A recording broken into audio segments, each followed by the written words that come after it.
Hey, it's Wednesday, which means that we do deck stuff, deck things, and as of right now, we do not have any deck text to do, but we are building for a future episode of Decked Out, where all of the commanders are going to be they're all going to start with the letter G, and I knew that I wanted to have one with a Gyruda companion, and we're going with Garland as the commander for that since they synergize and really none of the other ones did. So we're going to steal our opponent's creatures, maybe blink them a little bit, play around with the Monarch. Okay. Um Dow Denethor, yeah. Cuz he's a red pip on him, right?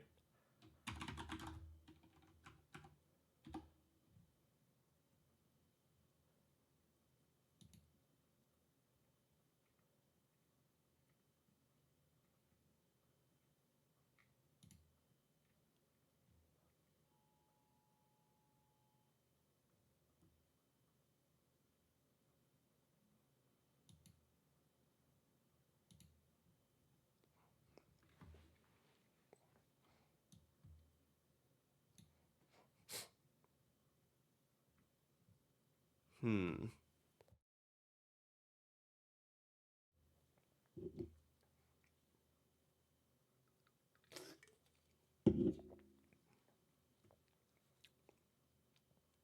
Oh yeah, I guess the clones are interesting here, right? Because you can make an opponent become the Monarch, steal one of their creatures. Uh you can if you're making multiple garlands, and you can like forcibly pass the monarchy around. Conjurers calls it. No, we did not. We just got distracted.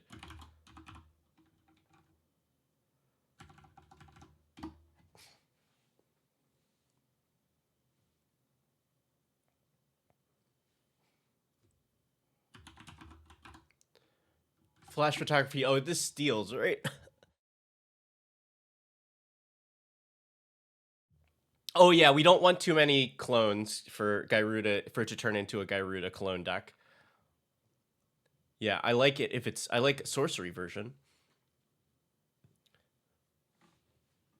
Yeah. Instant speed clone. Yeah, but this we don't if our I think our ideal clone targets are legendary creatures.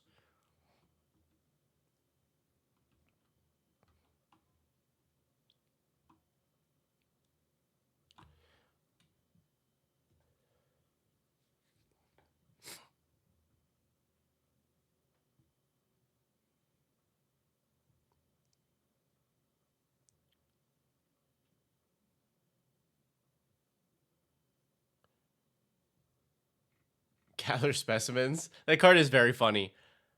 I think it's tough to hold up 6 mana though. Not a lot of ways to trigger Garland.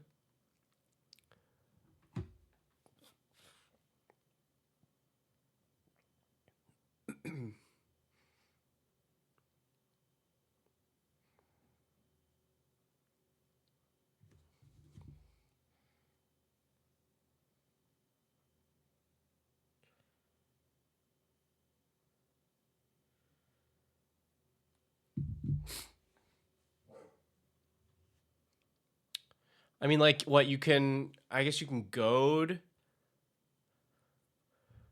Yeah, there we go. Goad. We can clone. We can blink.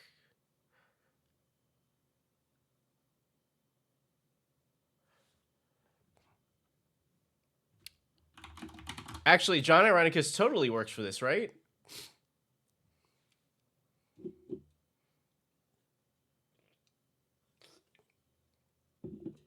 Well, actually, no. This is like the exact opposite, right? Like it does help with the goad, but I think we can get that. We can get better versions of that, right?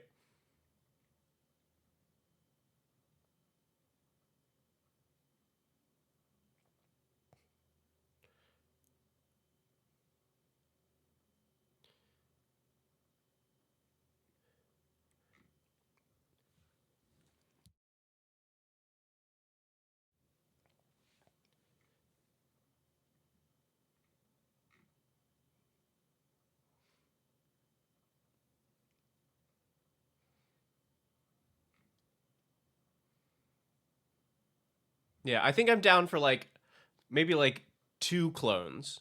Two clones that we're happy with. So I think we want ones that break legend rule so we can make a Garland copy.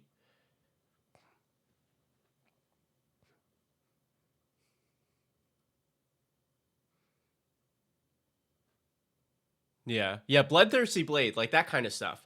My Yeah, Irenicus makes some sense, but I would like for it to be a creature, not a token, because I want you to still be able to hit it off of Gyruda if you get lucky, to be able to Gyruda again. I also want to be able to flicker it so that I can reset the clone.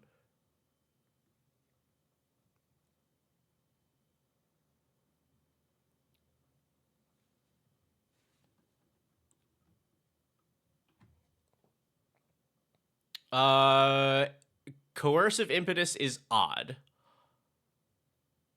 Coveted, what is Coveted Peacock?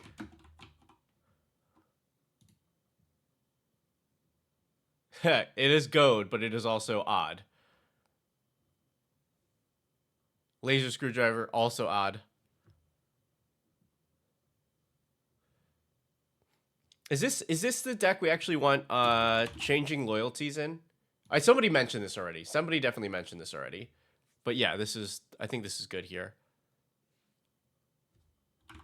Yeah, Maeve, that's yeah. Even cost and goads. Cool. That's what we want. Hey, Jesus. Oh, Manish. Yeah, same problem. Don't forget, everybody. We are on Gyruda Companion, so we can only put even costed cards in this.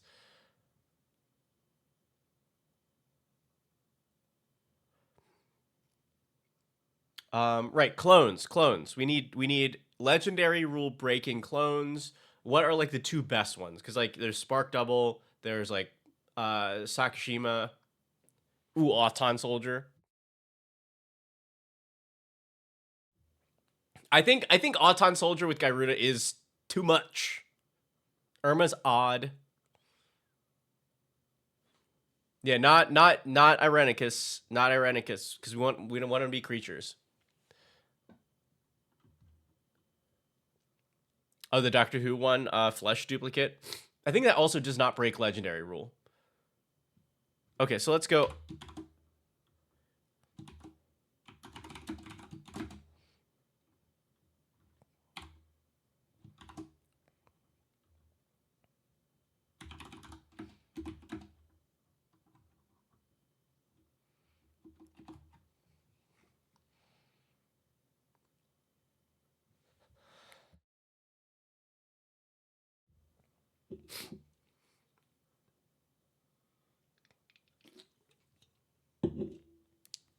Yeah, OG Sokka, because this keeps its name, right? And then it can return to hand.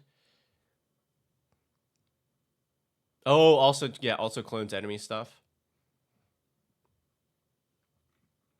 Yeah, I like that. I think this Sakashima is definitely high on the list.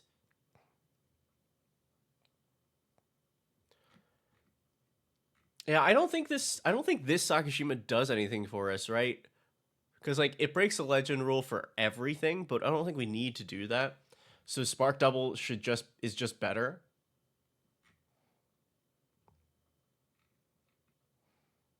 Yeah, why isn't Chameleon showing up here? I guess because it doesn't care about the legend rule; it just turns into a thing. Chameleon's better because Chameleon. The upside of Chameleon is it has mayhem, right? But I don't think we're ever mayheming, so I think it's just Spark Double.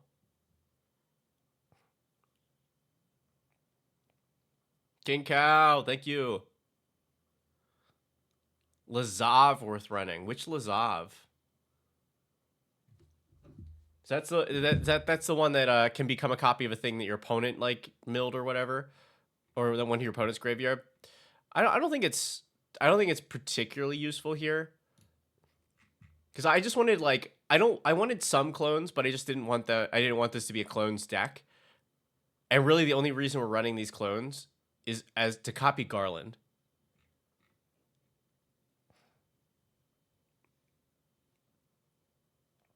Yeah, Irma is odd, right? Irma is odd cost.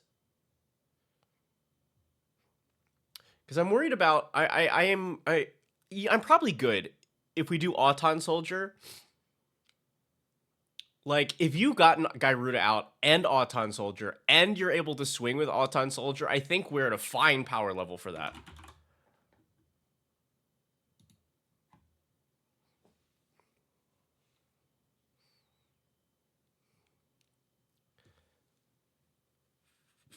I think those are the clones that I want.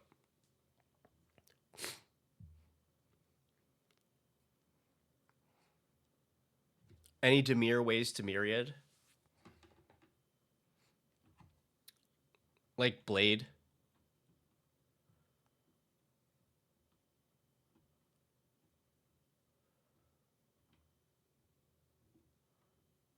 Vesuvian Imposter? Yeah. Stop. Wait, all right. No more clones. No more clones. We don't need any more clones. But especially, we don't want token clones. That's the number one. No token clones, because you cannot hit token clone stuff off of Gyruda, and you cannot blink your token clones. And that's what we've kind of set up into this deck already. So I need that sweet, sweet synergy. I need every piece to work with every other piece.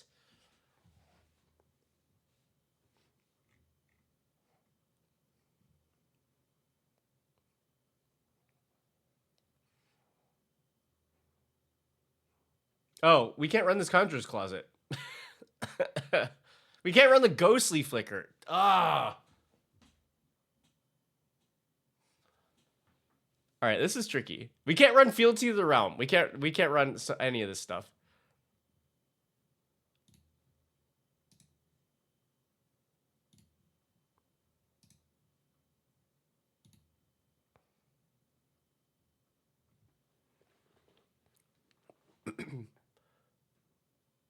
Living Death is even. The Suspend one, because it's 0.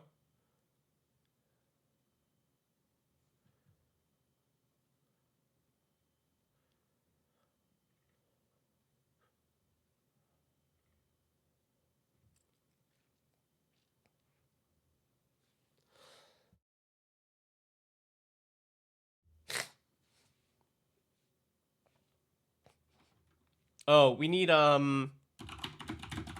Court of Lochthwain, because it is both Monarch and it allows us to cast our opponent's spells.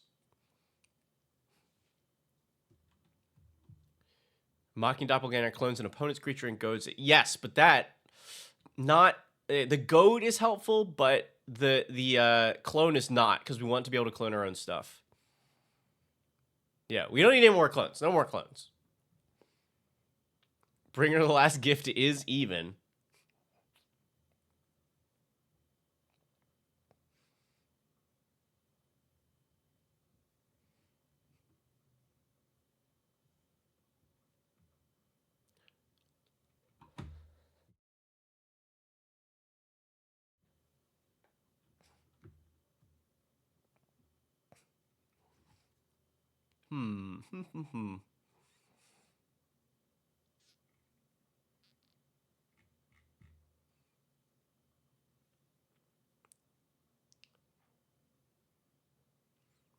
I don't think the mill one helps, because unless mill is your main game, like mill is all in or nothing, and I don't think we're a mill deck. And Gyruda can only take creatures that it itself milled. If it could take more than that, then I would say yeah. But yeah, I mean, like Strix is Dothy actually is great.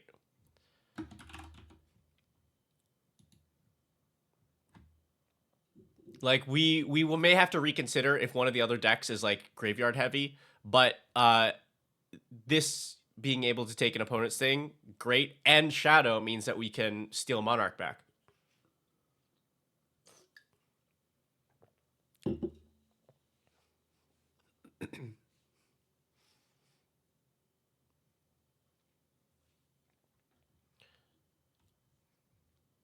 Yeah, we might come back to. I mean, whatever. Actually, Strix Baleful Strix is cool here. It might end up getting the cut just for being boring, but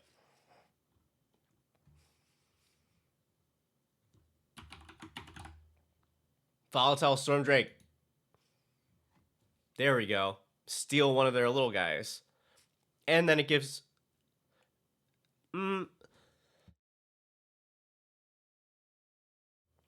it's a little scary giving them a flyer though, but this is probably fine.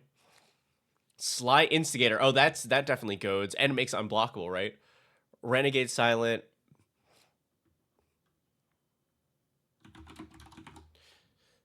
The one piece I need to figure out is so we go to our opponents. It's weird because then they're in this position where like goad is good if is especially good if we were trying to protect the monarch. If we've gotten the monarch. But does it help if we want the monarch to pass between players? Because let's say player B has the monarch. You goad player C. But they don't want to attack player B because then you will steal one of their creatures. So they end up attacking player D.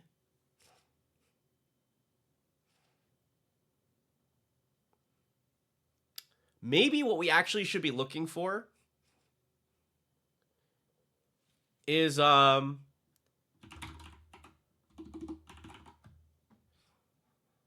stuff like this, where we actually reselect the attacks so we can force a player to then be attacking the monarch.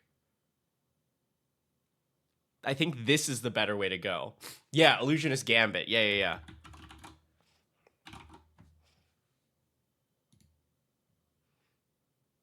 So I suppose it's odd. Ah!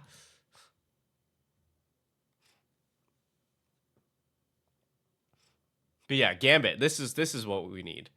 So what it I think reselect.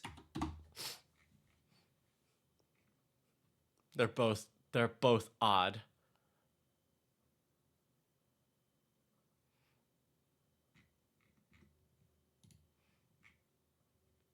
All right, Gambit though. Gambit's a good call.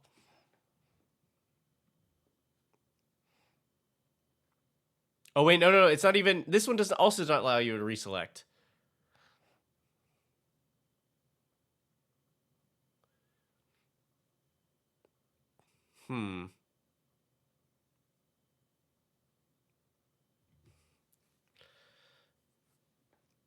It's still not bad. I'll move it to look at later, but this is tricky.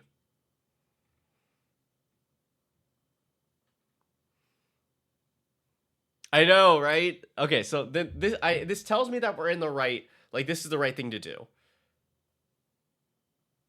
It's just tough.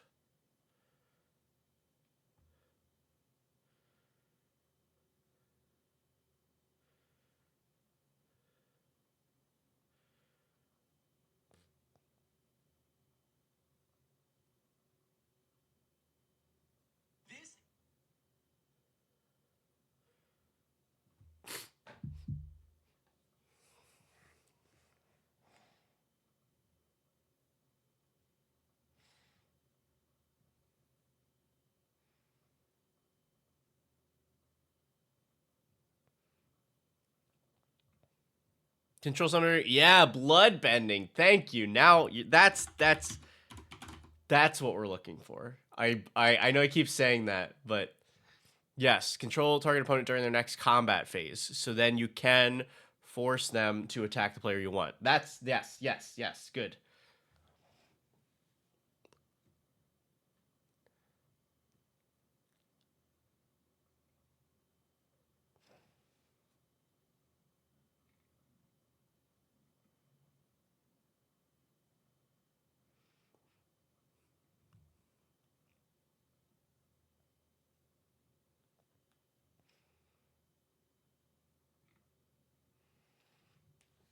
Ooh. Gisa Glorious Resurrector. Opponent's creature dies. your upkeep, you get those creatures. They gain decayed.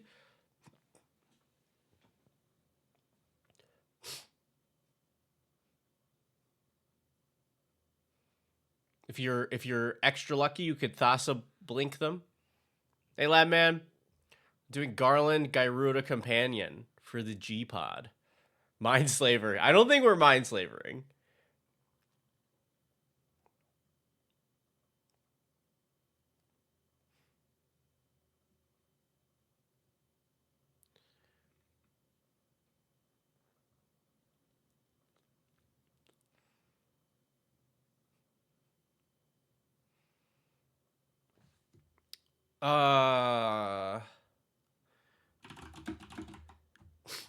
Reigns of Power is not good here, right? Because we'd have to give away all of our stuff. But there's what's the blue has a threaten.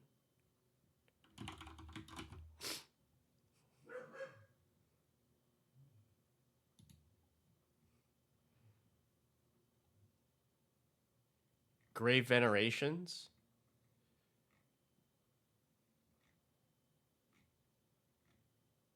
Ray of Command.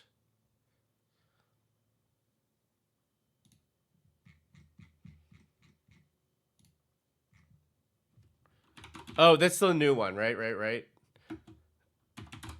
I saw this. I think it's fine, right? Because you become the monarch. If you're the monarch, return a creature from graveyard to hand, which I guess is decent if we're milling ourselves with Gyruda. A creature you control dies, your opponent loses a life, gain a life. I think this is okay.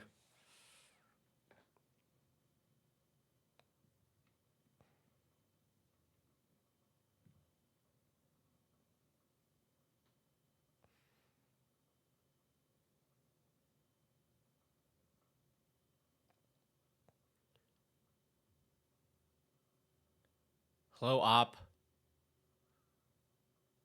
We can force opponents to take the monarch from us.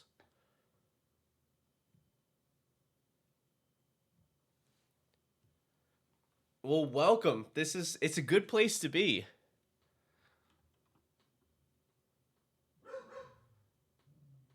Don't remember the name.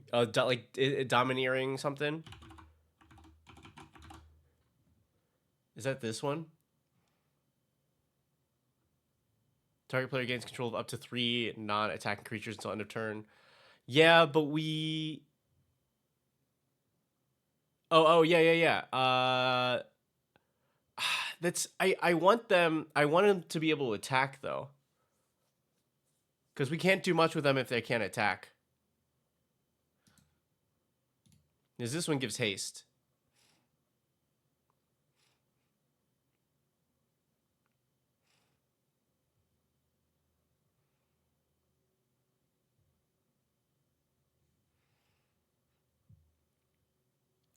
I also wonder if this is like the fairest Deadeye Navigator ever.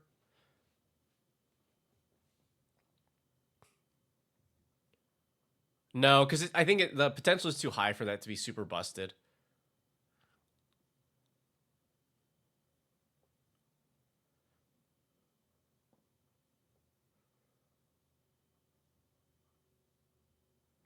Deadeye's never okay. I mean, like, yeah. I was just thinking, like, oh, it's a way because its wording is exile and return on a play under your control, but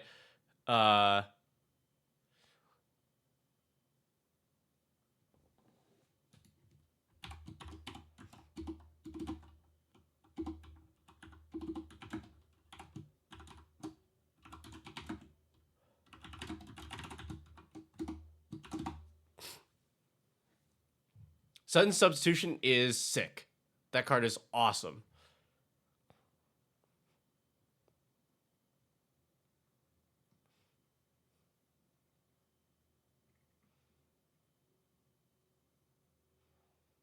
Whenever a non-token creature you control dies, exile it.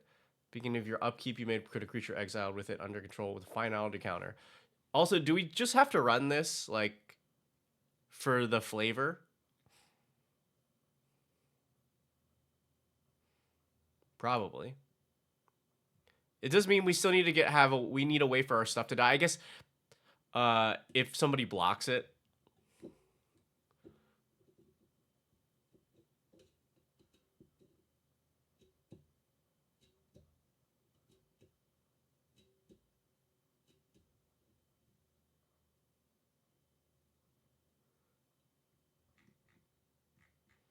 Cold storage. We could run a cold storage. It does not seem good.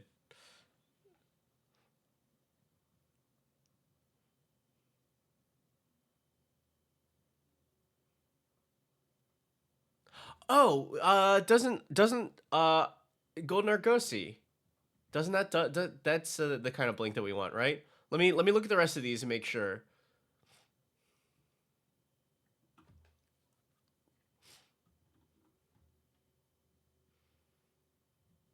Wait.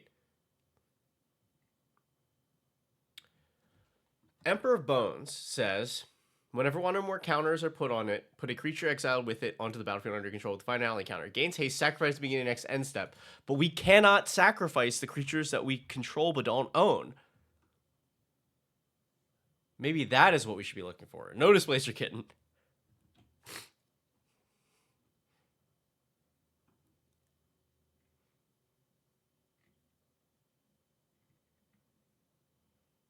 Okay.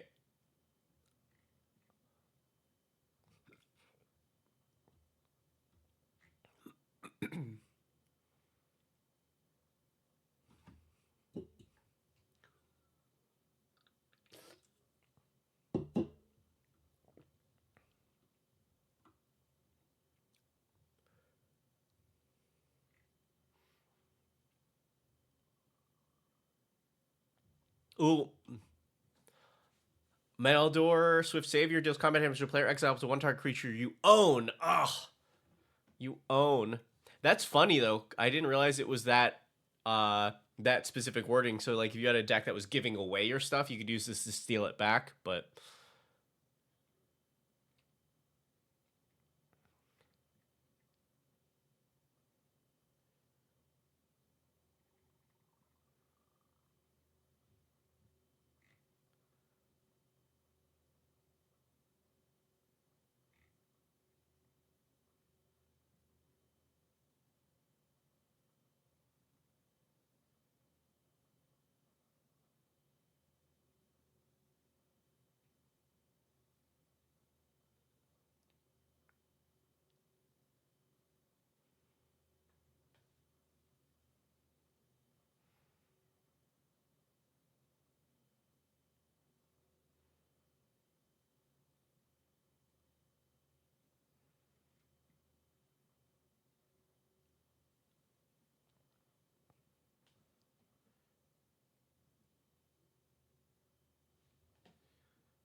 yeah, because own, as we all know, that is how they define it.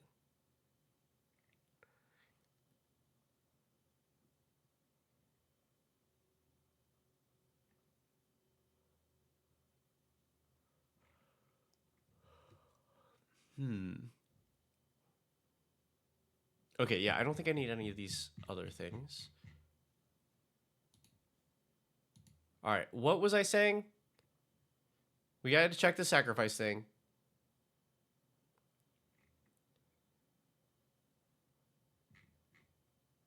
Right, because creatures control but don't own get +2/+2 and can't be sacrificed. Okay.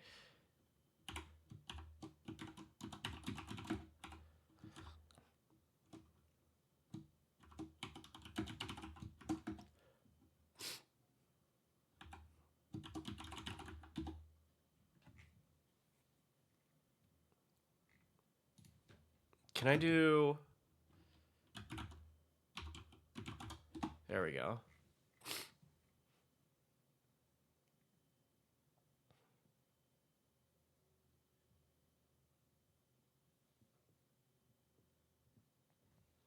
A deck for Kitsune? It's not. Well, hold on. Because that's enter or attack, exchange control of two things, right? Um, So you would get the bonus from Garland. Yeah, the deck probably does want Hostage Taker, right? Exiles and gains control. Oh yeah. But I'm not. The exile is not uh super important. Like I think this deck wants to run Hostage Taker anyway.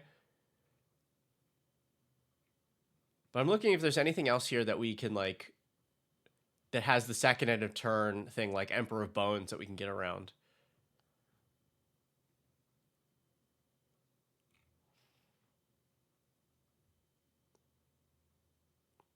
Come back wrong. I was looking at it. It's odd costed. It's very sad.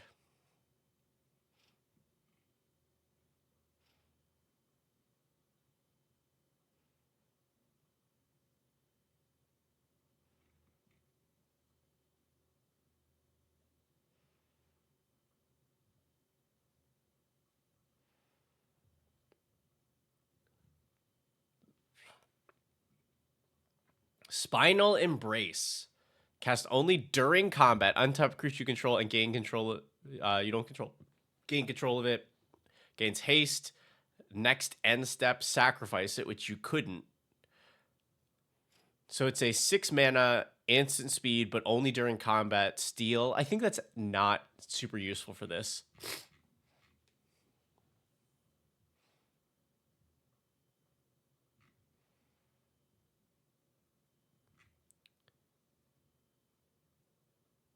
I think having Garland and Gyruda might not be compatible. I think it's compatible enough. See him say, see you don't use mana value. I do, but when I looked at how to put this, like I believe it works either way, right? I use mana value, but when I looked up the syntax for this, it used CMC, so like I believe it just works for both. Kitsune. We probably are on that.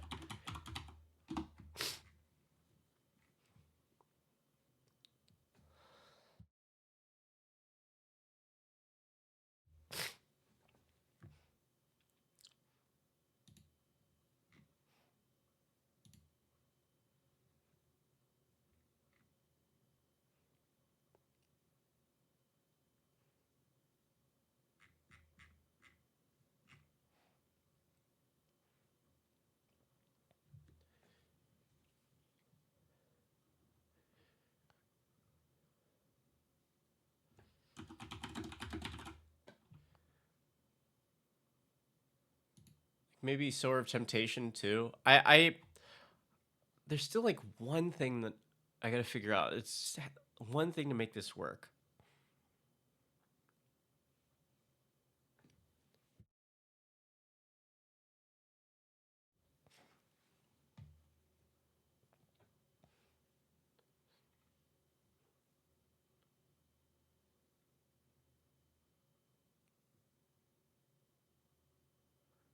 Yeah, we want the Spinal Embrace?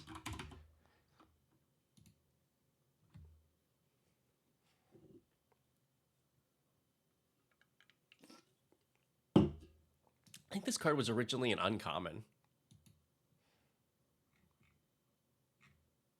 Nope.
Oh God, spinal brain. Yeah, yeah. Let me gain control of everything that I don't control, and then sacrifice all of it for a bunch of life gain.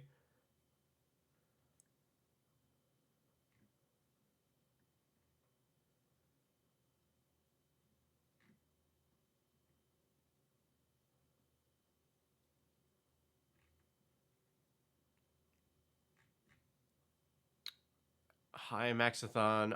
Ishtola was recommended, but the blink returns under owner's control, which we don't want.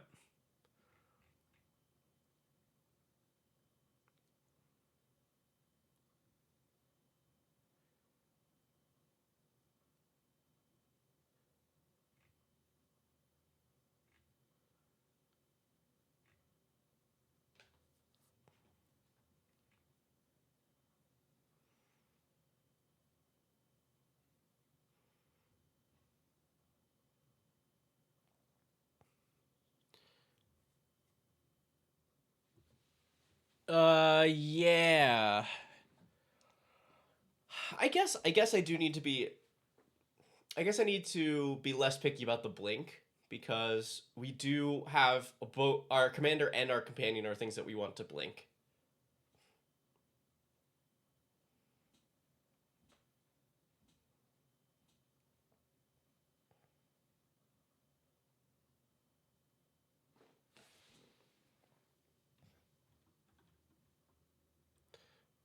Yeah.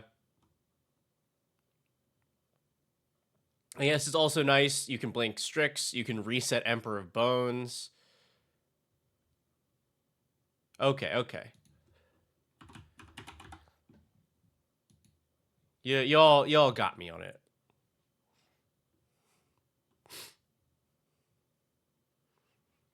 This deck is very strange. It's because it's got a lot of these elements going on. So you want good hits for Gyruda.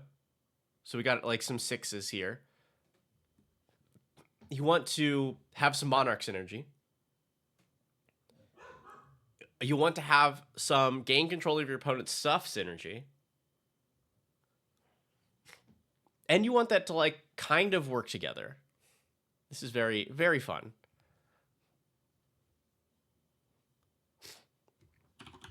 Yeah, definitely fell. Hello, Lumberjack. Yeah, we got it's a lot going on. There's a lot going on in this deck.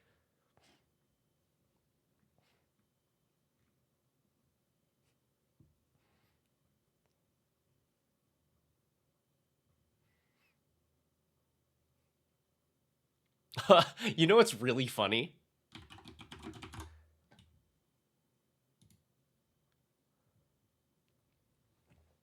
So Spider Sense. You can web sling the creature that you've stolen back to your opponent's hand. And it's not a bad counterspell all on its own.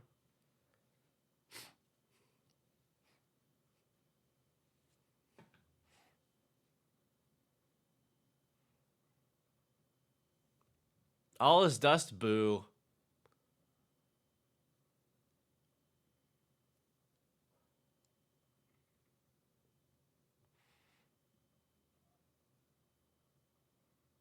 Oh yeah, and all is dust is 7.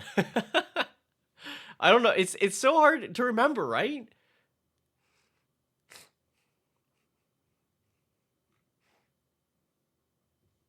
Ooh, I've always liked this. I've always liked Tempted by the Arik. For 4 mana, you could steal up to 3 things.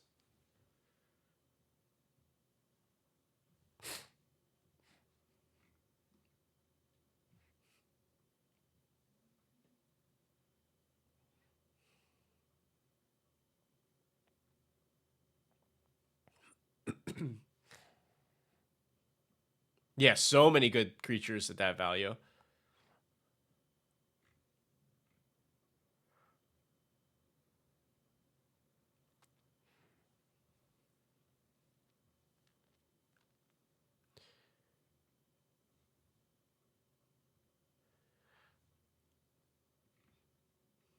Okay, so like I'm starting to get an idea of this deck, but I still want like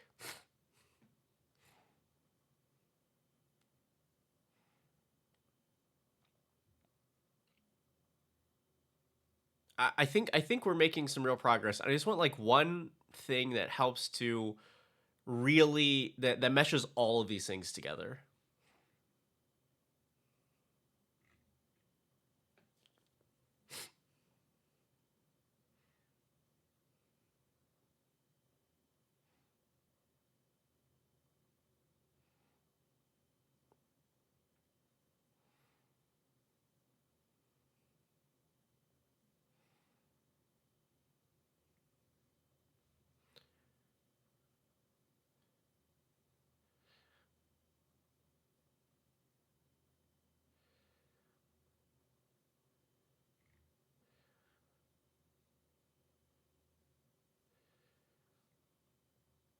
Hmm.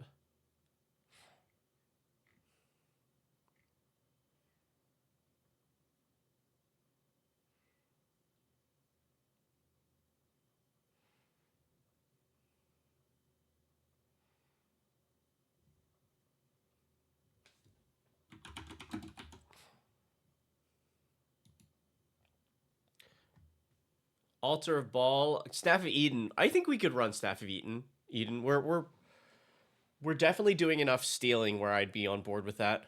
But Altar of Ball, so like we can't sacrifice the creatures we've stolen. We can exile them.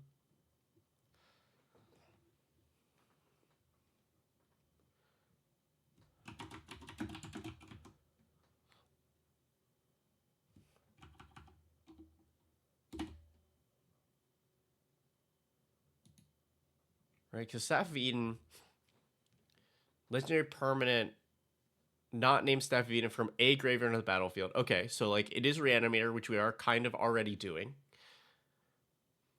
And then draw a card for each permanent you control but don't own. Yeah. Hall Creeper. What's the idea there? That we are turning it into a copy of a thing that we've stolen? I don't know that that's. I don't know that that's fantastic. Can't be black for Monarch. True.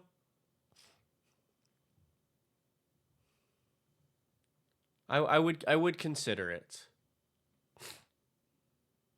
Starfield Vocalist. Oh, to double like Garland, double Gyruda. Actually, a lot of our stuff is ETBs.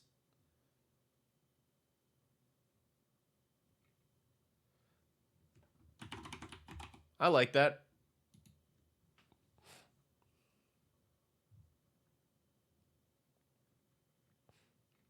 Yeah, I like that.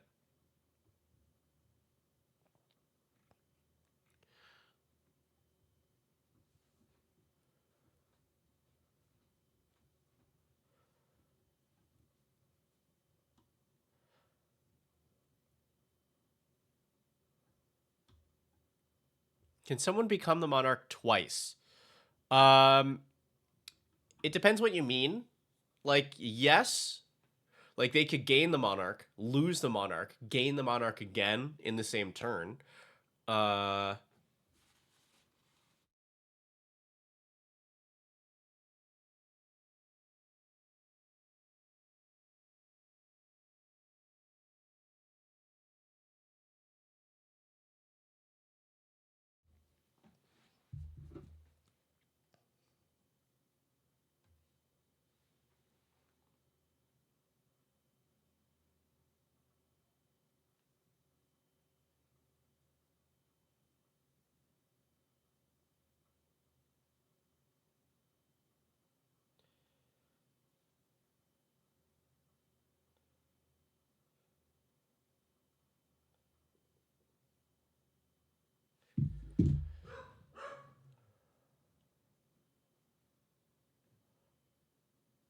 hey, Aegis.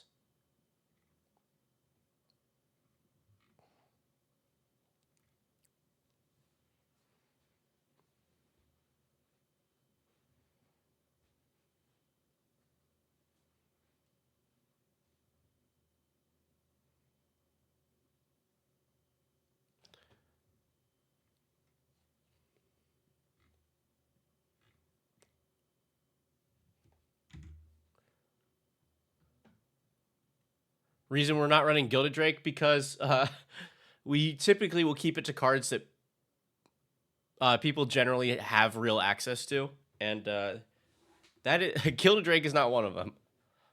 Like, if you were building this deck to optimize, you're absolutely running Gilded Drake. Bringing in the last gift is an interesting top end. I think it is an interesting top end.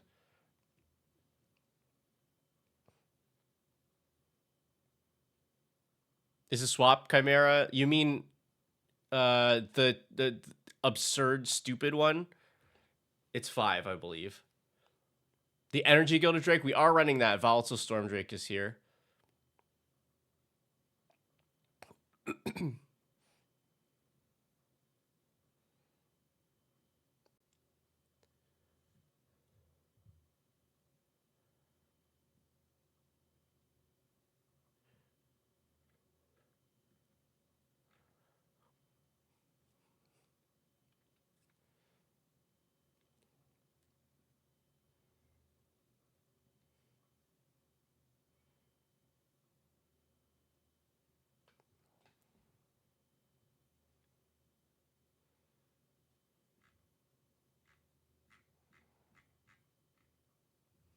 I don't know. I'm gonna start filling in some in some blanks just to up our card count here.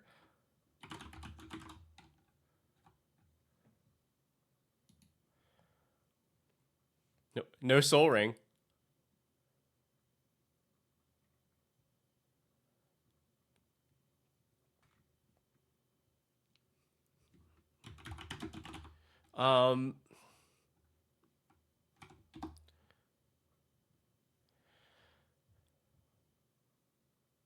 Can run Soul Talisman. That's true. That is true.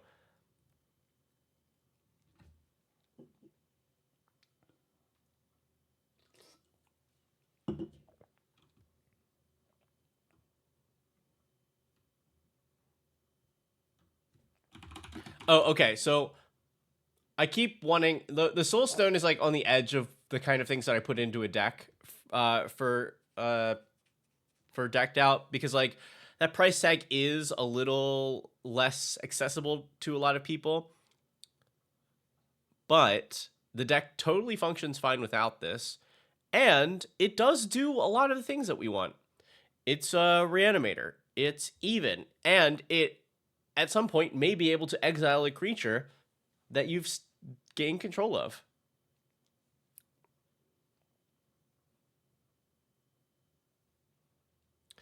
Yeah, I'm trying to decide, is this a cast your opponent's stuff deck? Because I want to say probably not. Casting your opponent's stuff is usually a bad strategy. And I think I'm okay to have like a couple cards in there that are already good that can do that, but I'd rather steal the stuff off my opponent's board.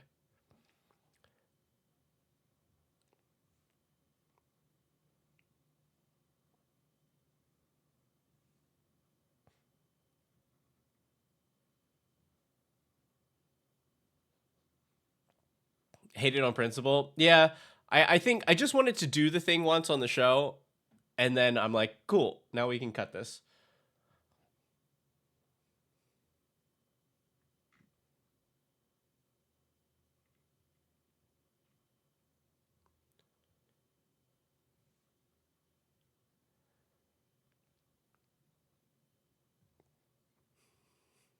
Oh, Meat Hook 2.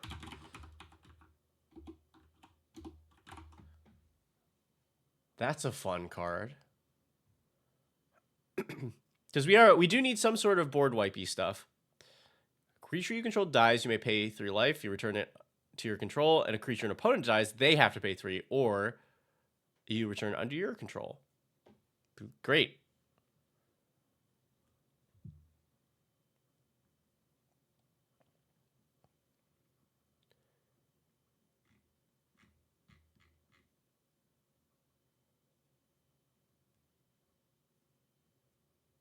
Cares about opponents drawing cards from Monarch. I'm not too concerned about that.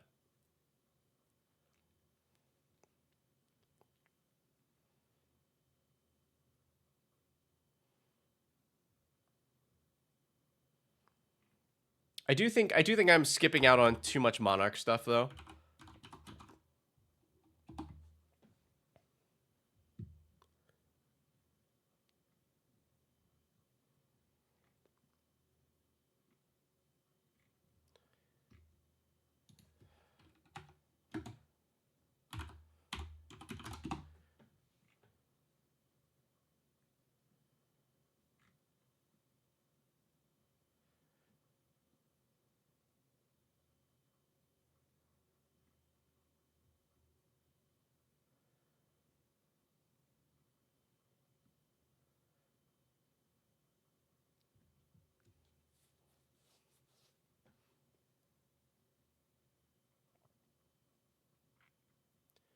Yeah, Mastermind is probably worth it because you get the double whammy of it cares about your opponent when they have the Monarch, and you can hit them with it because it's a small flyer.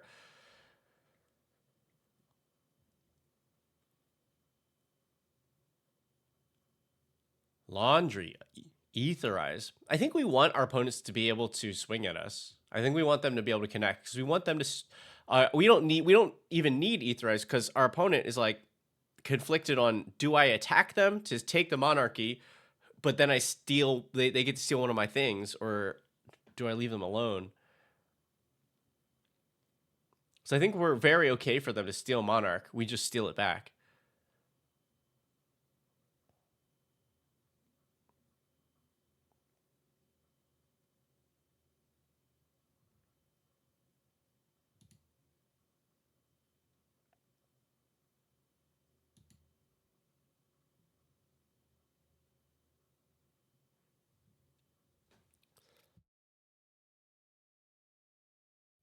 Ooh, blighting. That's a good way to get around the sacrifice. I could see that.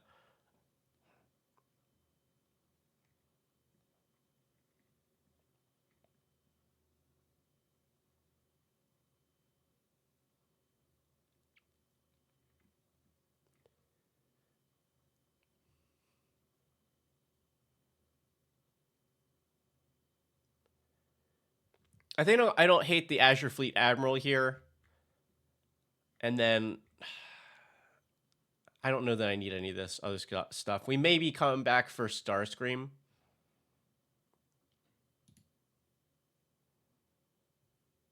This is how much? 3?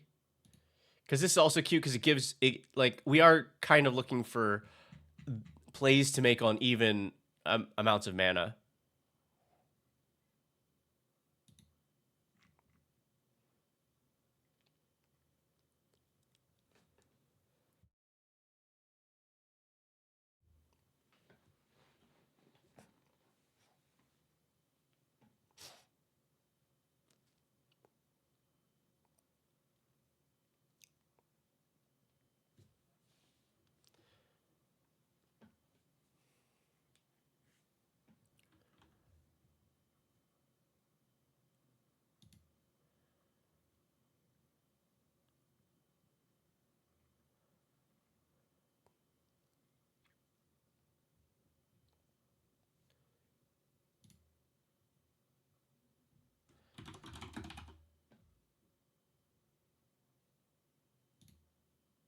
Dance of the Dead, because this is what's the current wording for this? 1 billion words.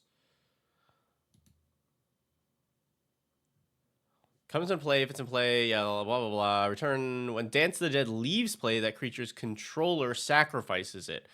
So you don't have that. And then the same for Animate Dead, right?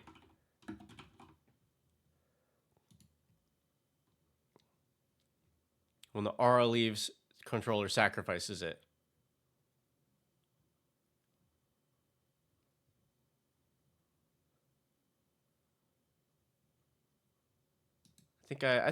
I'm not gonna play Dance of the Dead because too many words. Too many places where somebody will forget a thing that's relevant. How I expect people playing against Garland? Well, this is the one we're starting with, so we can form all of the other decks to be able to play to have answers for this.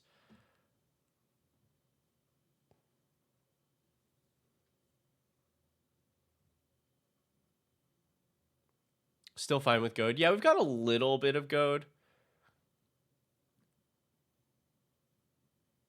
but I think because we also know generally who's going to be playing this, and I think smart players are going like are going to know. Oh, it is not worth it to hit my opponent to draw one card if my best creature gets stolen by the Garland player.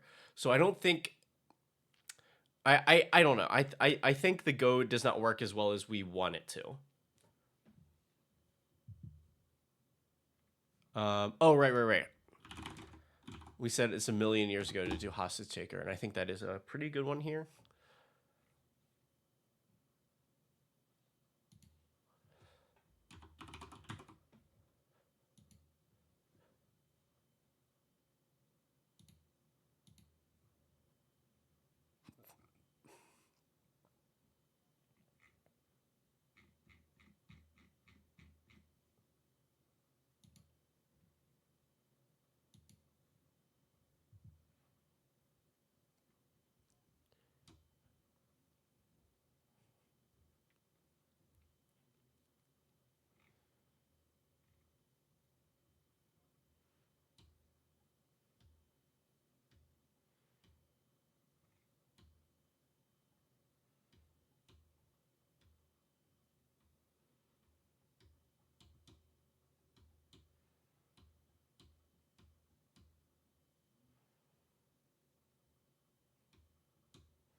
Echo casting.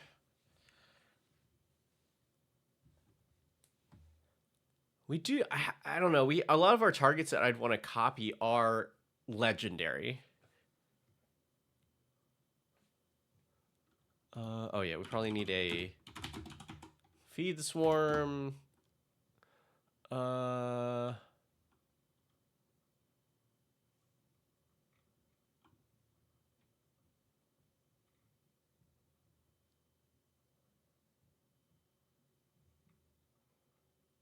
Well, all right. We have 2, 3, 4. Changing loyalty. I think it's in here, right? Yep.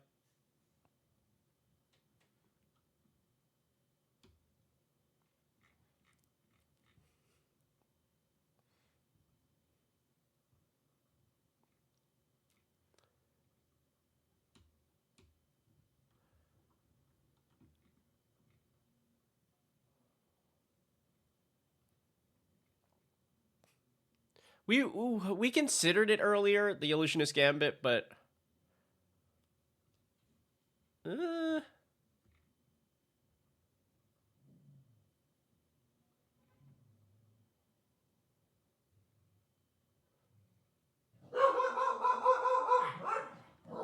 Hammy, Hammy.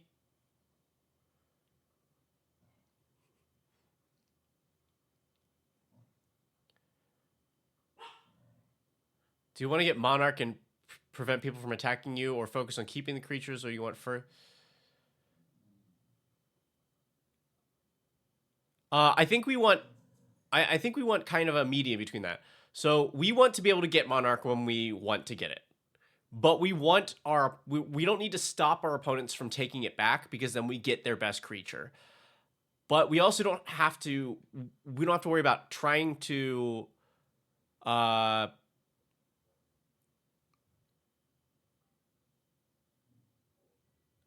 yeah, I think it's kind of this dynamic like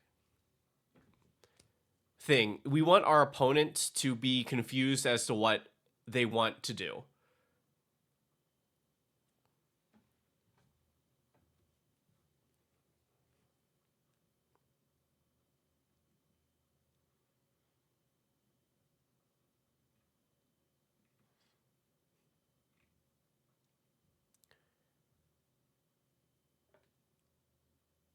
Exactly, King Cow.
Run Soul Talisman. I think if I was building this like for myself, I would run Soul Talisman. But the fact that this deck is going to get one shot uh to perform means the likelihood that Soul Talisman is an opening hand or is seen early enough in the game for it to not feel bad when you draw it later is pretty low. Oh yeah, keep you Master Mesmerist has been recommended by a couple of you. I forget what target creature opponent controls gains Skulk and Goad. Creature with Skulk deals combat damage to one of your opponents. Put a counter on it and draw a card.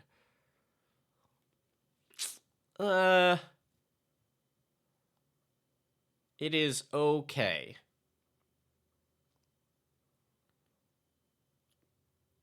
I think it's still the same problem.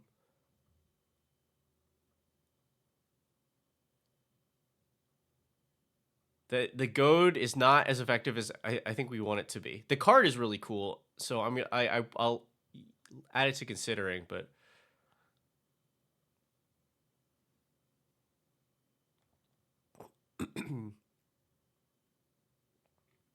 yeah, I think the weakness to this deck is it's very good at dealing with one big threat from an opponent, but it is not going to be particularly good against go wide. And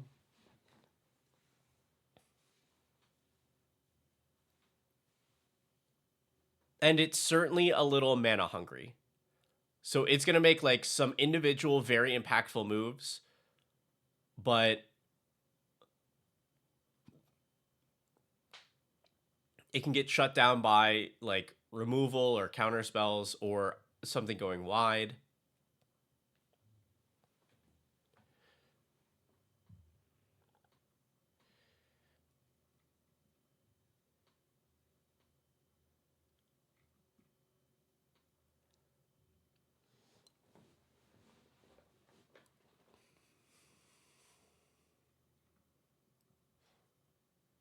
Yeah. Oh, we said Fairy Mastermind. I don't know, a million years ago.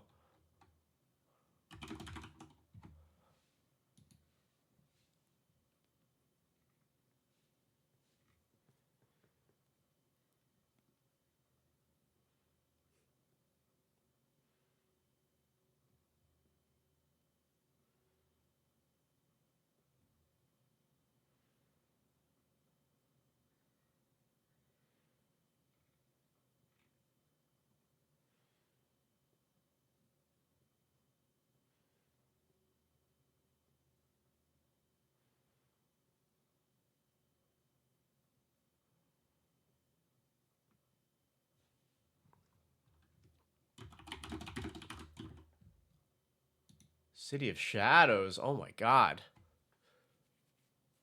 Sacrifice one of your creatures, but remove it from the game instead of placing it in your graveyard.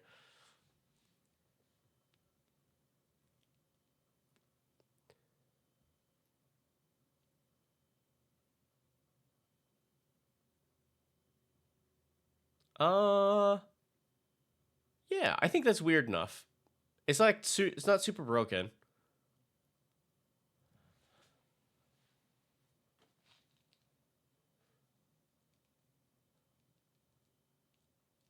It is really good. Like if you end up with it, but it puts you back a mana like earlier. I'm fine with this. I'm fine with it. This is super interesting. Like what else do you wouldn't run this in a lot of other things.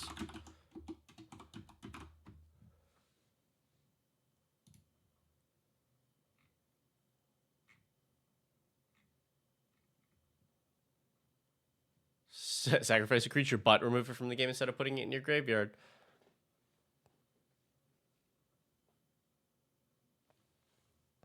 Oh yeah, that is perfect for this.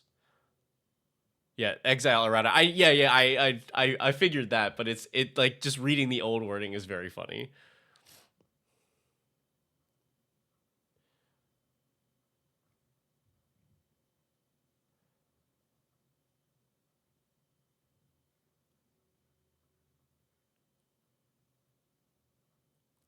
I am going to lie. City of Shadows in a deck like this is not useful.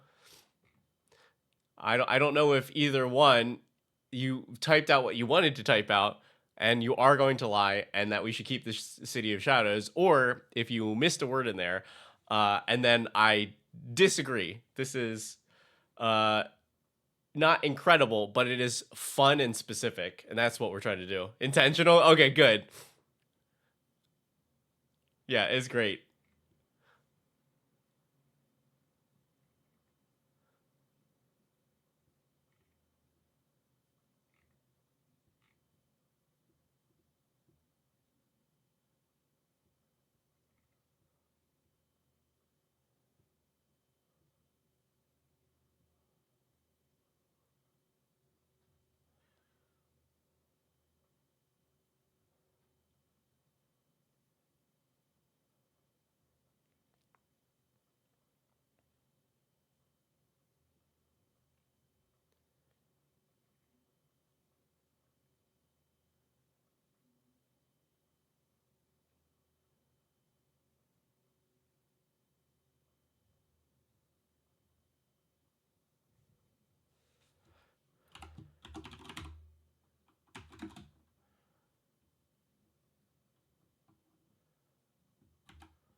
What other things like that enchantment do we have?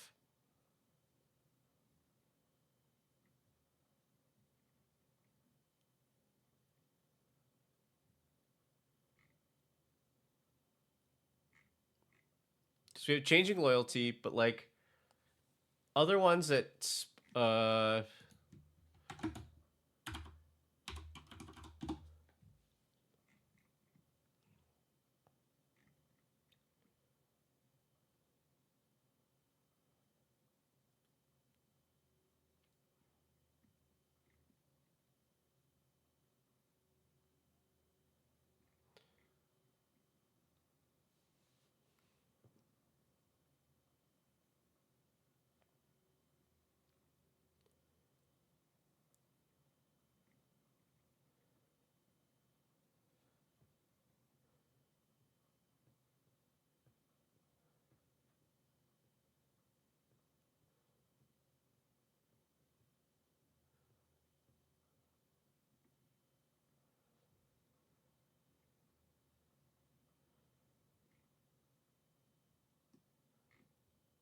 okay, yeah, they're too smart for me.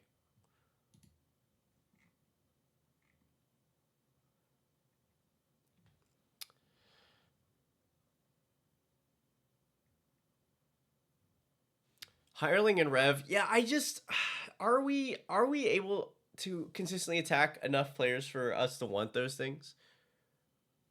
Cold storage, I think, is too bad.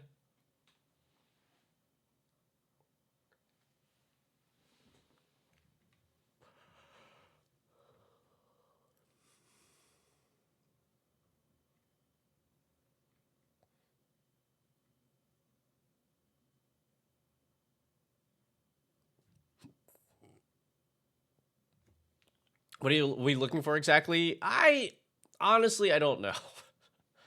I don't know. I feel like there's like one more kind of thing that I want for this deck that really ties it all together, but I'm not sure what that is.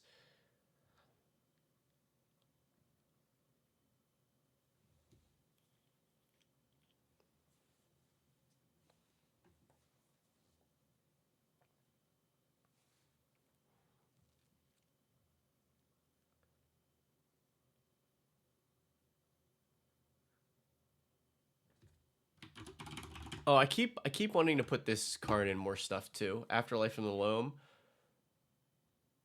right? So we 8 mana, but you can delve it down to pretty cheap, which we should be able to do because we have at least a little bit of mill with Gyruda, and then it's stealing a creature from each player's graveyard.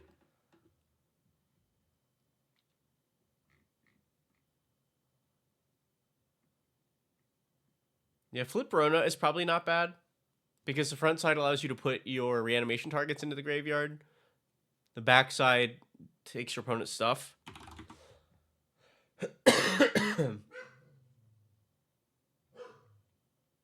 It's not Disciple. I just don't remember what's her Here it is. Rona, Herald of Invasion.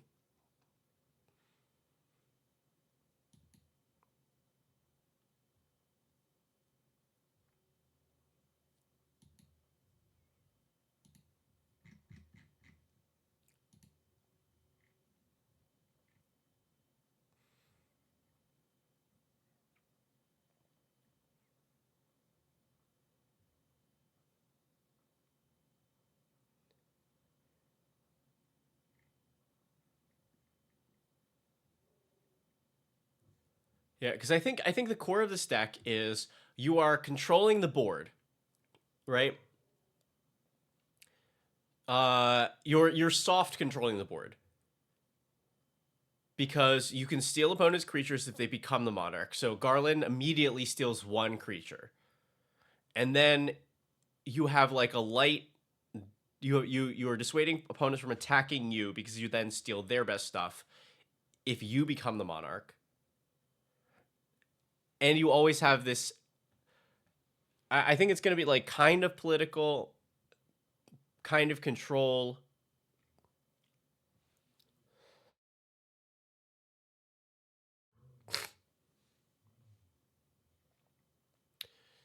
The Domineering Will does not allow us to attack with the creatures. We have to get them back right away unless we have.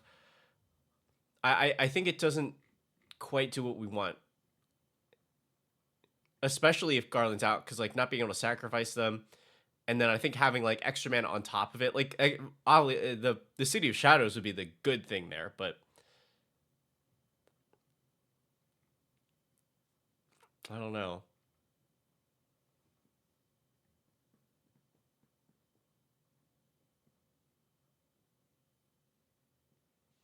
Think we need some counterspell? Probably, yeah. uh.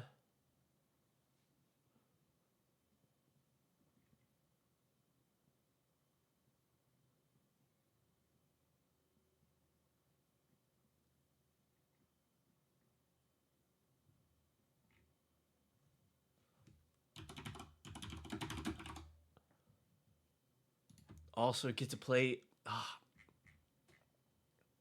Dredge the Mire. 4 mana. Each opponent puts a creature from their graveyard onto the battlefield under your control. Yeah. Hmm.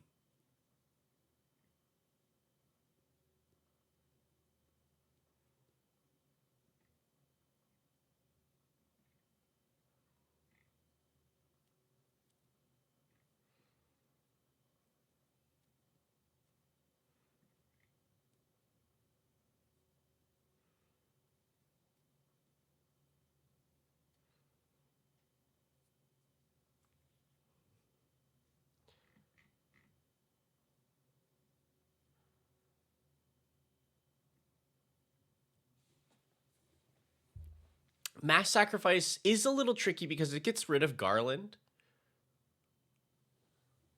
Like you would keep the creatures that you've stolen. So, I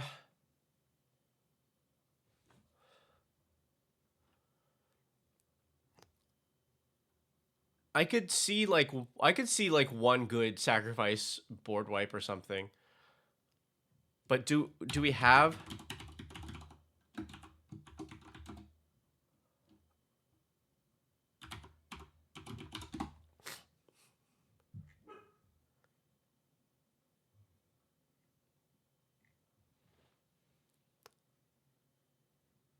you cannot stack becoming the monarch.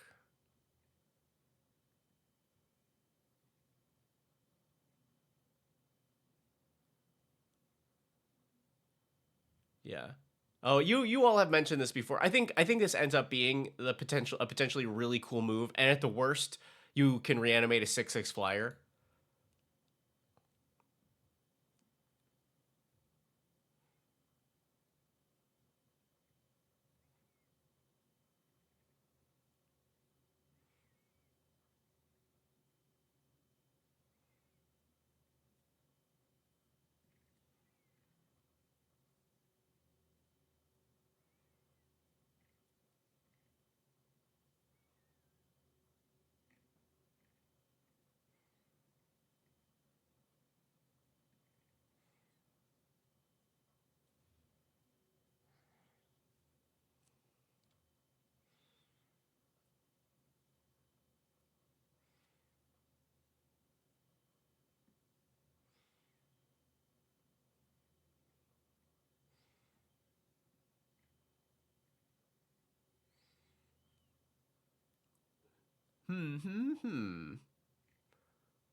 Uh,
yeah, none of this is like, none of this is really doing what I'm looking for. I just need it to be like, sacrifice everything. But they don't exist. Hello, peanut butter. Hello, Just Blaze.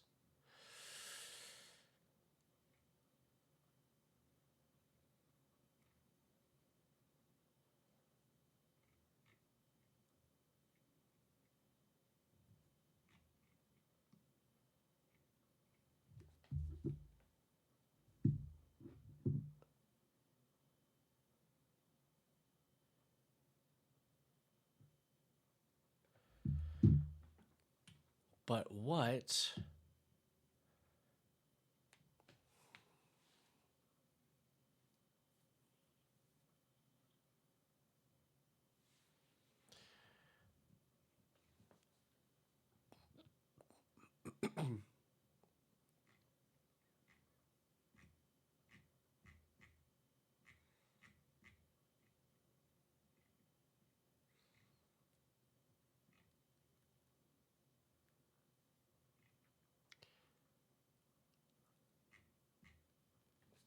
I don't know. This is like, maybe this is just fine. We like fill in the bits, but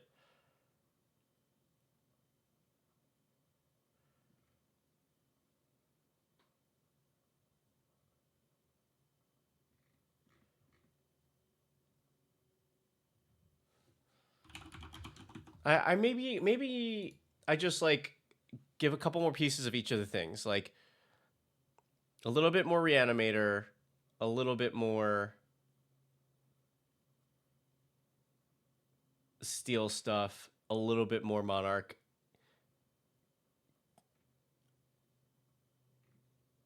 Because I think these do just play decently well together.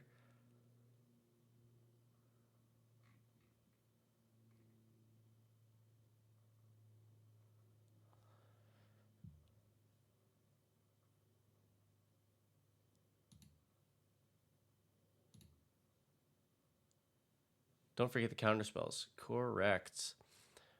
Are there counter spells that like we like? What's with the initiative? What do you mean?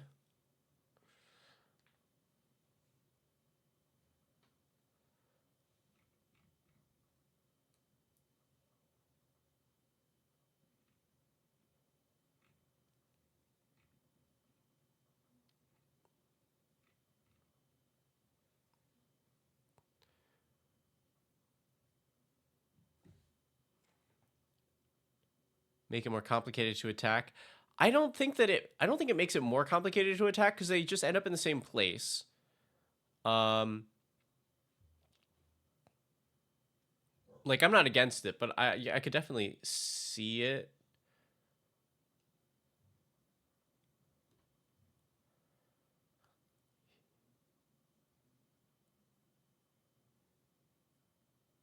You mean the tome, Saravok's tome? I don't remember how to exactly spell it, but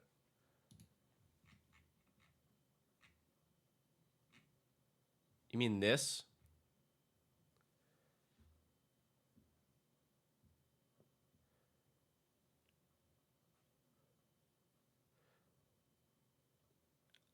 I think it's okay.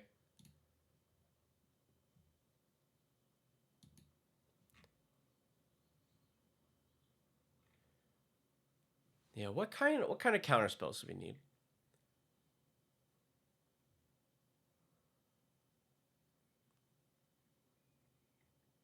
Yeah. Like mana value 2 ramp, mana value 4 ramp. I mean, like, I don't know. I like mana value 2 ramp into something something fun. Cuz like 2 ramp immediately puts us into commander or like a bunch of relevant things. I don't think I'm running any 4 mana ramp.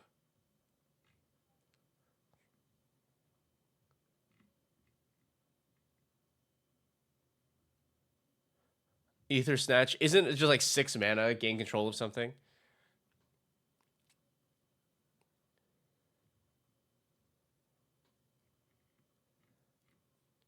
Counterspell negate. I mean, yeah, those are like the defaults. I'm just like, if there's something cute, then I'd rather do that. But those probably are just it.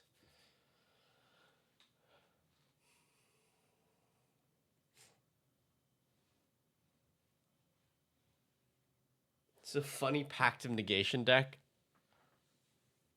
Oh, yeah. I see what you're saying.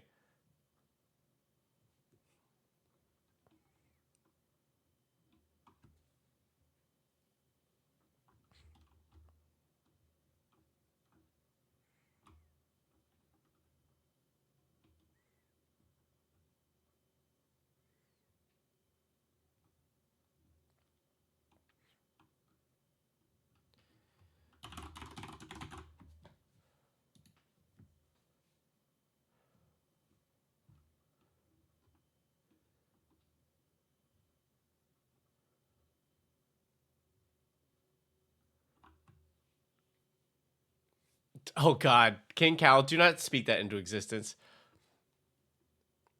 That revives something for cheap, but also does it for the opponent. I mean, what, Exhume? Is this an Exhume deck? That's actually kind of hot. Everybody get something back. I'm probably just going to steal it.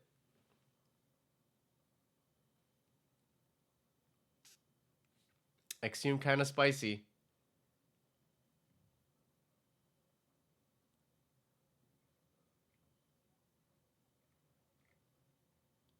Could probably also use a couple spicier reanimation targets.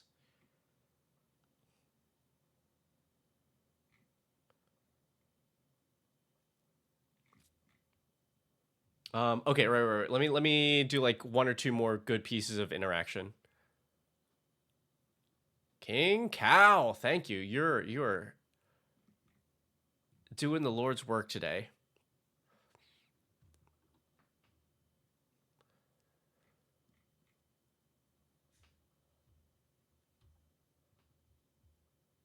Arcane.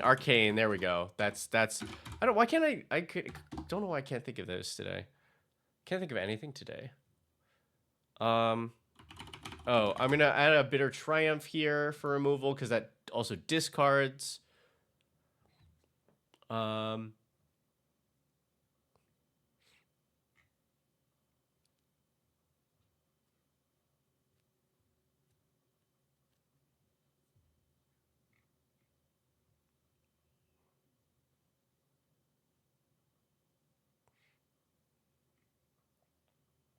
We're not pacting. We're not pacting. Like, it is funny, but they're not doing that.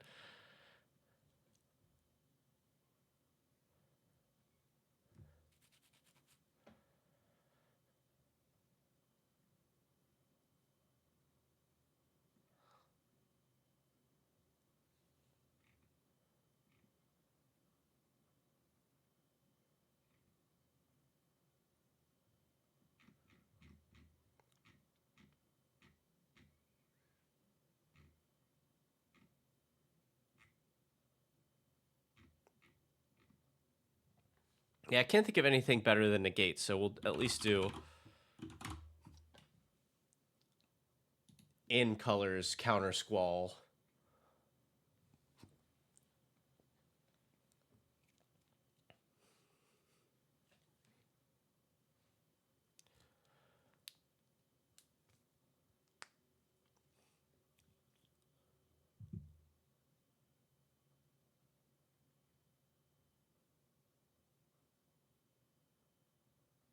Yeah, I don't think we need Childreds here.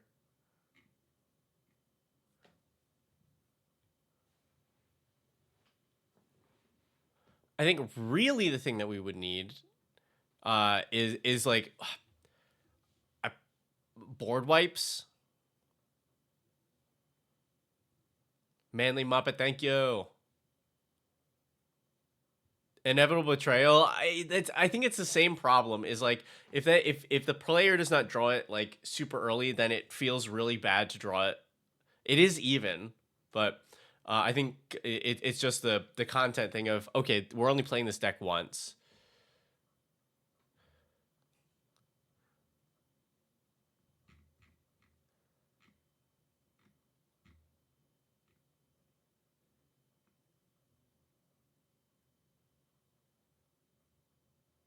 Tech Riff, boo. No, we play bracket 2.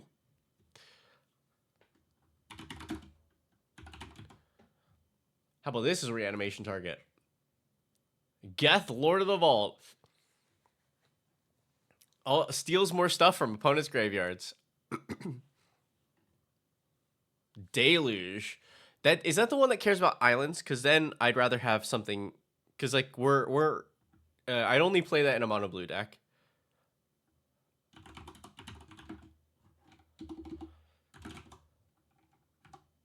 Right?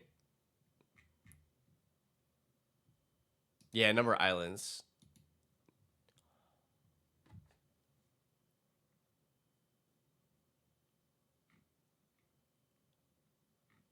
Yeah, what's a good...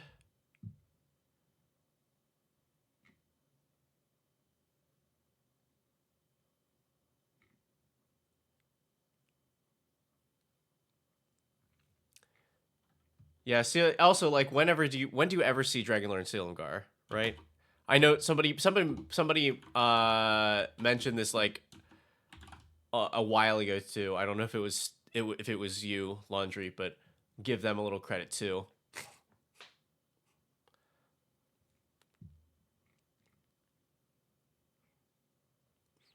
And I like that it's reliant on this being on the board because it gives the other players some counterplay.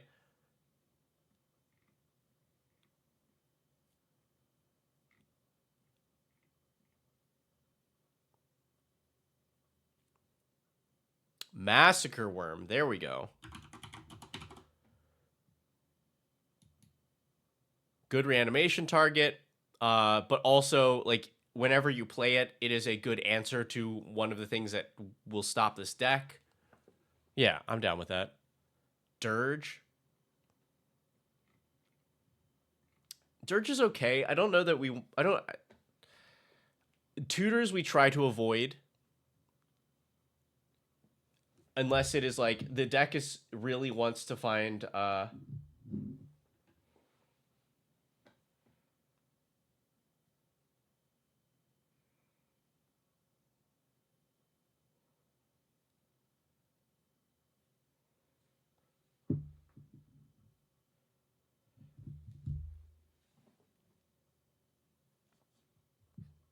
later bird. Oh! I missed what you said before. Malevolent Hermit, because yeah, protection, and then later it is a bird. Mindless Mass. Oh my god, I used to play this so much. Mind Leech, right?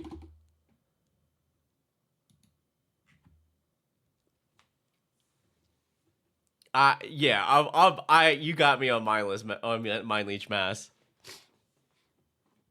Isn't this like from Apocalypse or whatever? It's like there's like an old. Oh no, Ravnica.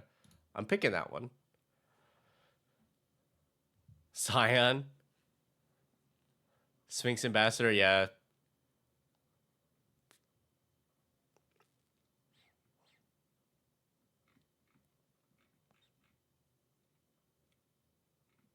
Scion of Darkness. I don't think we're.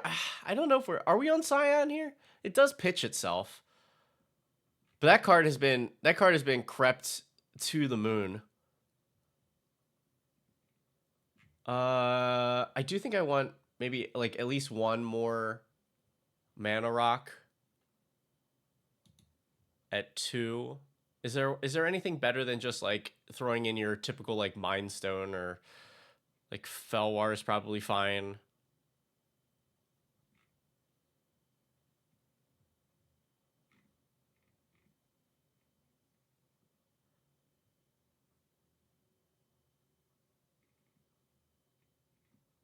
My hit Mind's gonna go with Soul Stone. Exactly. Um, we're not that pip hungry. Okay, maybe we are. Maybe we are actually. I'm gonna go Felwar Stone.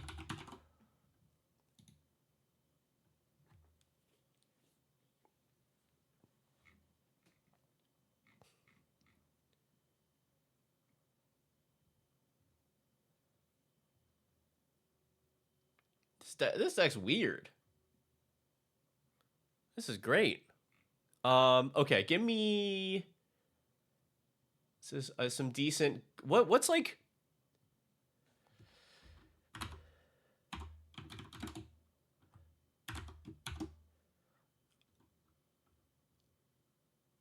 I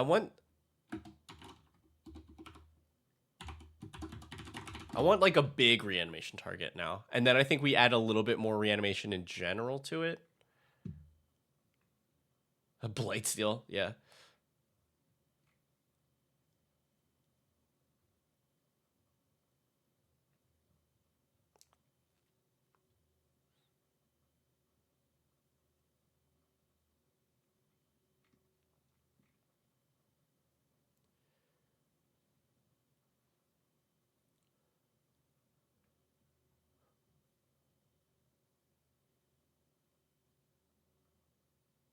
Yeah. I mean, the Felwar Stone, we definitely have to go back and make sure that it functions. But I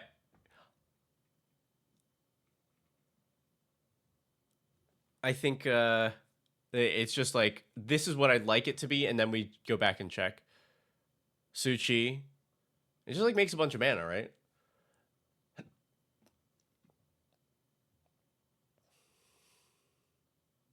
Do we do It That Betrays? I I'm always so worried with these reanimator decks though that like somebody just gets the nuts and goes great. Like turn 2 pitch It That Betrays, turn 3 reanimate it. Like it definitely fits the theme. That's the thing. Like it really fits the theme.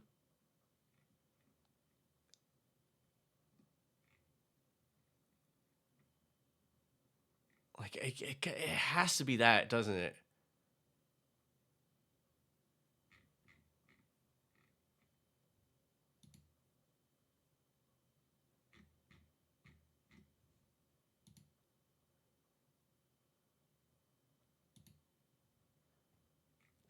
I think that's like a table call to be like, hey, because I the likelihood that that happens is pretty low, but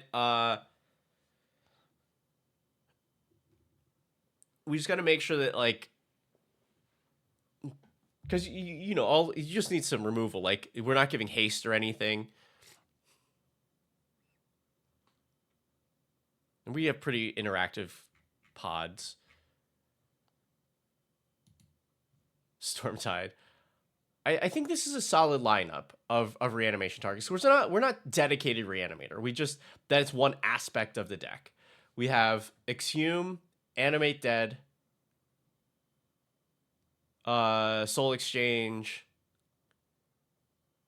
uh, Afterlife, Bones,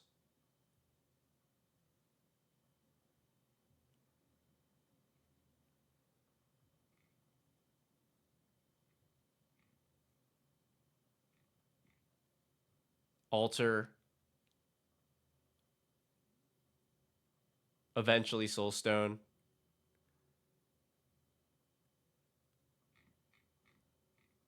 and then of course Gyruda.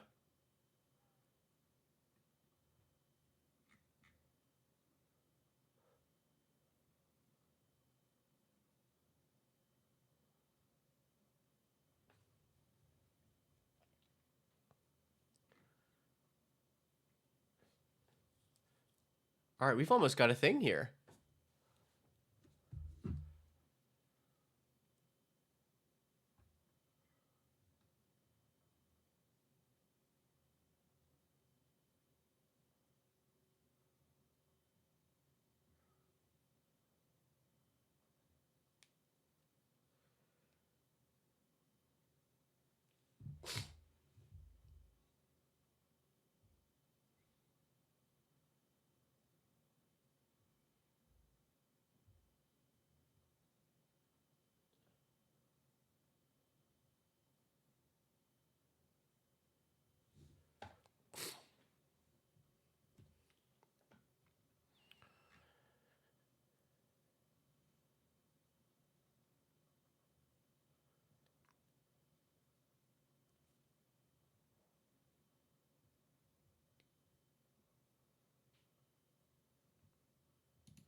I'm just gonna check. I still feel like I don't love Goad here, but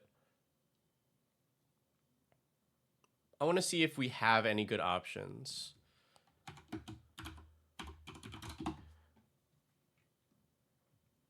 Armagon. Armagon, that's mean. Need some ways to lower the curve.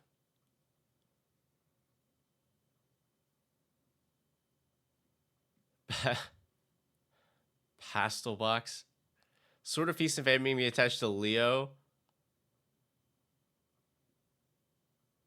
I don't remember what's the Leo?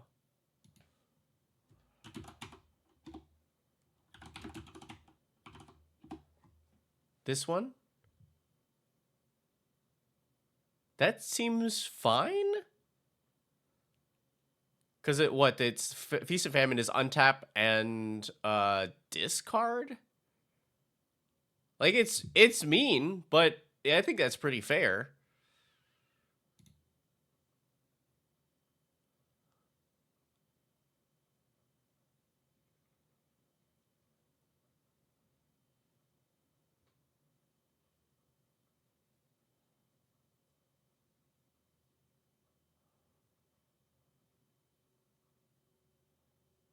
Certain Feast and Famine makes it 10 commander damage. Okay, so that still seems fine to me. You have to hit them 3 times.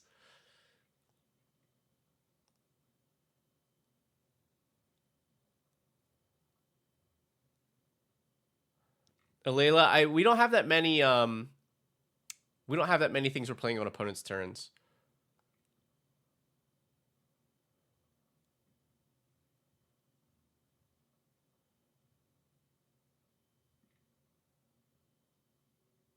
I think this is good enough. Like we have a couple of these in.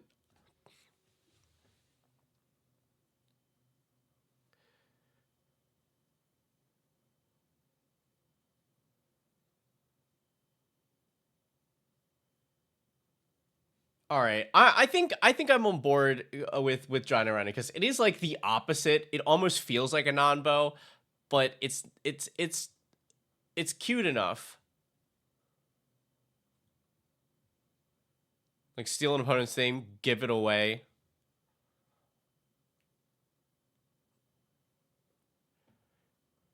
Because I definitely I want the go to be repeatable, which John Irenicus is, or like it does it permanently. Uh, and I like that I don't have to invest extra mana in it. Targ, we're building a really weird Garland Gyruda deck.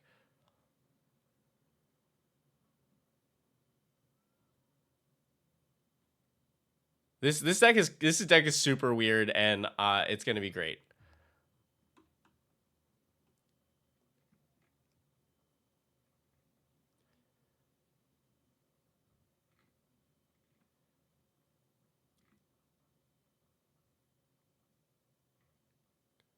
I think maybe like a little bread and butter, like because what? How many ways do we actually have to get things into our own graveyard that are not Gyruda? Because even though like this is essentially 9 mana because we have Looter, Rona,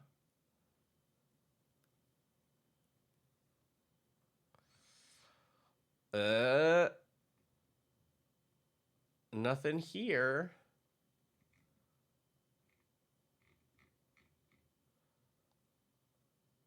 I think I just want some like good some discard, draw and discard. Trying to fill the yard. I don't think we need to fill the yard, but we want to be able to conveniently get like a reanimation target in when we want it.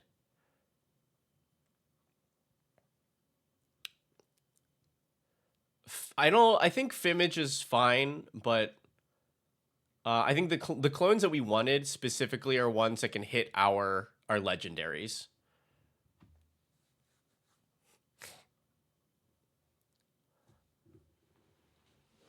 Lively Dirge. No, no, no, no. I don't want it to be tutory though. I want it to be like, oh no, we've drawn reanimation target. I don't want this here. Let me trade this for a card.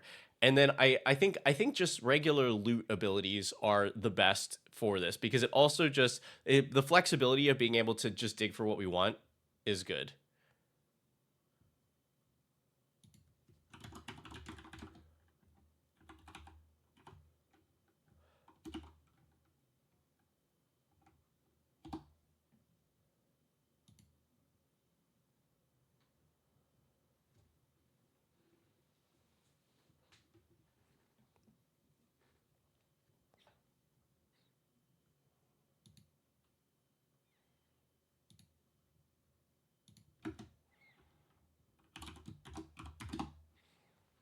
Whispering Madness. All right, I will check it. Let's see what this thing is.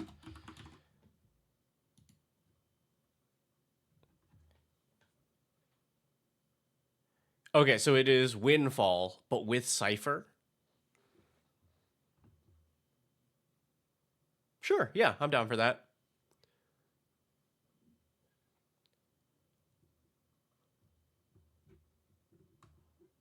Francisco, you all are are mad.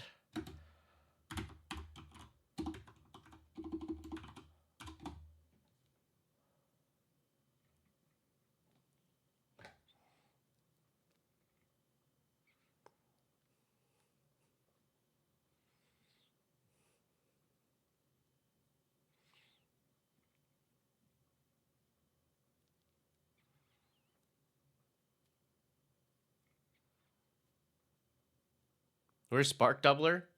Right there.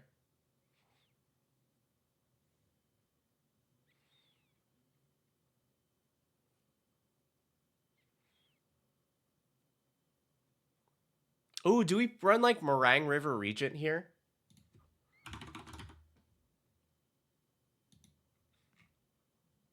It gives us a draw 3 discard, and it is a decent reanimation target or decent play later. Thanks, Laundry. Appreciate that. Uh,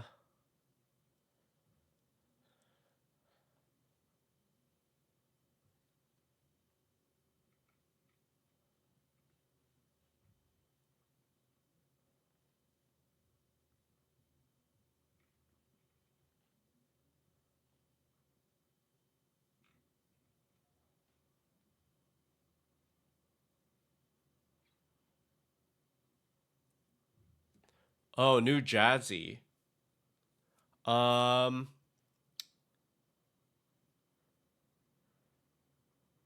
the prepared spell does not do a ton for us. What's the new the Kiora?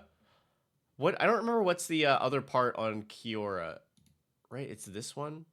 Because Kiora also has the ETB, draw 2, discard 2, attacks if there's 7 more cards in your graveyard. Oh, that is odd. That's odd cost.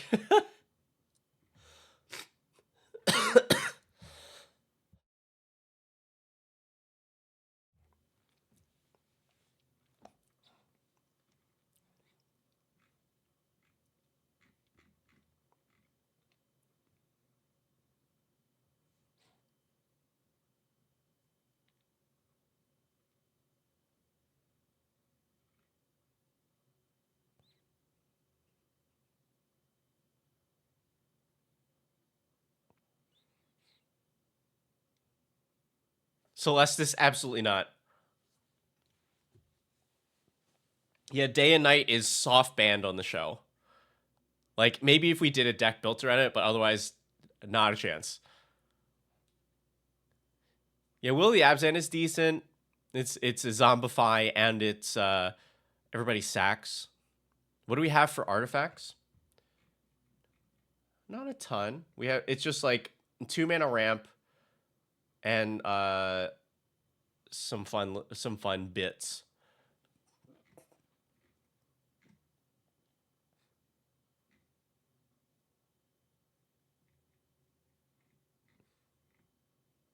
Assault suit. That's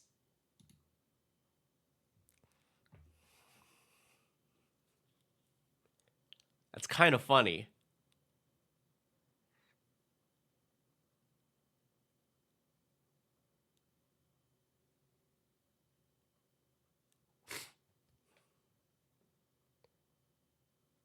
Doesn't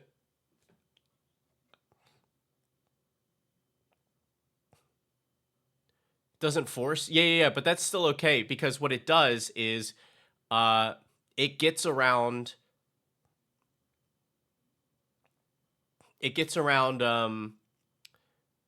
Garland's restriction. So if we steal it with Garland, it says gain control of it for as long as they're the monarch. But if we give it away with Assault Suit,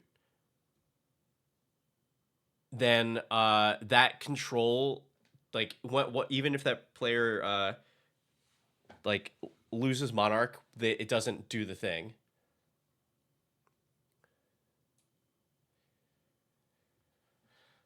Is that enough?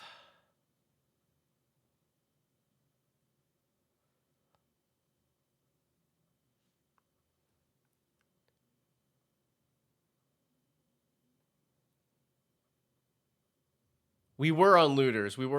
I think this is too much to just get around that.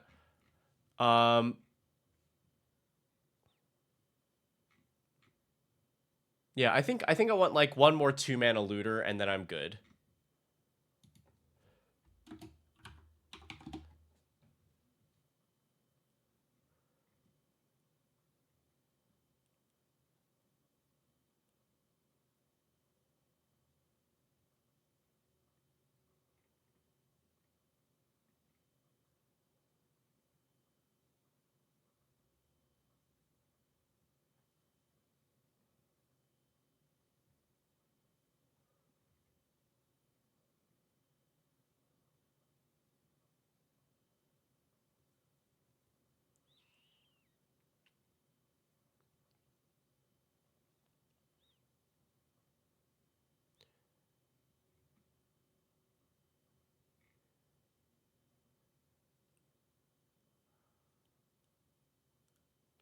Oh, is also so with Eevee, is the partner also in these colors?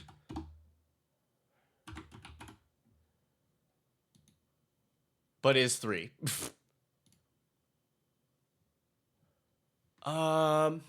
Is the upside of making a thing unblockable worth this tapping for a 1?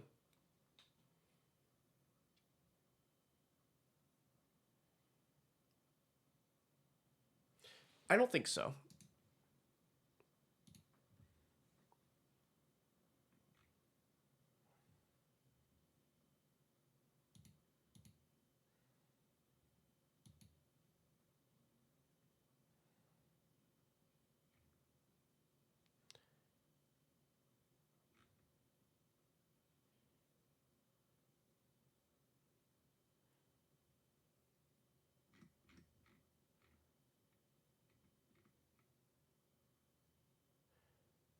Yeah, Malcolm is very good. I do really like Malcolm. And like attaching it to a flyer, I think is just super useful.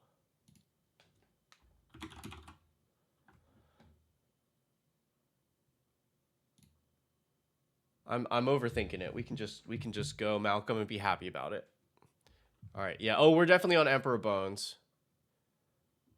Okay. So let me I'm going to fill in some lands now. I think there's still a couple flex spots, but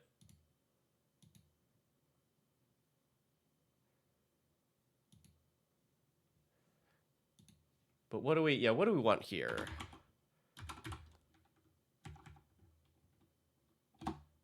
Toss a Takanuma in there.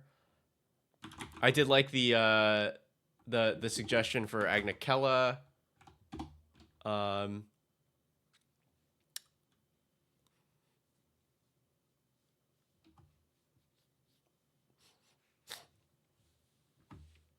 Bounce lands for potential discard. I think that's too cute. Otawara is one that I think we usually I default to not using. Like every deck should run Otawara, but it gets to the point of like, okay, if you we just you end up seeing it like be relevant every game, and that makes for worse content. So I think we will skip on Otawara only because it's one of those like this is so good it will get played every single game and should be in every single deck. Period. Um, I'm just gonna start adding the other things that we should be on.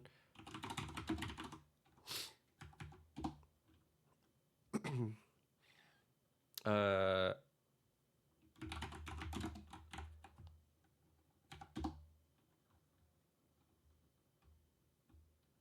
Bounce Lancer. Oh, okay, that's a fair point. That's a fair point. I'll run an Aqueduct. That's fair.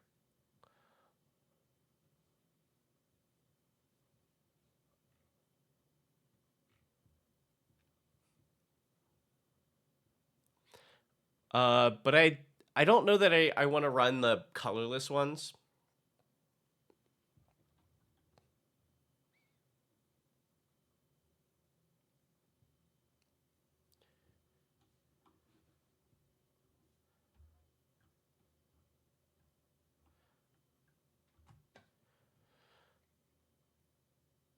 Good MDFCs. Well, we have Fell the Profane, but Sink into Stupor, Hydroelectric Specimen, both odd.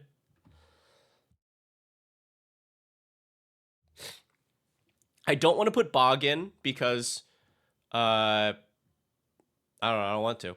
Oh yeah, somebody a million years ago said Creeping Tar Pit. I think that's a good idea because it is unblockable.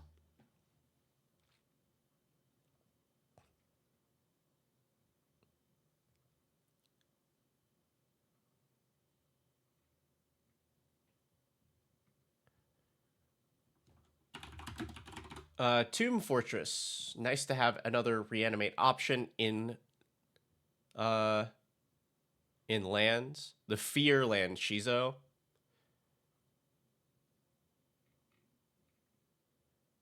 I mean, yeah, we could do I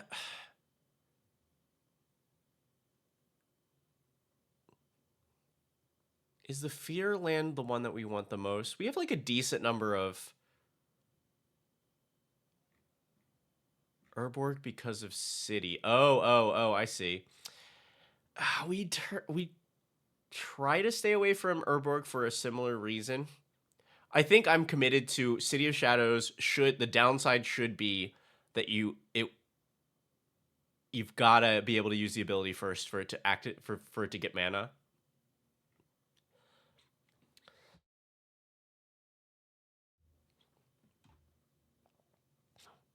Oh, give me Spy Master's Vault. I love this card.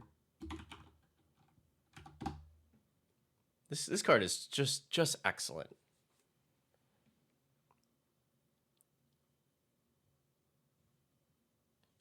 Yeah, I think we're definitely good on Shizo.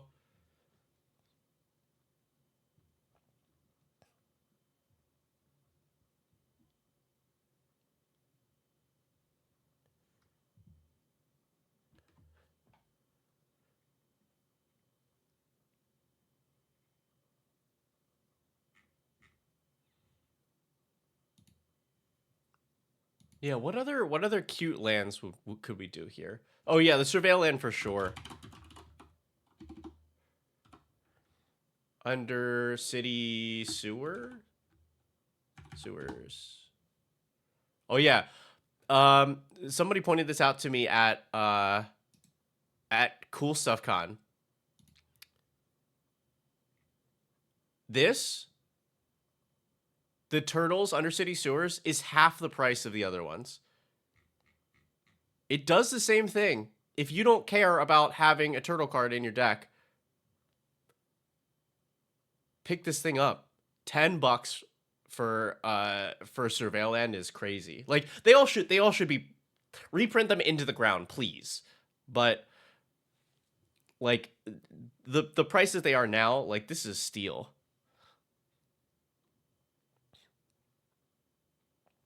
Passage? Why would we run Passage here? Why?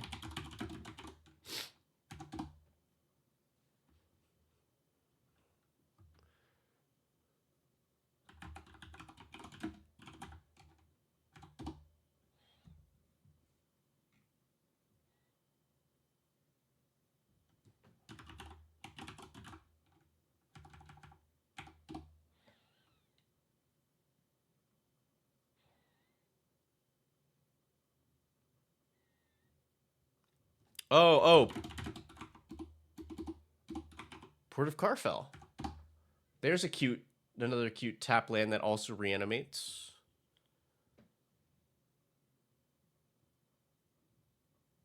Sunken Hollow. We will come back to Sunken Hollow. I want to make sure I have enough basics. Yes, the pathway for sure.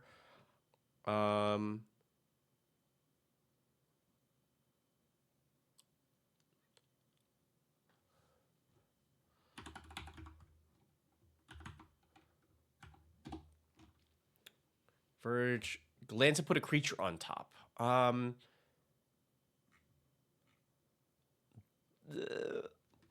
What like I'm trying to remember what Mortuary Mire.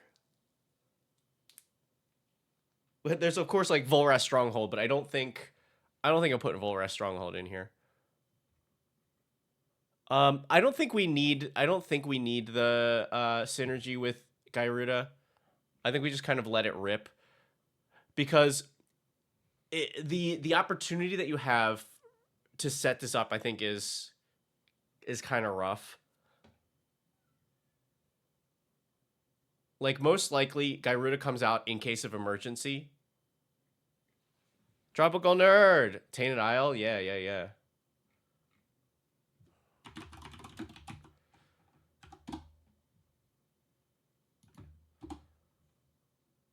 What's the new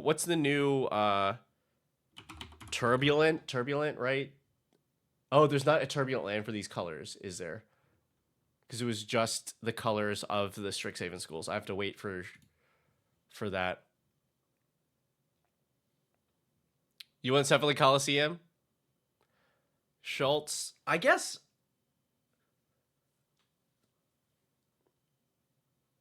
We were looking for more loots, I suppose. The thing we're not necessarily guaranteed threshold here though, right? Like our ability to put stuff in the graveyard is not fantastic. It's like just enough.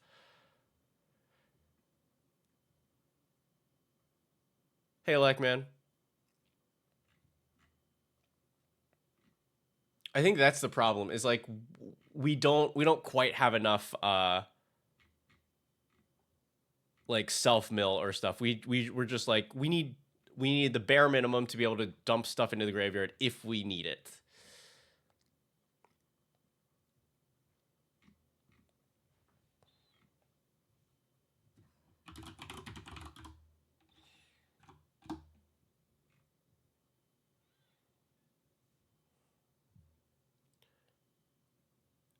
card draw of the deck. I think it's fine. It's definitely one of the weaker aspects of the deck.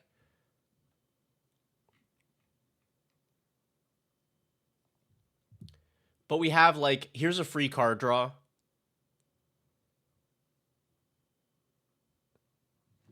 And we are running Monarch.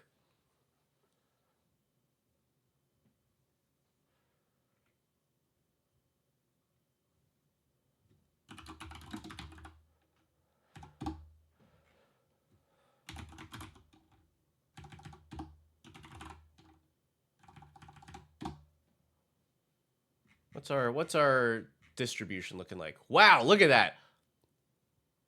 Nailed it.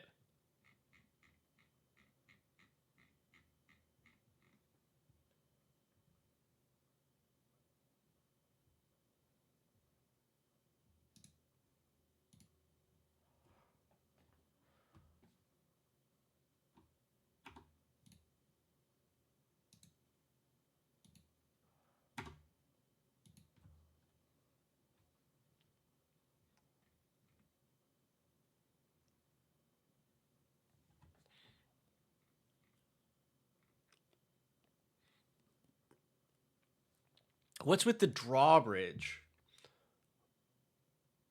What drawbridge?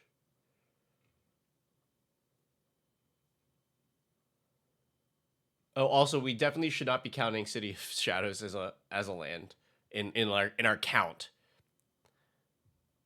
Did I put that in there?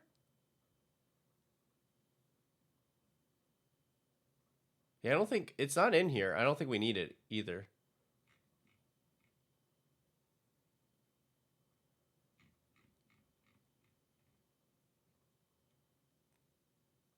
Right? I don't think we need it for anything. I mean, I guess like to haste the one thing, but yeah, I think the haste is just not terribly important to the deck.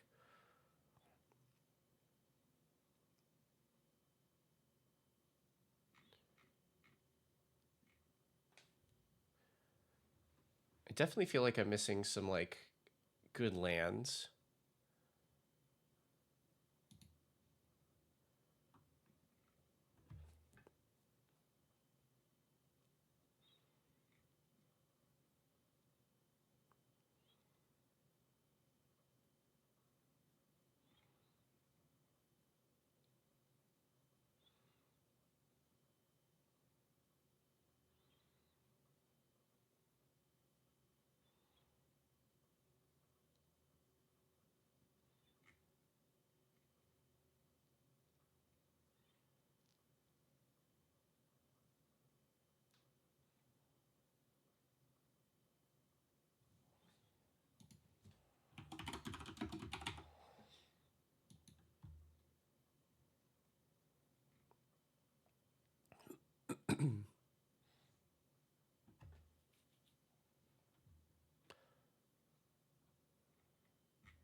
I like the idea, Conrad. I don't think we are stealing the volume that we would need for that.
Hmm.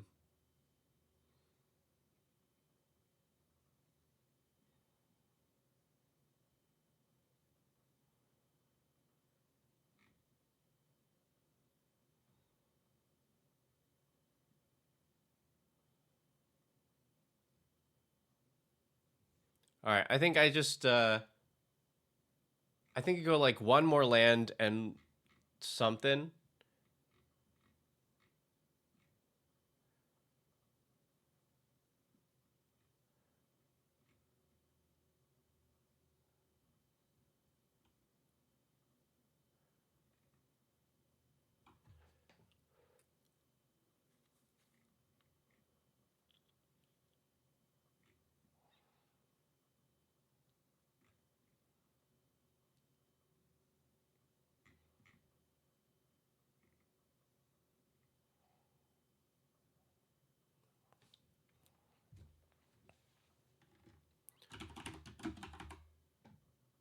I think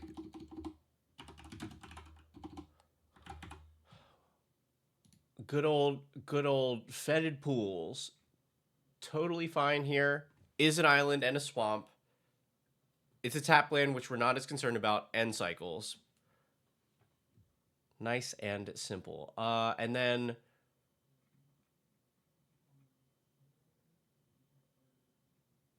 what is the last thing for this deck? One last card.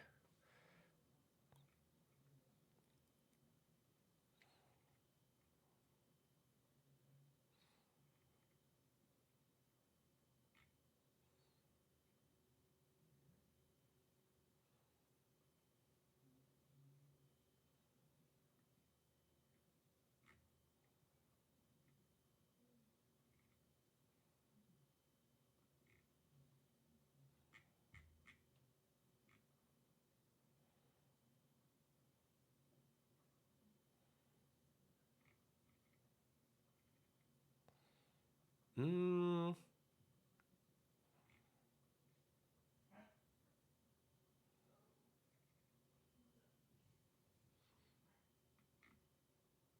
Vohar would be good.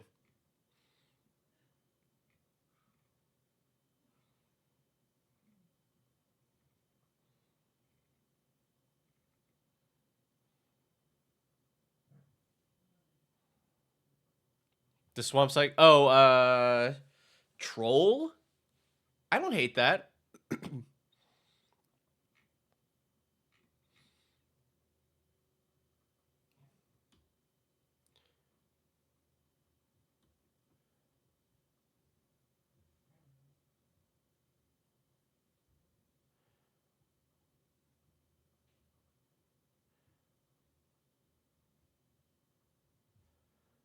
Uh,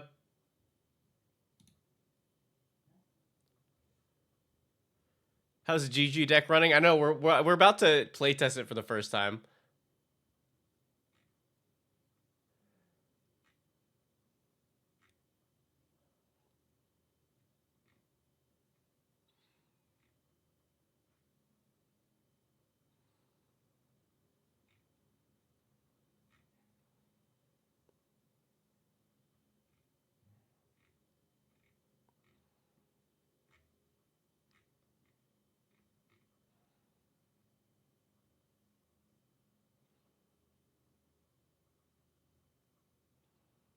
Oh yeah, everybody's the G yeah GG's is excellent. Oh, Spider-Man, that's interesting. Gives us the Spider-Man Bringer the Last Gift play.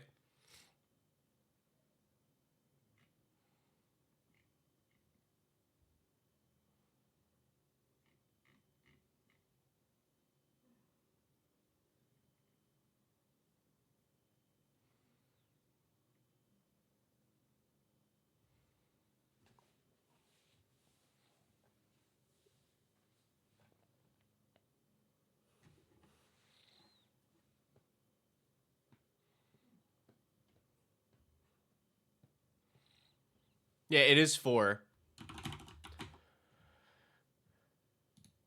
I don't think we've done anything with Superior Spider-Man yet on the show? Sure, I'm down. That's cool. All right, so if we do a playtest here, let's see. Move me out of the way.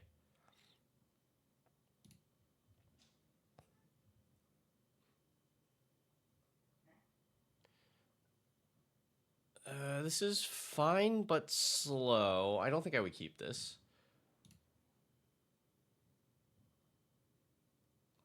I don't know I would keep this either, but I think if you don't draw something, you're kind of stuck. Yikes. These hands are not good. These hands are not good.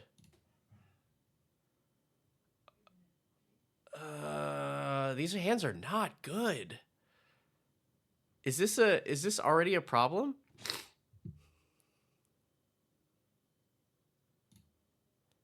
Like, these do not seem like typical hands for this. Like one lander, but we're on 39 lands. Okay, so like this is the kind of hand that you would look for. We'll just have to judge. We'll do a couple hands to see if this is really like something to be worried about.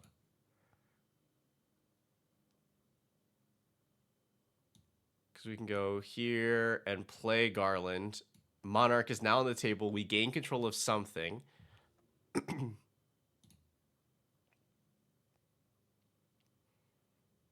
So we for sure have 4 mana here. I think you probably want Court of Lockbane at this point. You put Dimir Aqueduct on the board and take this. Back to hand. Draw. All right, so this seems great. Redraw here. Huh. Okay, all right. I'm a bounce land believer now because it means that we get to go turn 1. Turn 2, pitching something. I wish it would have been incredible if we had a bigger target to reanimate. I don't know. Are we really that greedy? Maybe it was so close to working. I think I still would want to do this. Draw here.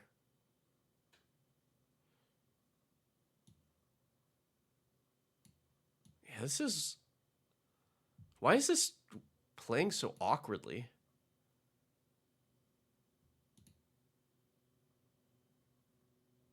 Archway and Commons. But it didn't work out. It didn't work out. I think I really want to turn 2 play. And I don't know why. Like, I guess Stormdrake is not quite a turn 2 play. It's probably a turn 2 play. Do I just, like, need another rock? That seems stupid, but...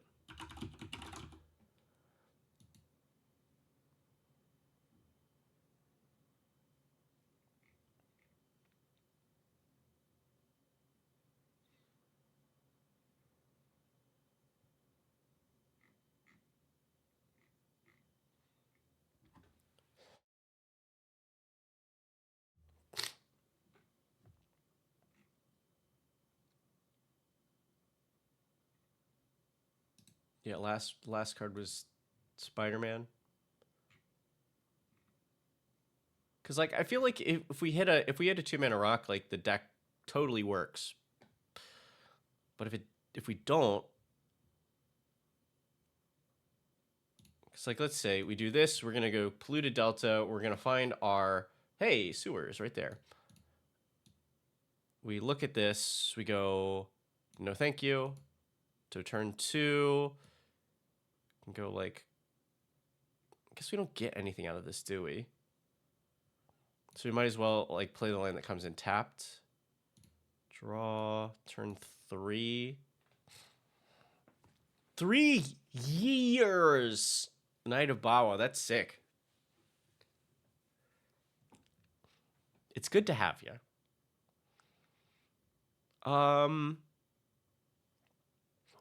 I guess on 3 we just like play the adventure of this. Make a skeleton. It seems rough. Draw. Land. Edit it next week. Probably. I don't know. That's not a me question. I don't know what's happening. Is that the? Is it the? I guess it has to be, right? If we haven't done it, it's got to be.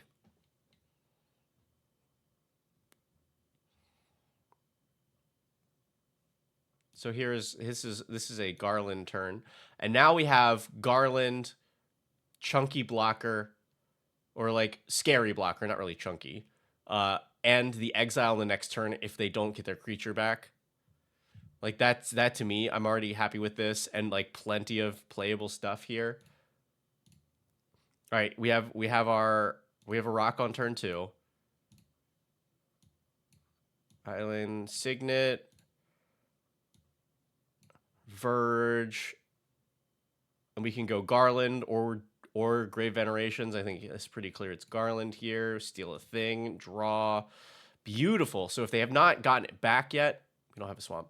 Then we can go John Irenicus, give that away. Actually, still probably played this. Draw. Yeah, all right. Yeah, I think you don't keep that hand. Only one land.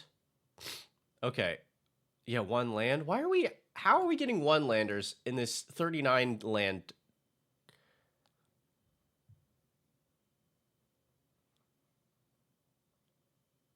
I don't think you keep this either. This is...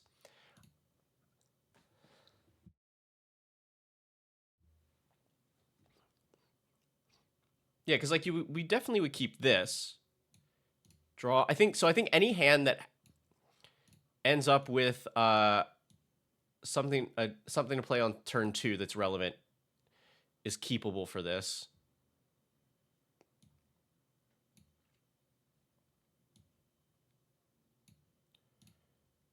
Okay, and I think I'm happy with that at that point. Okay. Cool.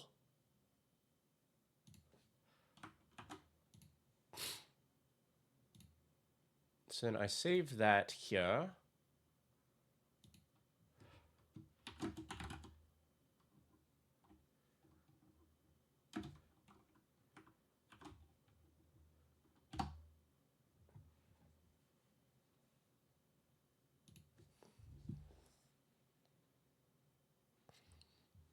All right. So now, what do we do against this?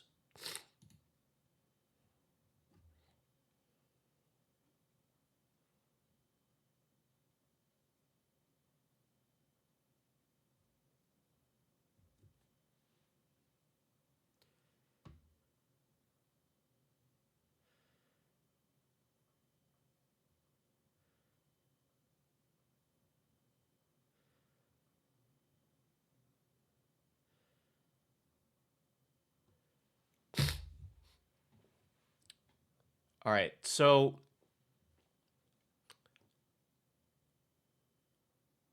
that's a fun one for G. What else do we want to play for G?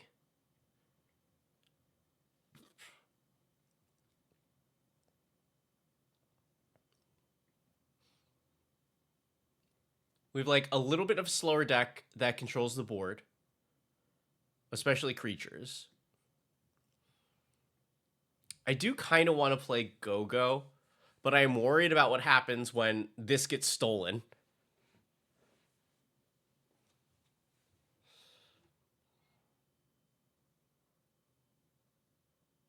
Expedition map into Homeward Path. Yeah, I think that will be missing from this. Gallia, we have done Gallia.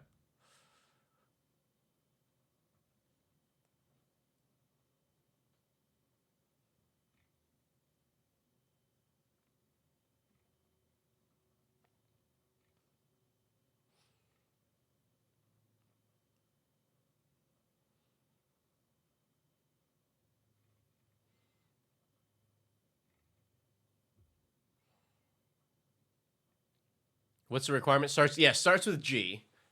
Bonus points if we can find a fun theme for it.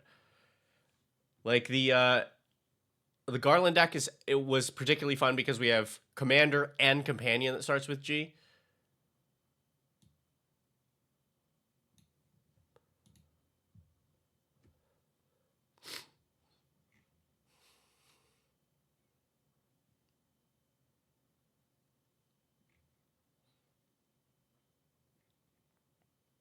Everybody can have fun. We'll play Gaddock Teague.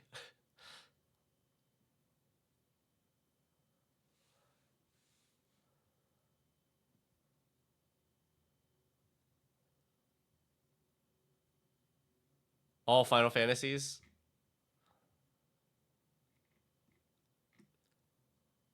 Is decent.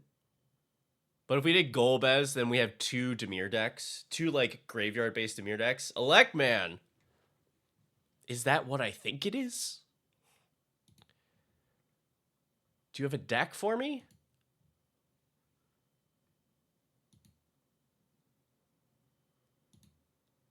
Yes.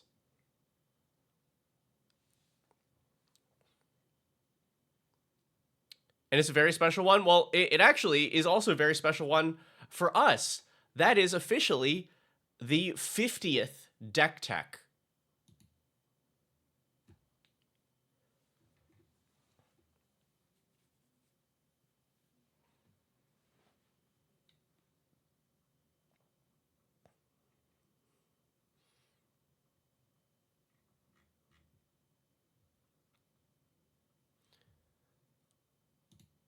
So I'm pumped.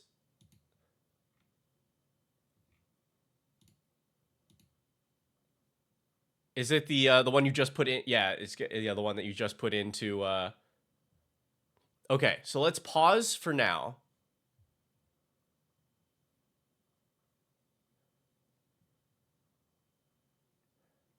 All right, so I see you have original deck, original link and current link. All right, so let's see.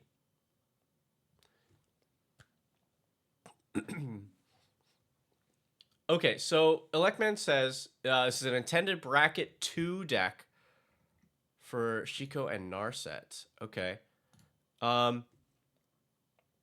Double spells, love it. I've been saying that I've been meaning to build a double spell deck myself.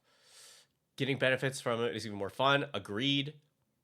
However, I had Mauled look at a version of this way back in December. Absolutely savaged the deck on stream. While he definitely understood the deck's issues on some level, fairly unsatisfied with the suggested improvements. Okay. Needed more concrete. He said you needed more concrete direction than double spelling is fun and getting benefits is more fun. Deck did not and still did not have a true win condition besides I will outvalue them, I guess. So he suggested I wanted double spell payoffs, like a Lionheart and Cosmic Grand Zenith to be the heroes of the deck, which you, on some level, you do, since they're double spell payoffs. I'd like to make it, or I need to make it a bracket 3 removal pile. I see.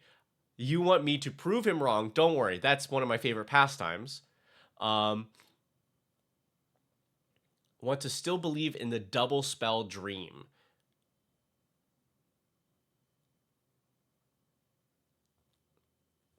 This is what I am here for. Okay, so we're focused entirely on double spelling. And then the issues. The deck doesn't work. I don't see the cards that I need to actually make the double spell game plan happen. Might be because this was at a point before we tried to factoring a deck's curve into account while building it. Okay. Still didn't during the soft rebuild of the list. And remind me, let me talk about the curve for a deck like this. With that being said, Mald's one and only playtest of the list exemplifies the issues you have with it pretty well. Just because I disagree with the suggestions doesn't mean find fault with the evaluation. Yeah. Current version is just one I made with some rough edits to it. It didn't even cut half the cards that Mold suggested because you want the double Spellmatter stream. And we're keeping as many as you can get away with. Love that. All right, budget restrictions apply. Try to avoid cards over $30 unless it's like absolutely necessary. Cool.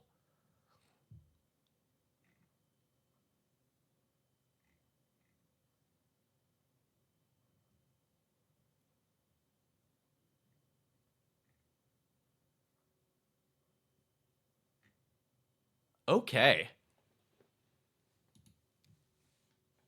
This is a great 50th deck tech. Okay.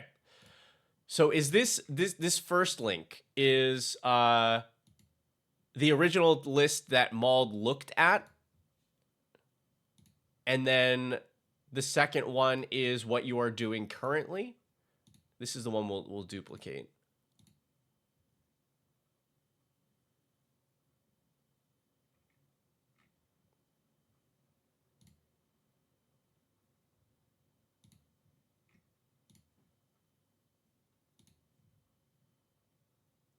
All right, and then there are tags. Okay.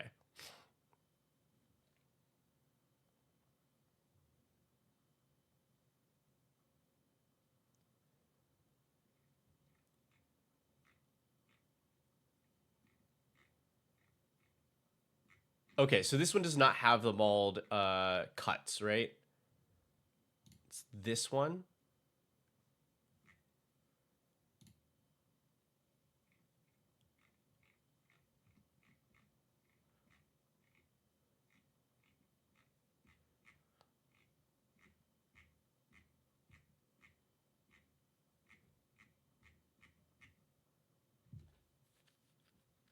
Oh, only for considering. I see.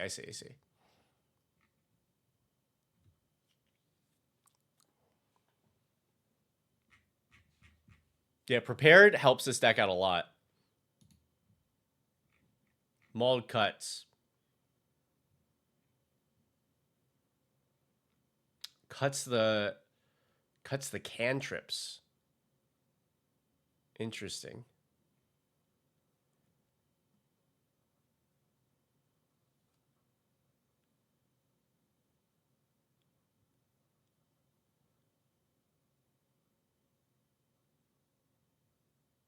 Paradigm's okay for it, but it's a very big investment early on to only get a free spell on your own turn.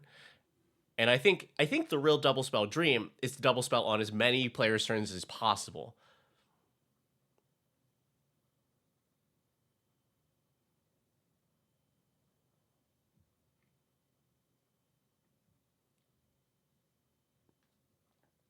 I think I agree with these cuts except for the instant speed cantrips. I think they're very good here. King Cow. Oh yeah. This is a deck tech submitted by Electman. Okay. What?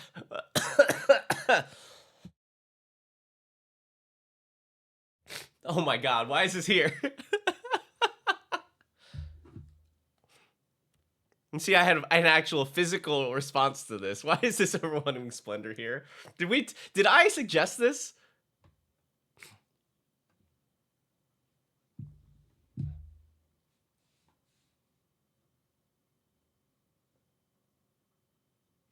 Added Sentinel Tower. Yay. I don't like Sentinel Tower in this deck.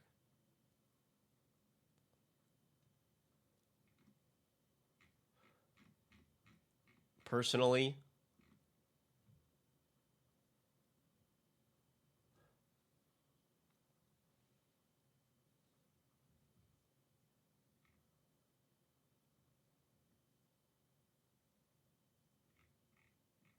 Oh, sorry. Yeah, I totally missed Laundry's message there. Thanks for clarifying, King Cow.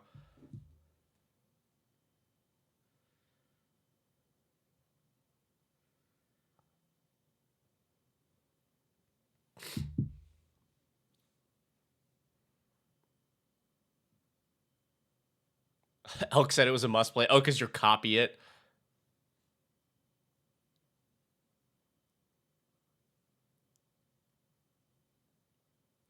All right. I definitely disagree. Like,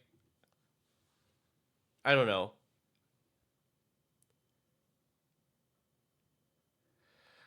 I think it's a very strong play, but I think it's a play that like it doesn't feel the best in bracket 2.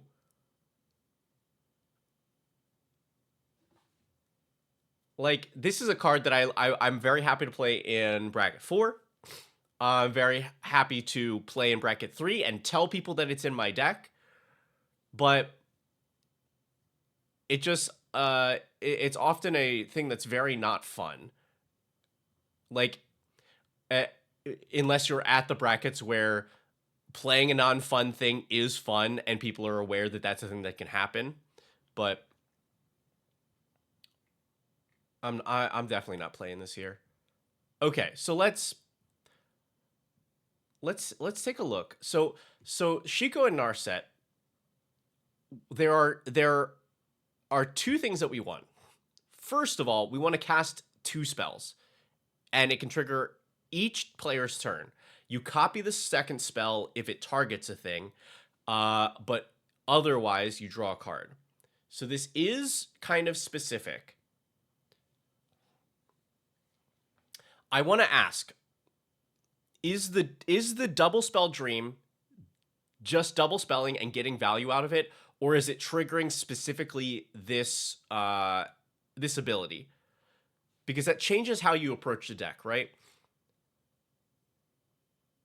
So we're happy to just double spell and get whatever triggers we can out of it. Then we use different spells than if we need it to also target.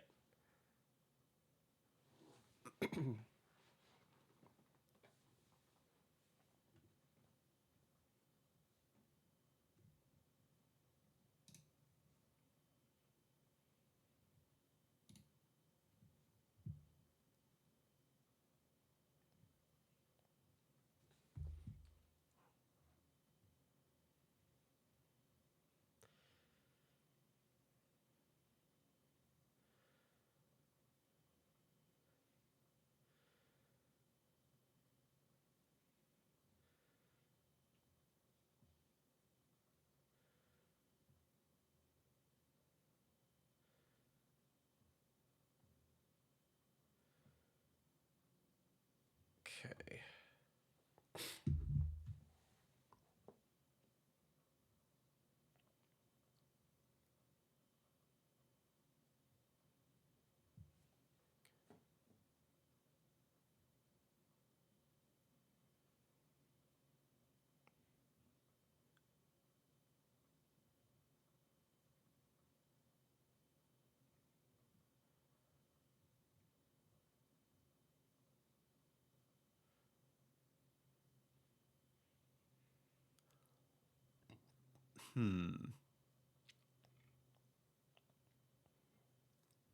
Happy just to flurry consistently on my turn, but I'll give credence to the idea of holding up mana off turn.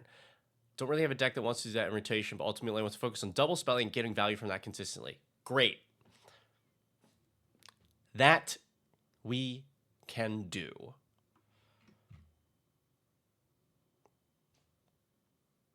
Did I see the YouTube link? I did. I did. But I feel like I got the idea from how you described what he was saying. And it definitely sounds like, the mauled like philosophy for decks like this. I definitely disagree. All right. So we are, because I think a deck like this can consistently double spell on your own turn and double spell on at least one other player's turn fairly consistently.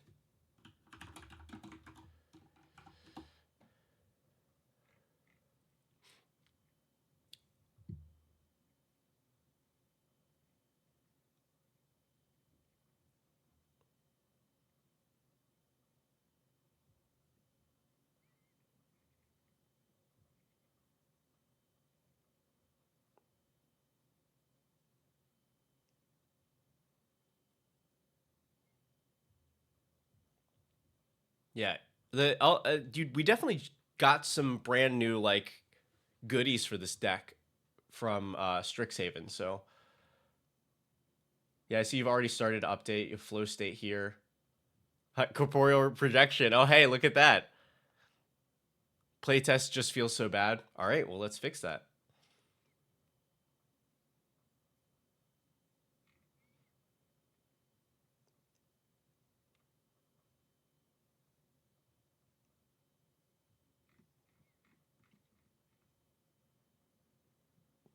Cool. All right, I'm gonna turn these tags off because that's how I work.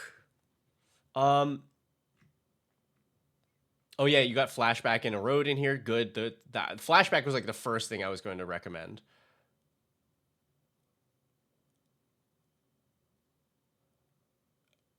All right. Let's trim this Narset's Rebuke because the card is just like not terribly efficient. For this level of play, very good for limited.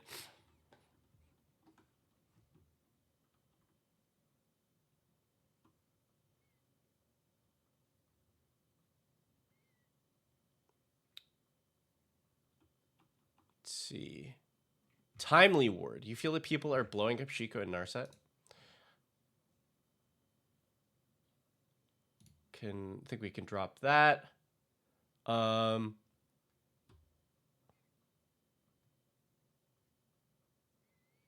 think the Monk class is fine. I feel like this is a card I would have suggested, but it is a little clunky.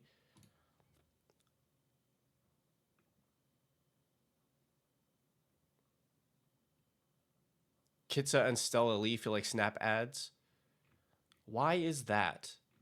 Because we don't Stella cares about third spell. And Kitsa loots and copies. And copy is also not super useful to us.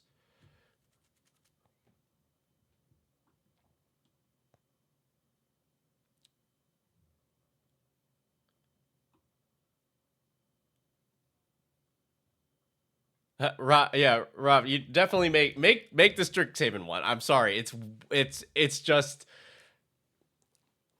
I'm sure there are interesting things you can do with the other one, but the Strixhaven one is way cooler. Okay, Stella has a second spell trigger. Is it like it's the Is that the impulse draw? Second spell. Okay, impulse draw. End of next turn.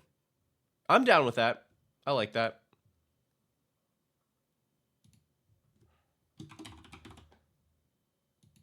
See if I can remember to do this consistently. Flamehole Grappler. This is a cool card, but it does not do the things that we want. Because copy is not super helpful.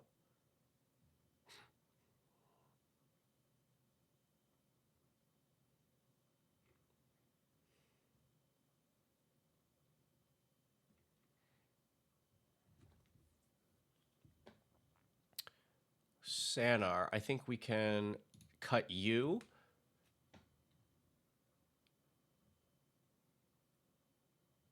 I really like the Harmonized Trio here. I think that'll do some work.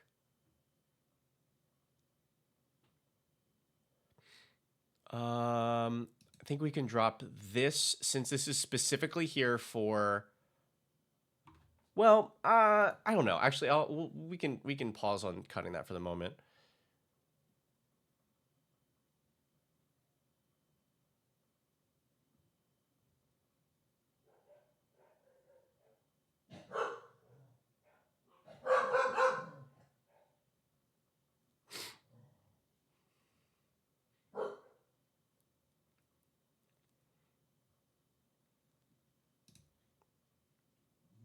Yeah, cut Sparks. Just finding some space here first. Because like we definitely want extra mana.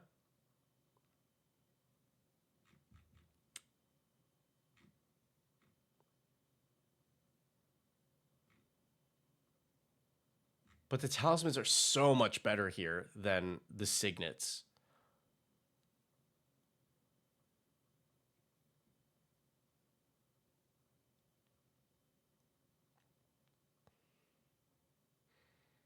I think you can cut these signets.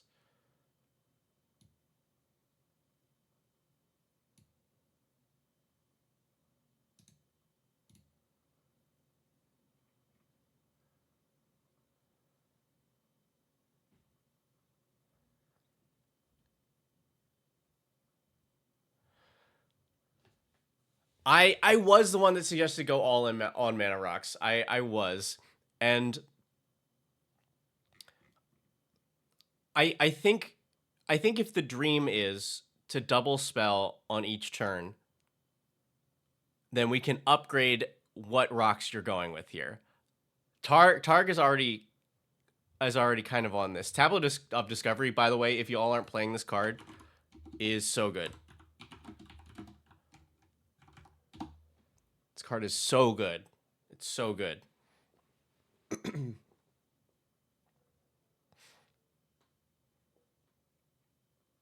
Like the fact that it can tap right away for 2 and gives you a little bit of card advantage if you want. It's just excellent.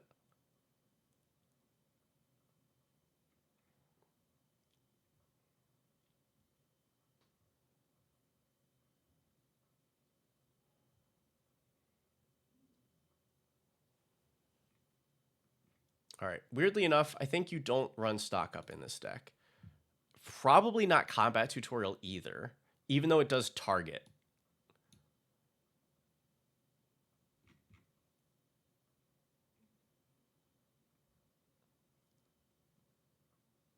Let's see.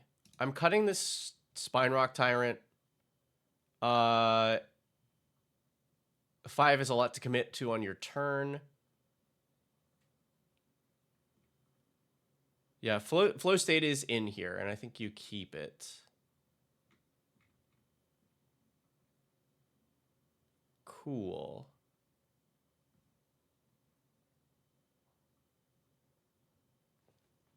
All right, and I think Mark of Eviction here is probably your worst double spell enabler, because you have Mark of like the ones that allow you to do it consistently on your turn: Mark of Fury, Effigy, Glitterfang, Ronin, and you really only want to ever see one of those in the game. Period. Hey, Callista, yeah.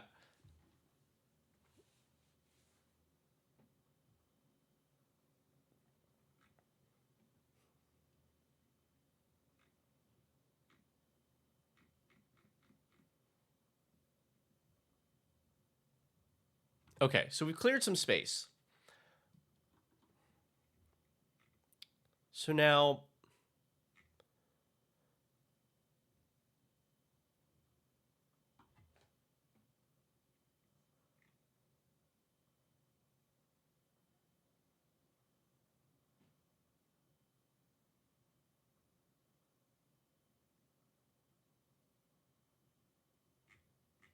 even when you can turn it into removal,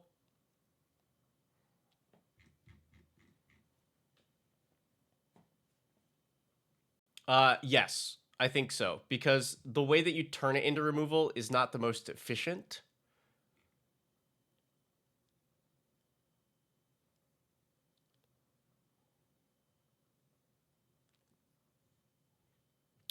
Sunbirds is good. It's just like it leaves you so naked for rotation, because you have to tap out on your turn for 6, or you have to wait until you've got more than that mana.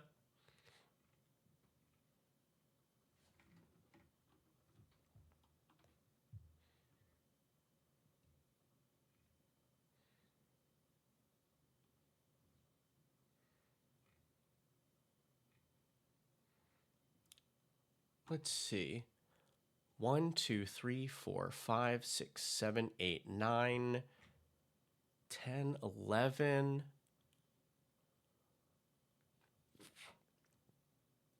Better than Storm of Saruman, yes, but we want to keep Storm of Saruman because it's cool.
Oh, hair pocket fatigue.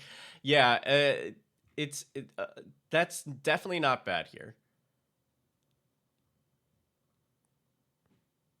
Um, does Ojutai also cover your sorceries? I think because like that does make a little bit of a difference here, but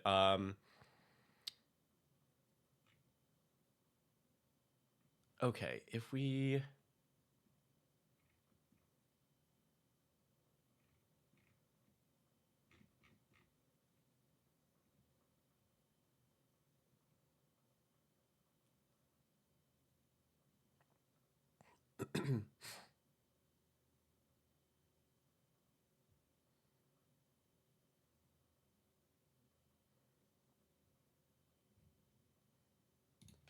I think I discussed these last time.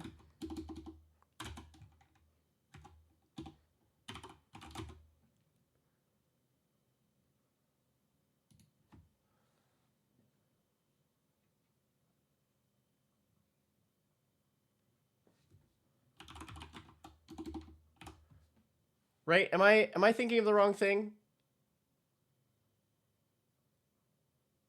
Am I thinking of the wrong thing?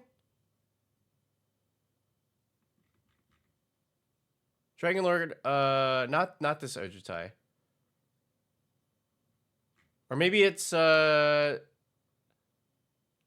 am I Chat, do you know what I'm thinking of? Here we go. The Taigam, Ojutai Master. When you cast an instant sorcery spell from your hand, if Taigam attacked this turn, it gains a rune so that is not as helpful.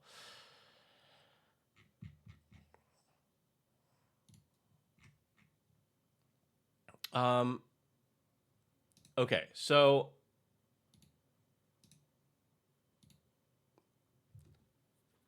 these are definitely going to help you to double spell a little bit more in your opponent's turns.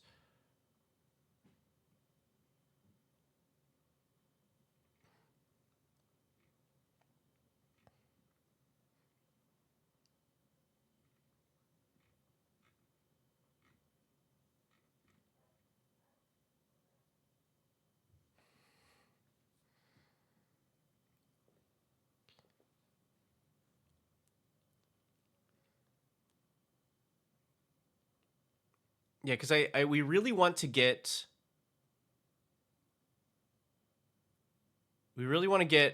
a payoff on the board quickly, and then be able to double spell. I think you can do it 2 times per rotation. This is fine, but I don't think it plays into the dream, you know? Lavadar is insane in this deck. Lavadar is pretty good in this deck.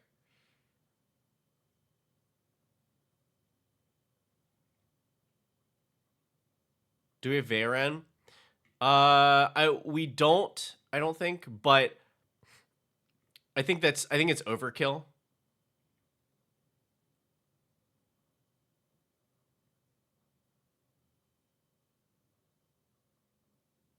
What if every land was spell? Or it's just once, right? It's just flashback once. It is. I still think it's really good here, but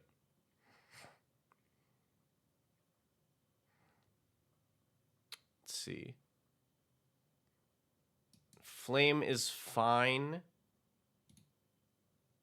but does not contribute to the dream. Oh, the retrace one. You're thinking of I feel like I talk about this all the time. And I don't know why I can't think of it now, but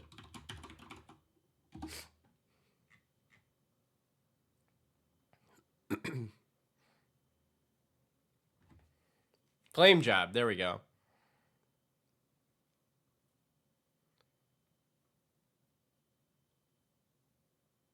Flame Jab is reasonable. We do have a lot of other good ways to consistently get a second spell.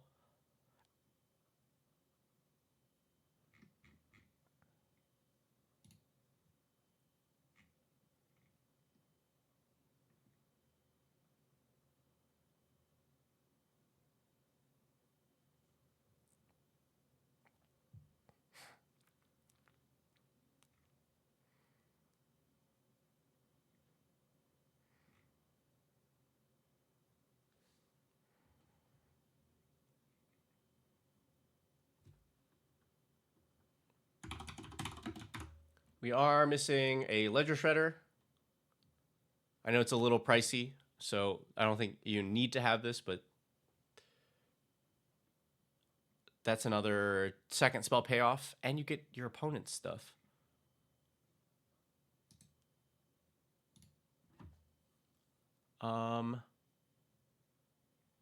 What else is not?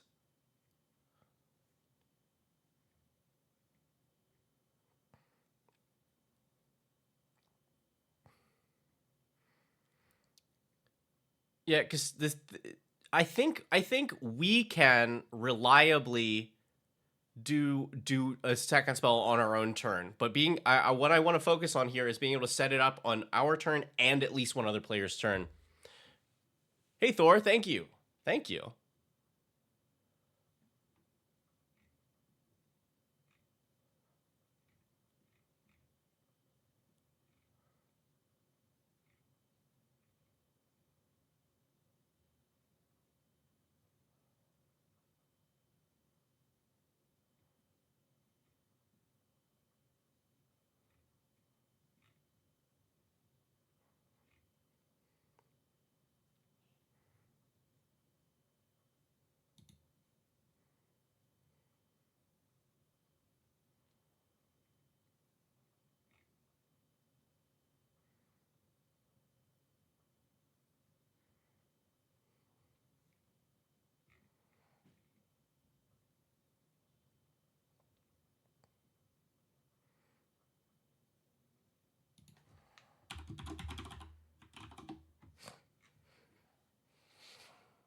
See you, Laundry. Thanks for hanging out. You have that emeritus in considering. I think it might be reasonable here.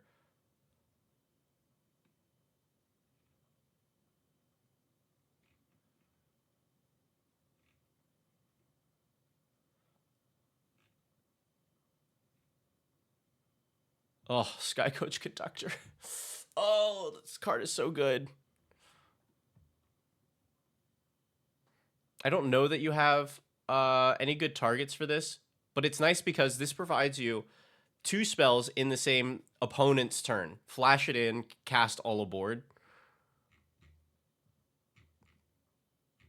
And worst case, opponents don't do things that you need to react to. Flash in at end of turn. But like, there's just nothing here that you want to blink. Right? Nothing.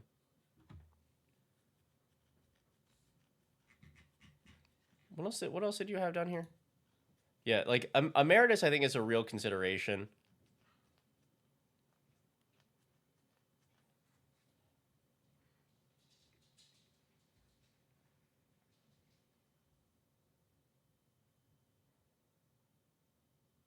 I don't know. I think cutting these is crazy.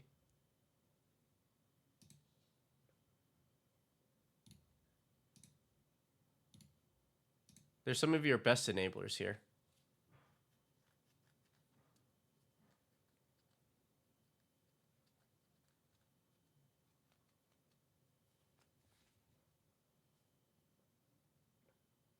View from above. Is this Assassin's Creed?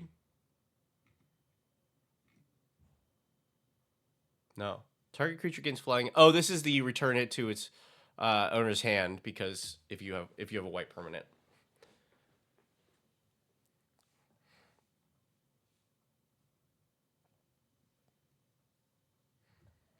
Yeah, I think this is great if you have the mana to spare.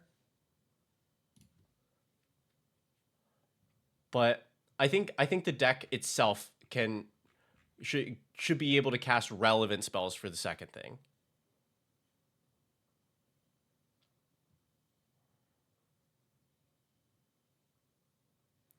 I don't know. Emeritus is like high on my list to try in a deck like this, but I can't say that I am super confident with it.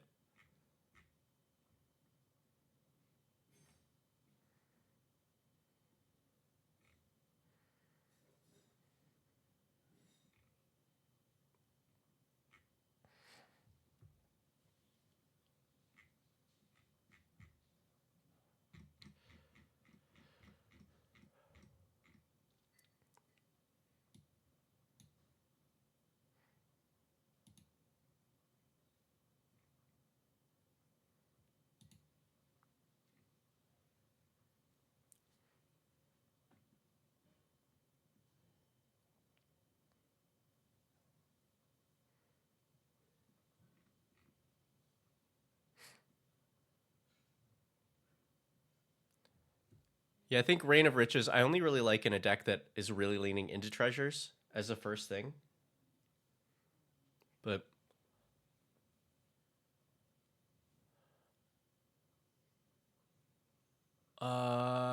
yeah, I think I just my brain is not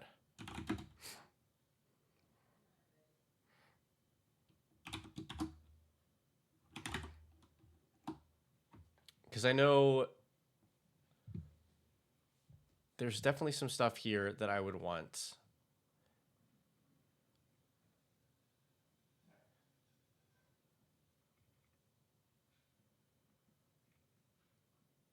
What am I thinking about?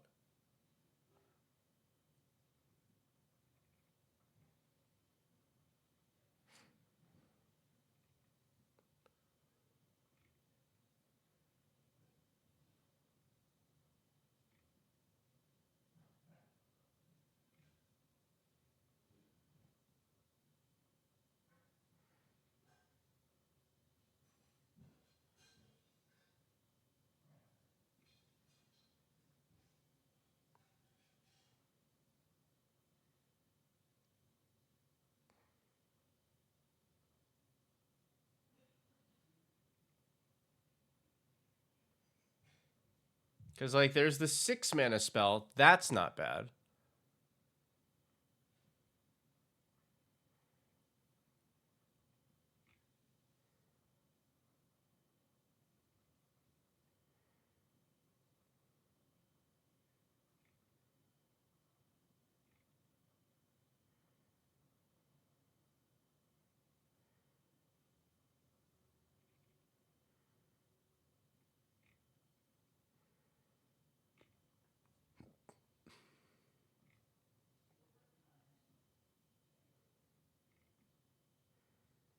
Yeah, like Rapturous Moment. This is something I would consider.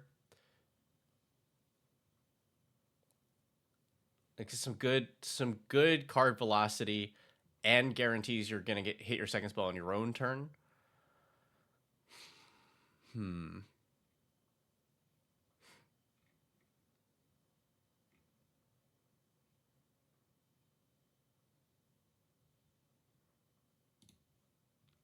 But I'm not sure that it is completely right for this deck.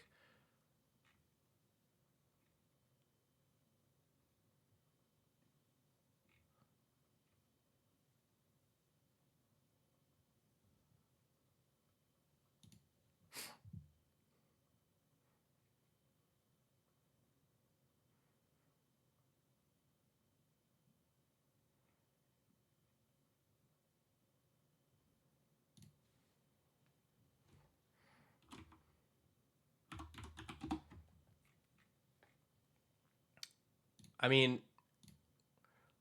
we can also just jam in Mishra's Bauble and Urza's Bauble here as 0 mana. Here's a guarantee that I get a second spell on my turn that also does not take mana and immediately like draws you back the card at the next upkeep.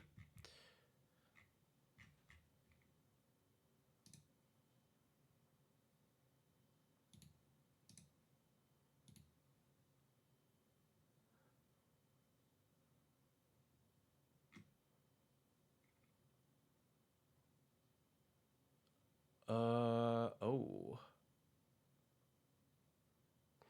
I think this corporeal projection is really good in not this deck.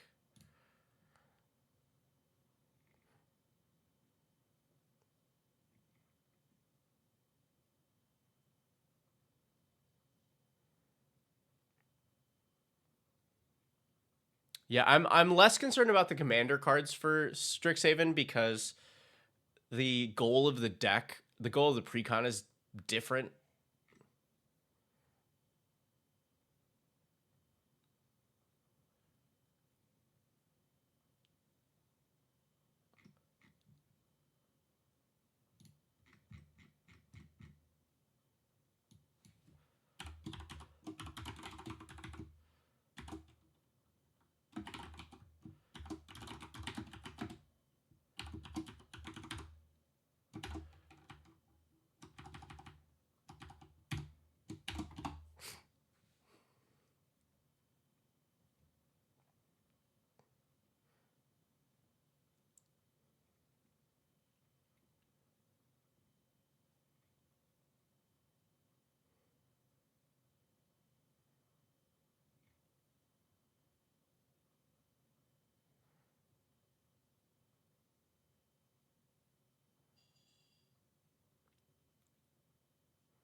You see, the cards, I was hoping there were more, but the cards I was thinking about were Dramatic Reversal and Turnabout.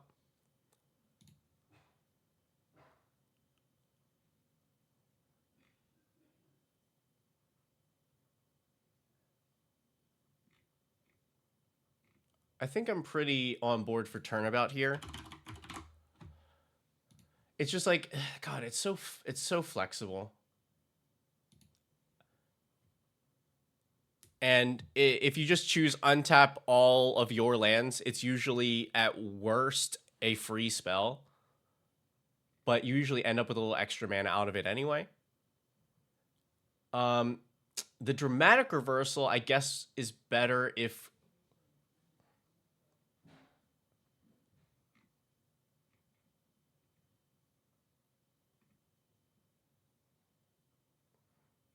we go harder on the mana rocks, which we had been doing before cutting the signets.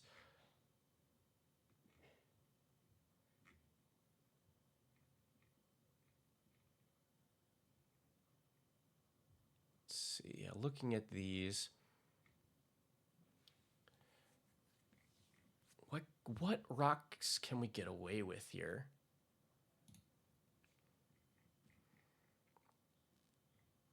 We're on benders, right? No. Oh.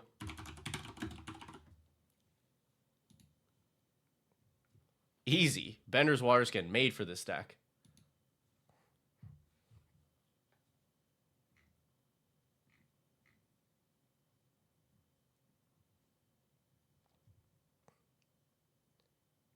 Press the Enemy and Guff. I had I think we considered those the last time looking at these.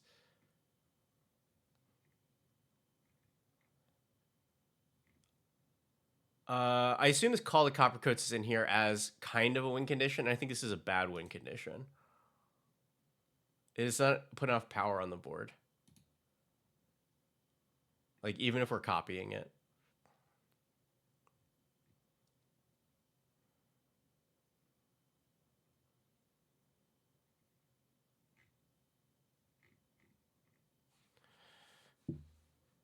Yeah, I think press would be okay. Guff is a little too, like,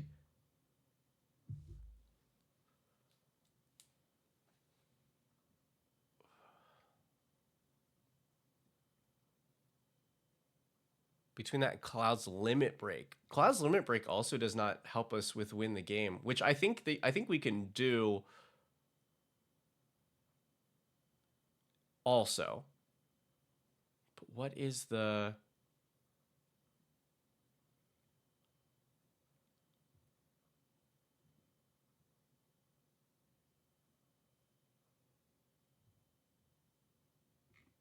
see, we have 19 instants, 2 sorceries here.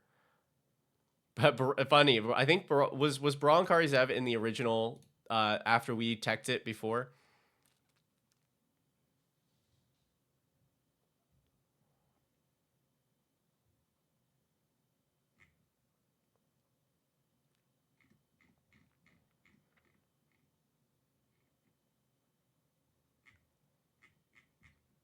I think you are on loot for this deck.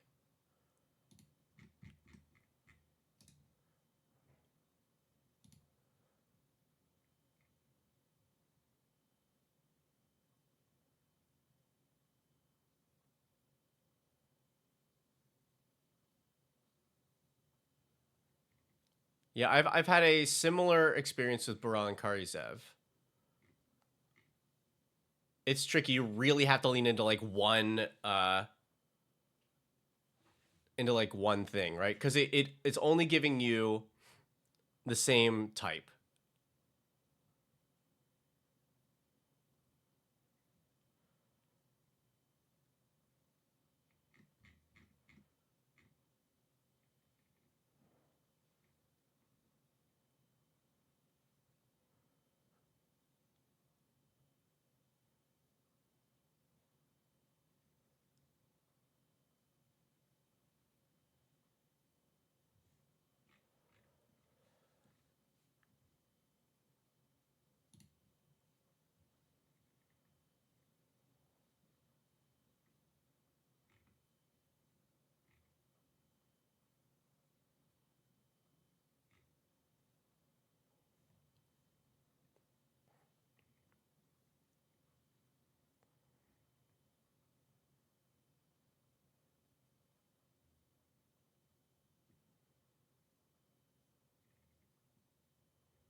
I think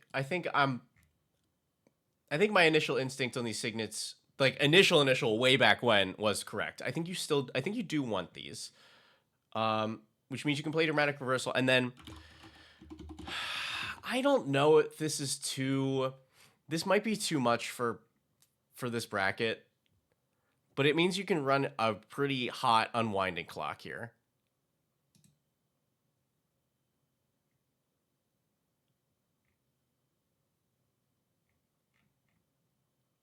I don't know. I think I'm not. I think I'm not there, but I am on these signets, and then something, got all that.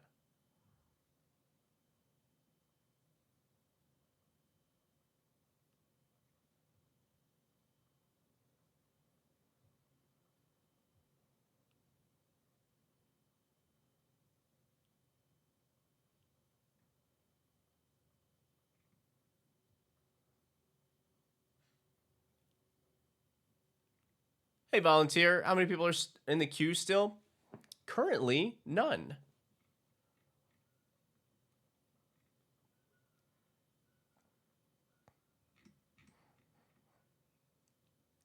Okay, this looks pretty good.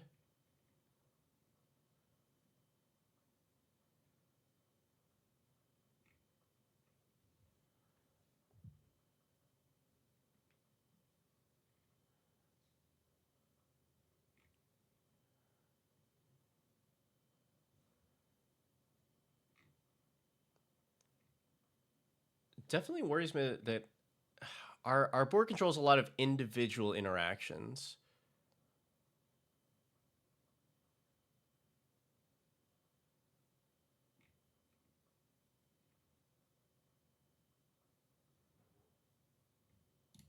Oh, but you know what is not too much for that bracket? Uh,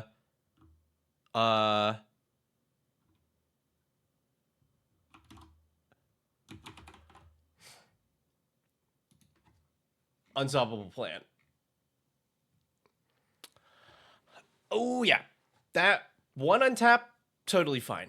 Untap on everybody's. That's the Seaboard Muse. Okay, let's give this the old playtest. Oh, swap anything in here for another land and we're good. Okay, so if we go with this, we go draw on turn 1. Let's just go with a nice tapped Frostboil Snarl. Draw. Then we get a Plains. We go Mind Stone. Draw. How about a Glacial Fortress? And then, depending on how you're feeling, I think you can just slap down a Shiko and Narset here. Draw our card.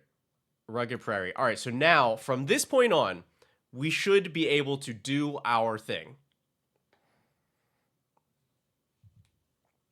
So, what's our setup here? On this turn, we probably go 1, 2, Signet. That's spell 1. We have 1, 2, 3, 4 mana. We could just do Ronin for spell 2 and just get a card draw. Leaves 3 mana open for Brew and Swords on another turn. So I think I'm good with that. We draw. Cool. We smack somebody with Ronin, hopefully, and our commander. This goes back to hand. On a turn that we see fit, we go, depending on what you're looking for. Hey, Red, you probably want, I mean, like double swords, I think is probably better at this point in the game. But we have the option of also going double brew. Let's pitch. Let's see. We just don't have a good thing for reinterpret right now. So we pitch that. Draw 2. Man, now we definitely, I wish we would have gotten rid of the land. Then we go swords. We double cast the swords. Sick. Next turn. We're missing a payoff though. Like we're missing another payoff, which is a little sad. I think I would channel this Ronin here. Because we don't have a I guess we just yeah. Well, let's go here. Play Talisman. Still play Ronin. Draw a card off Chico and Narset. This is fine. It means that we can, on another turn, so this returns a hand, rewind something and double erode. And I think then I probably cycle this to draw another card. Ugh!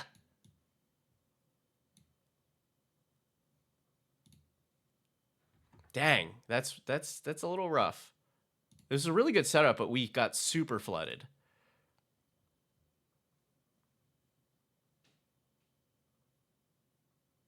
Like, unlucky, but still useful.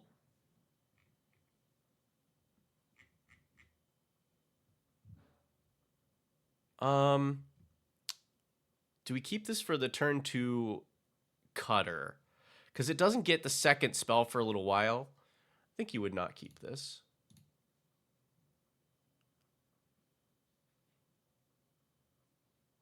This is... Hey! That looks like another deck tech. Is that you, Volunteer?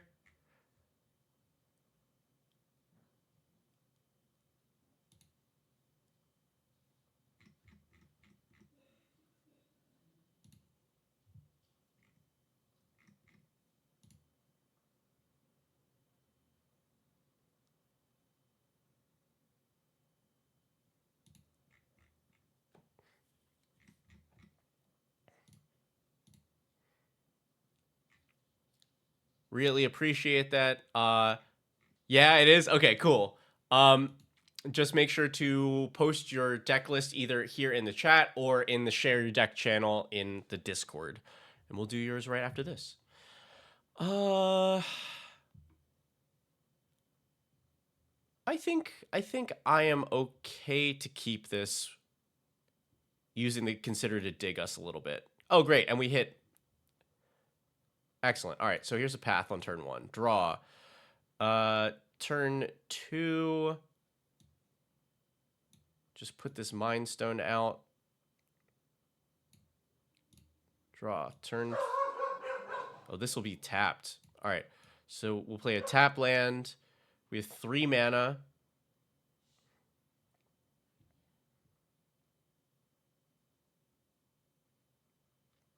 Yeah, I think I'm good with the long range sensor. Next turn. Fortress is tapped. We have 4 mana here.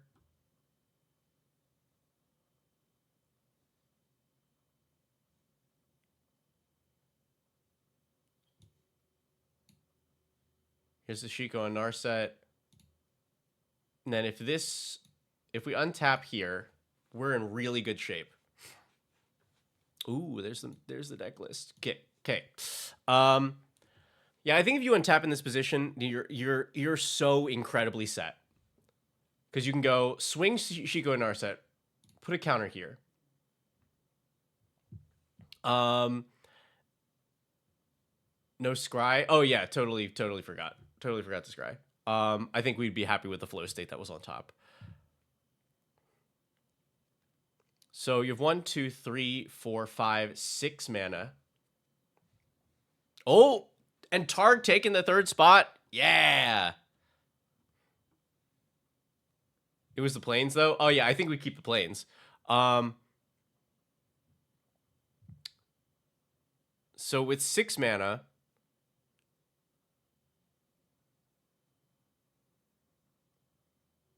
just donating. Oh, thank you so much. She's still a little wonky. And it is much appreciated. I'll let Nerd Mom know. Yeah, Alphanod lets us search for Alice. We've tapped 4 mana for this. So let's go 1, 2, 3, 4.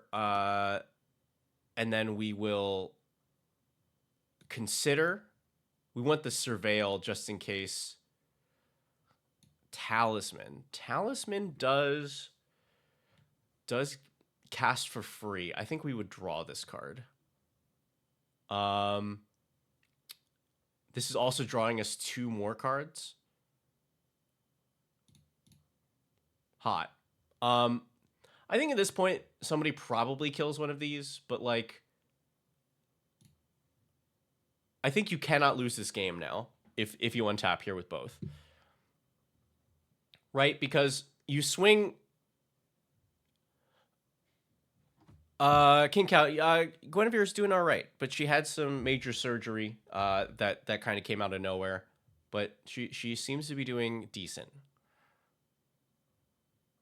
When Talisman also get doubled? No, because that's the target. So like, look at this setup here. We can swing for second counter here. So now long range sensor is online. And we might be able to reasonably turn this on every turn of the game, or every one of your turns. But like you can go 1, 2, 3. Alice, Talisman for free because it's your second spell. Draw 2 cards. Here's our land for turn. Now you're 1, 2, 3, 4, 5 mana that you're passing on here.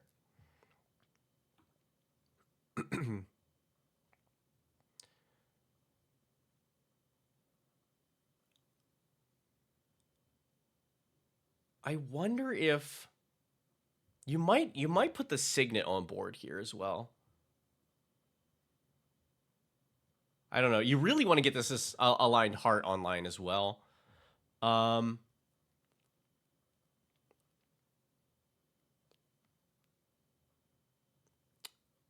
I think if we go 1, 2, 3, we play the aligned heart, which is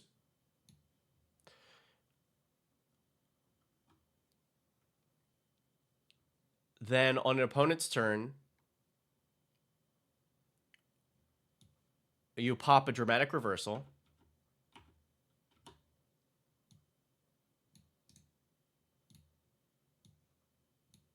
Untap these, and then oops. We don't have blue out of this, do we? All right, yeah. So this is probably waiting a turn.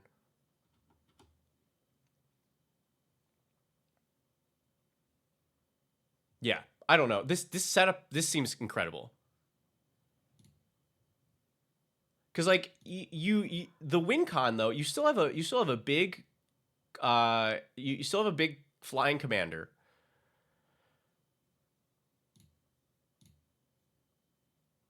Like this seems good to me. All right, turn 1.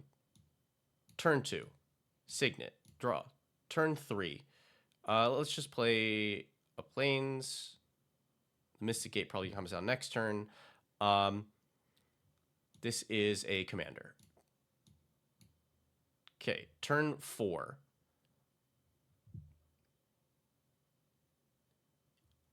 You can go like I think you go Shredder here. And so this ends up being what, 2 mana. You have 3. You could just drop the Unstoppable Plan for a later turn, or you can snap, but leaving up 3 mana does not really do a ton for you unless you draw stuff off of these. I think I'd be willing to give it a shot. Hold on, you cannot play snap off that mana. So you go 1, 2. both these triggers will resolve before you untap lands, so you can look at your cards first. So you go cool, draw a card, and connive. Draw. You're pitching. The Unstoppable Plan is really good with these rocks. So I think you're just getting rid of a regular old basic. Untap your 2 lands. Go, here's 2 for a Signet.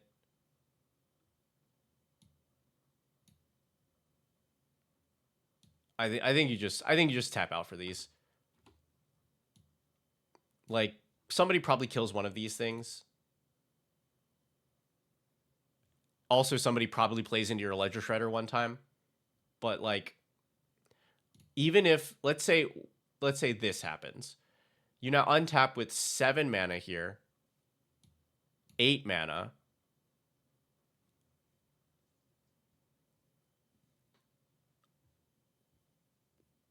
You go play Unstoppable Plan for free, essentially.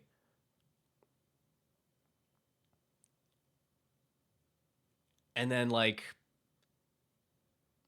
I don't know if you, I guess your greedy play here is if you don't think there's interaction, then you go 4 mana, turn about yourself. Get a Ledger Shredder. You floated a mana.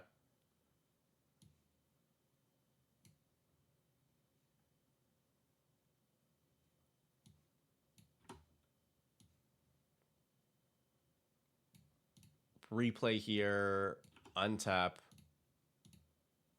I don't know. This is feeling pretty solid to me, even considering that we were kind of stupid with our mana here.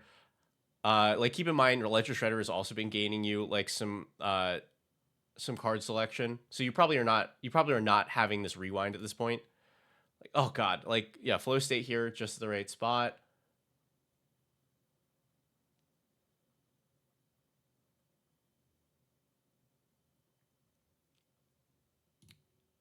I'm gonna test this one more time. Ooh, all right. We get to see the bobble in action here. Draw.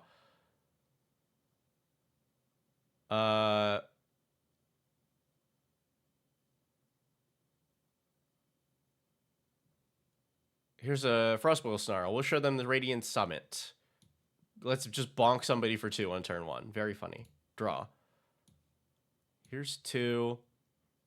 Like, we can hold up hybridization or just smack somebody again. That is not an ideal. Maybe the right play was play the bobble before. Yeah, because we have a lot of second spell action. No, because this means that we were guaranteed Corey Steele and bobble, which we immediately crack. But now we've done this. We draw on the next upkeep. Oof. And then draw on our turn. Ugh. All right, can we dig out of this? Like, we still double spell on this turn easily. So we go opt. Look at this card. That's unfortunate. That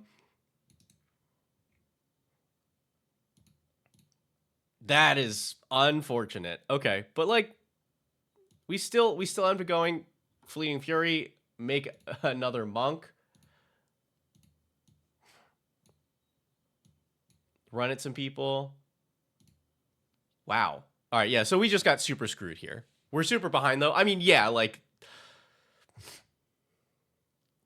that is what happens when you don't draw any lands. So like the right answer is probably make sure your opening hand has a 2 mana rock.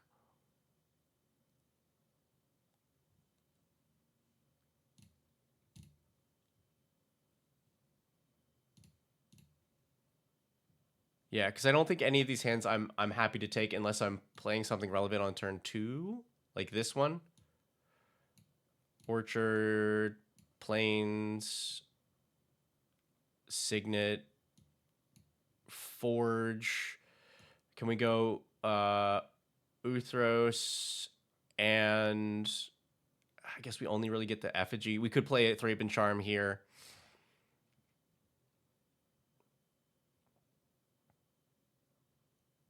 But yeah, let's just pretend we charm somebody, draw.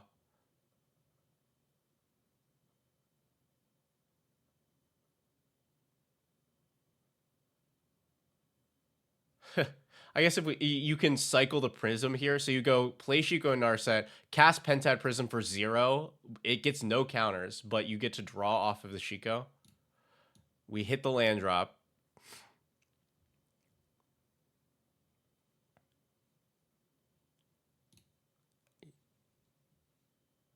Like the one with the Clarion Spirit, since you could tablet Spirit into tablet, I was not so hot on it, because what does that hand do? Because you've got no gas off the Spirit. If you play tablet on 3, then you lose the card advantage from it.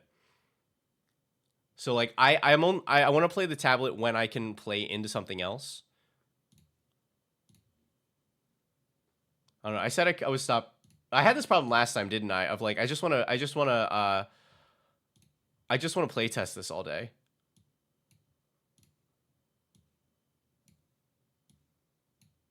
Turn 2. Whoop. Untap planes.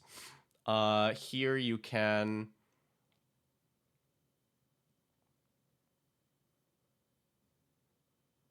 It's probably just Chico.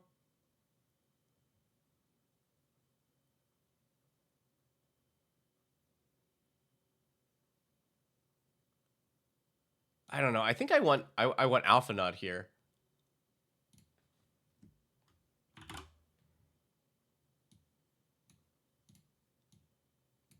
Because that sets up a pretty hot next turn. You draw, you play a land. You cast Alice first off for 3. You can then, right? Because we go 1, 2, 3. You can play either a 1-mana Bender's Waterskin or a Cosmogran.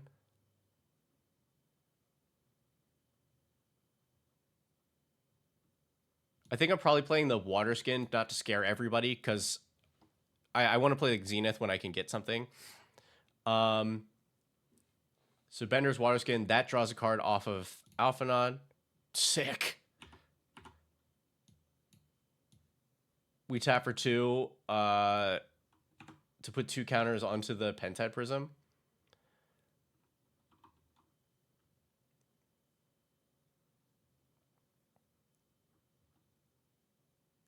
And then this turn, the game is over.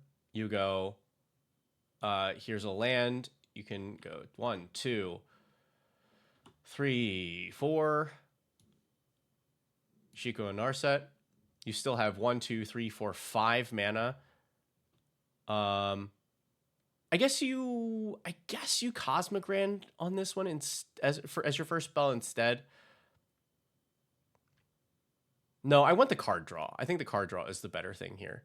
So the Cosmogran ends up being 1 mana. You draw a card off of Alphanod. You draw a card off Shiko and Narset. Yeah. This is great. Because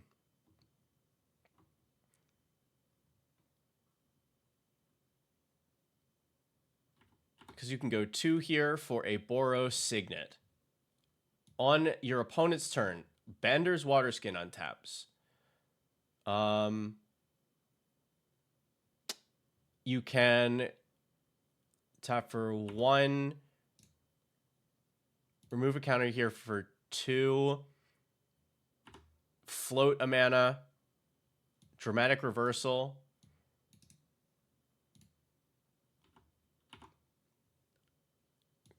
consider. That's drawing you a card from Alphana. That's drawing you a card from Shiko and Narset. That is making some 1/1s or buffing your stuff with Cosmogran. You're going to look at this card and go, you probably... We've drawn a lot of lands, but I think you keep the snap and draw that. Next opponent's turn, this untaps. You cast a snap for 2, untapping 2 lands. You cycle a Triome, draw. Ah!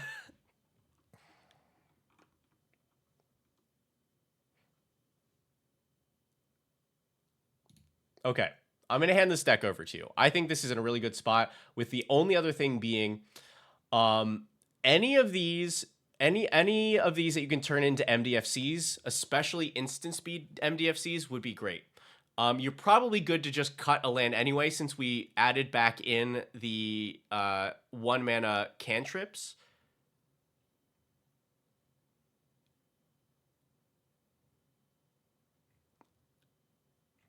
Also, if you're able to upgrade this mana base to untapped stuff, we really do want, like, I would say cut for sure,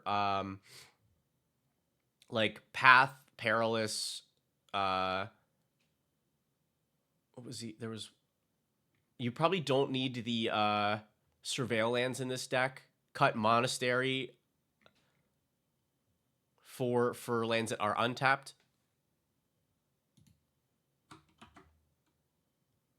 But this feels great.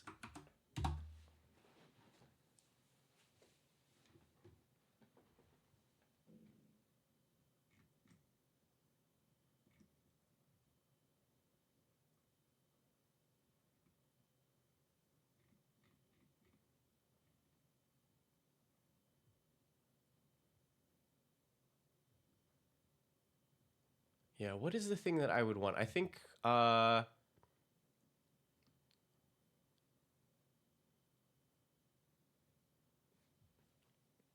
yeah, I'm pretty happy with this.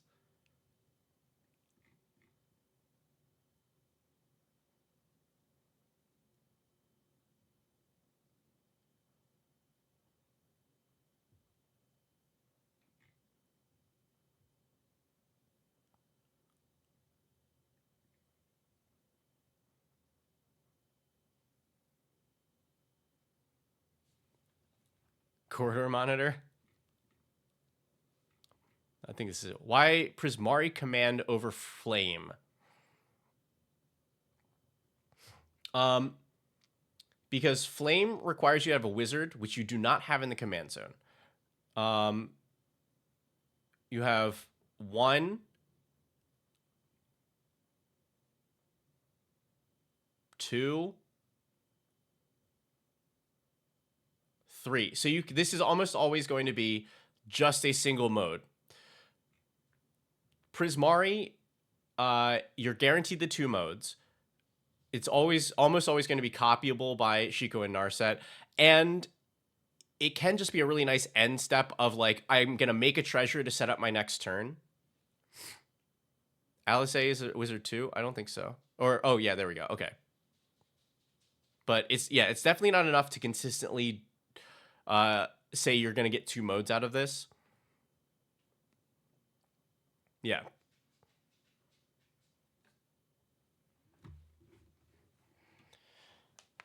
Yeah. I think plus the fact that this is, like, secretly 2 mana is nice.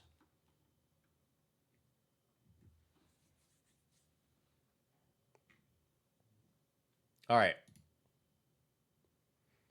Oh. Oh ho ho. We're gaming.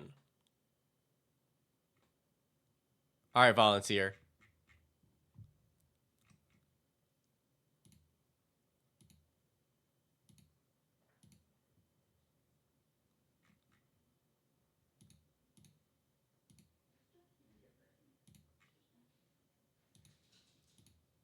So let's see.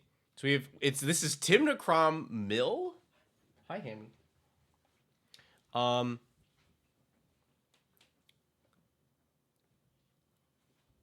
Good night, Alec man. Thank you for submitting that. That's I man. Maybe I'm gonna put. Maybe I will put together double spells for We have games with decked out patrons on Sunday. All right, so we're trying to avoid reanimation or ETB. Deck is aimed mostly at bracket 2, could go into low 3. Game plan revolves around controlling the board and using the tutelage enchantments for consistent mill. A few massive mill spells, and then disclaimer, Strixhaven Cyclonic Rift in the deck because the deck has matching game genic sleeves, but it's never overloaded. Okay, I gotcha. Cool.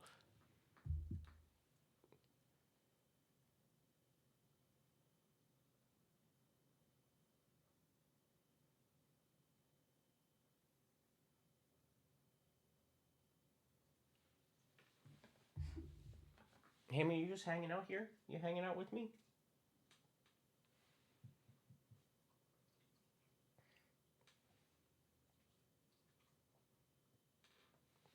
Okay.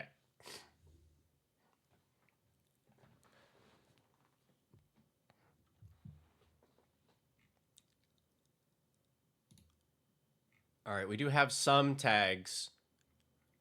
I don't know what it is. The tags just like my tags are off. Yeah, that's the way to be. I don't know. I like tags can be very helpful. It's just my brain does not process a deck in that way.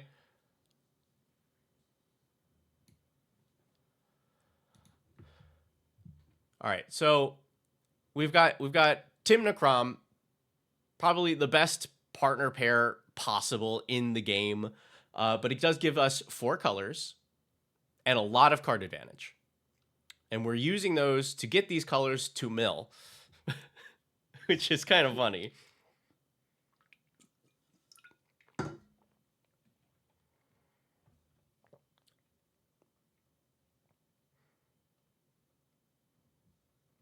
Okay, so talk to me. What do you want to focus on here?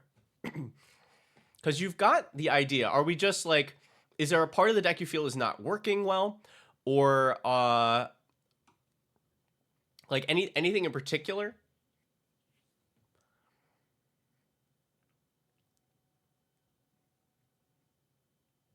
Because you do just get to play a lot of good card soup. Like the deck to more consistently hit cards I need for milling since you don't like tutors. Okay, so upping the card velocity, which is for those of you who don't know the nerd term for how many cards you're seeing across across turns across the game overall. Someone who gets hit quite frequently early game. I mean, yeah. You both look scary in the command zone, and you're playing an archetype that people generally dislike. So that makes sense. All right, let's see if we can compensate for early aggro and getting to our fun mill cards faster. So creatures, I assume Outcast is just here to give you some free Tymna. Is that what these unblockable things are for? To farm Tymna triggers?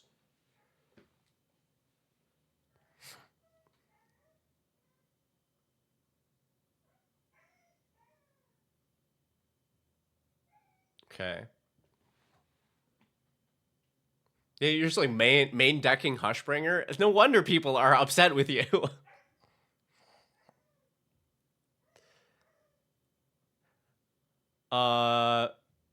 Hey Razzle, yeah. For these, I think if you go down to the link there for our Ko-fi, that is how you access them.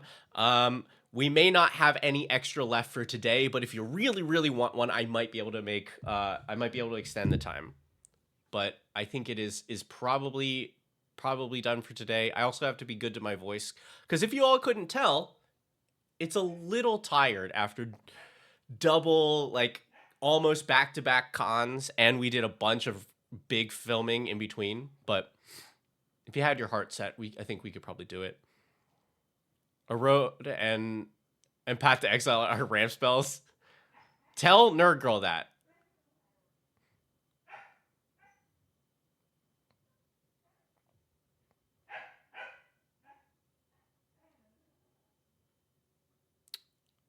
Okay. Yeah, so we do have some good card soup. Drawing a card causes triggered ability. Oh, this doubles the tutelages, doesn't it? Yeah. Or doubles Teferi's tutelage and Sphinx's tutelage and yeah, and Psychic Corrosion. Okay, cool. Yeah, Razzle, that's accurate. Okay.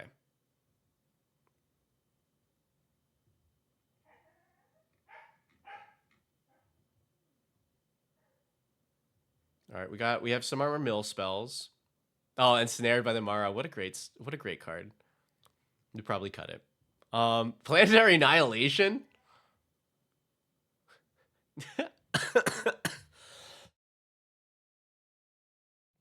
Oh, you're definitely relying on Tymna triggers too much. Because your creatures do nothing for you unless Tymna's out. Like, all of his creatures don't do anything unless Tymna's out. Hammy, what? What?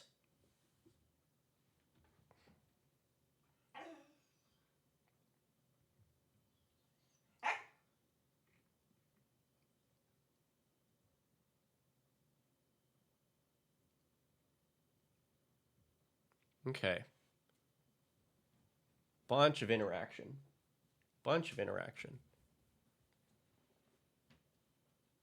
Hammy. Hammy. I know you're over there messing up all the stuff in the room. Hammy, come here. Okay. Yeah, there you go. You just hang out. Okay? Yeah, good boy.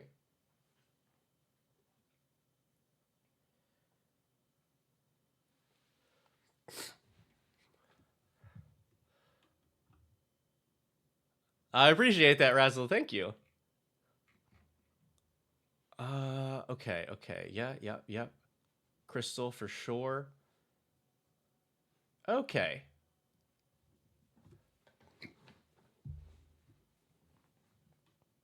We can definitely work with this.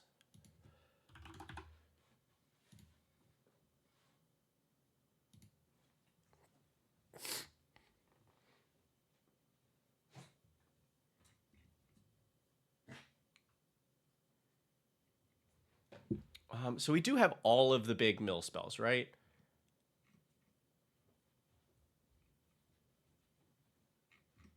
I feel like we are missing some.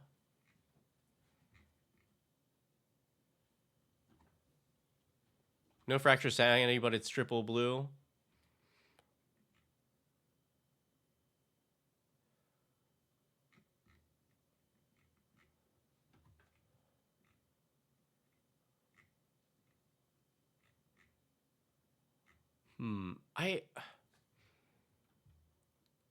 Also, are we not brewvacking? Or did I miss it?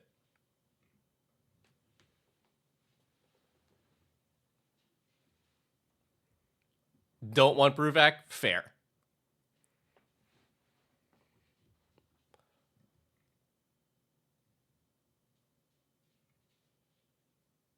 You want them to feel the mill. You don't want them out right away. Okay.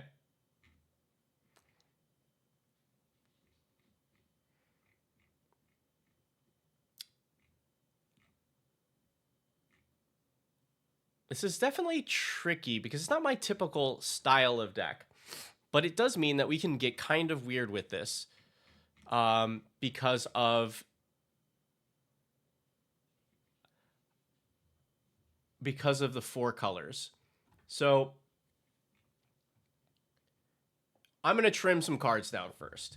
I think a lot of these are in here because you're not entirely sure what else to do.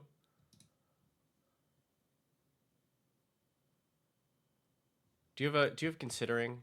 Yes, you do.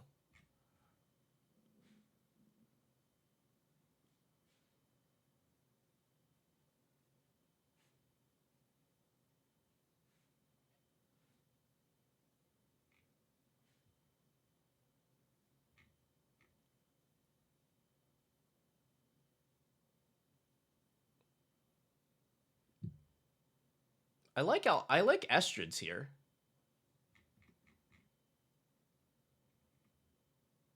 Because, like, you're really centered around some of these enchantments.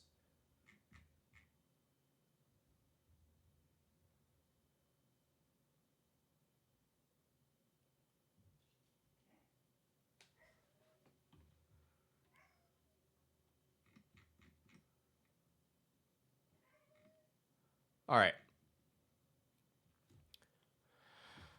So, Timna. I think we do want to trim this down.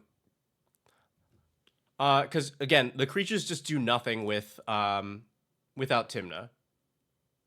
So, I think everything that doesn't do another useful thing, like Beastbinder, incredible. And is essentially unblockable. Definitely keep that. Baleful Strix stops people from attacking you. Very good here. Dothy, good. But some of this other stuff, like, I just it tell me about Hushbringer. Is this a meta call? Is this against? Is it work well against some particular players that you are playing with, or is it just in here because it in there?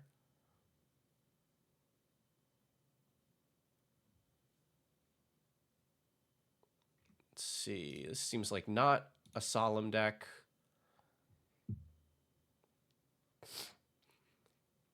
In there's Stacks Beast mostly. Yeah, I think this is not a Stacks deck.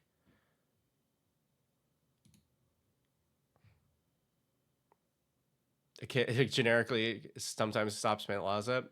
I don't think you need that kind of like that. It's just like too random. That spot could be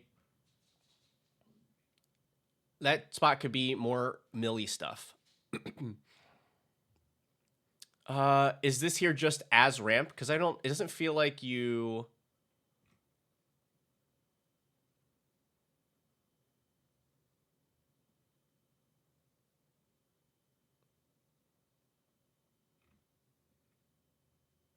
I think this is draw enough cards to pump out lands. I won't cut it immediately, but it feels like for sure it cuts. Yeah, I think I like Hireling. We're just trying to do too much.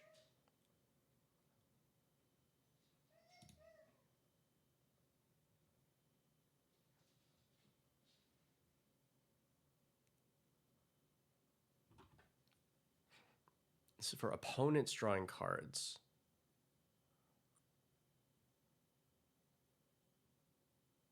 I think they're fine for now.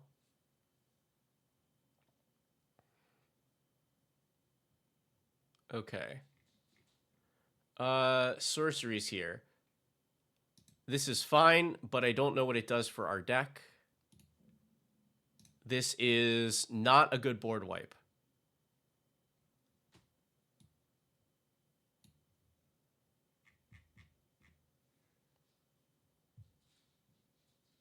This is very pip intensive.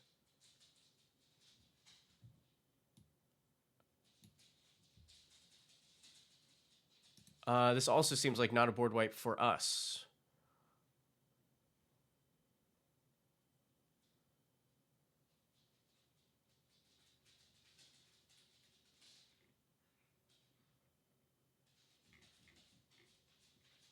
Yeah, Spouts out.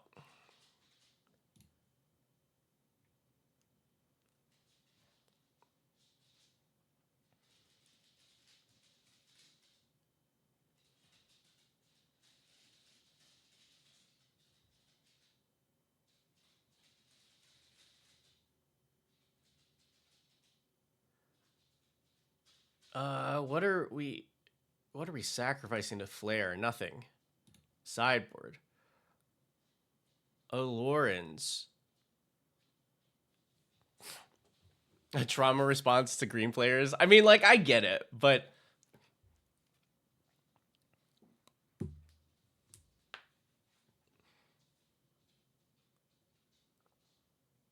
this is okay, but I think still not really what our deck wants to do.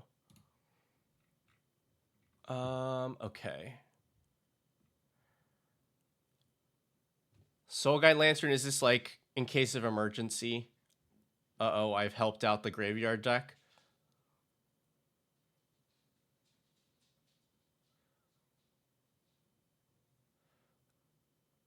I don't hate it, but like I maybe hate it a little bit. Hello, Jirachi.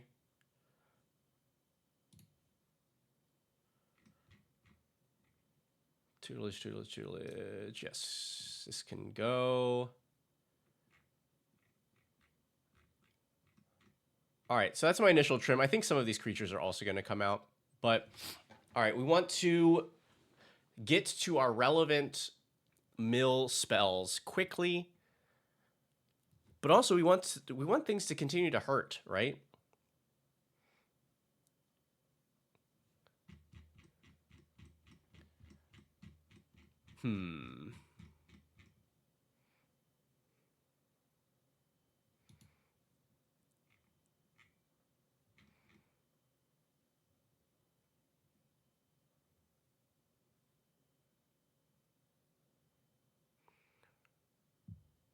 Hey!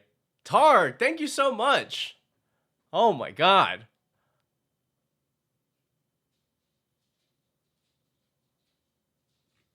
Oh my gosh. I really appreciate that. Some gifts to everybody. And like, yeah, I think that more low mana creatures, I agree. That like we need stuff that is evasive but also does stuff.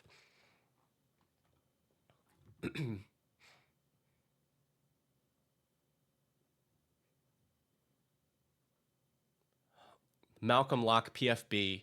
I don't know why my brain is not processing what PFB is. Professional Facebreaker. It's Facebreaker. Yeah.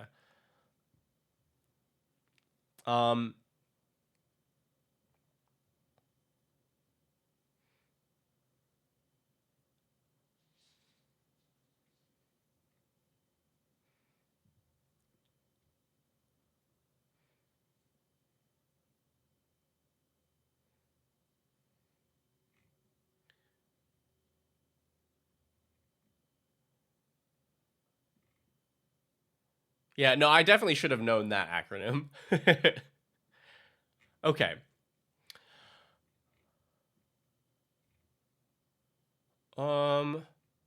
Yeah, I think let's focus on this being a bracket 2 for now. I think it would be easy for you to just slap a like Rhystic Study in here or whatever.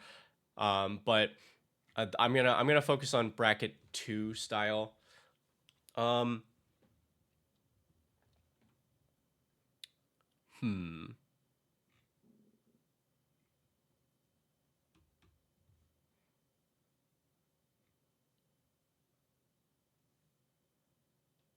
I am also not a fan of Rhystic at all.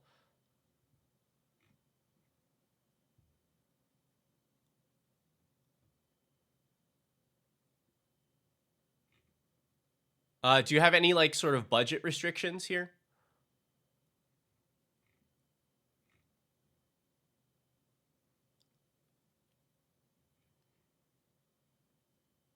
Not particularly. Understood.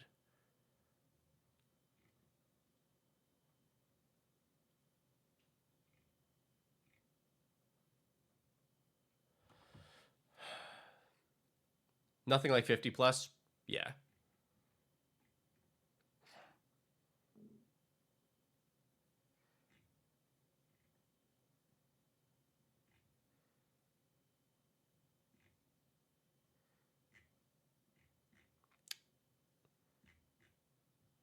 Just like the world is so open with all 4 of these colors.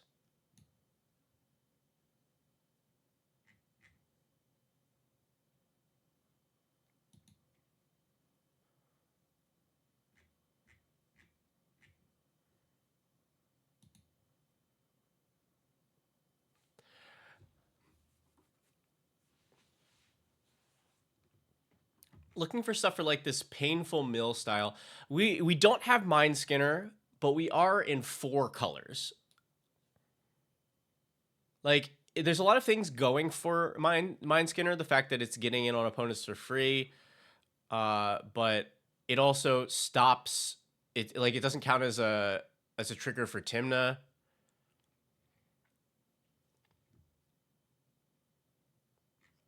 Yeah, I saw that you had I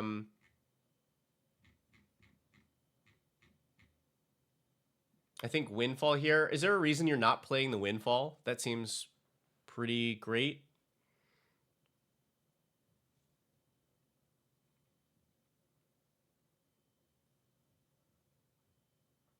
Thought of it earlier today. Cool. It's in. That's definitely what we're looking for. Like it either lets you dig towards the spells that you want, or if those things are out, then it is a good chunk of mill.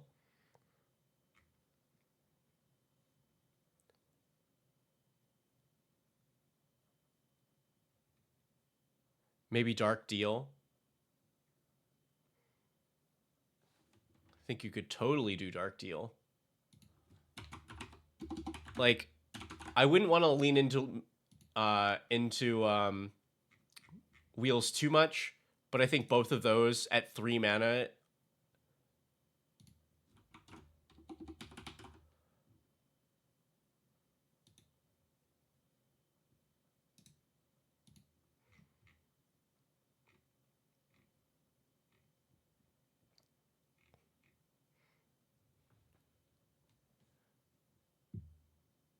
Phoenix is butt mill, right?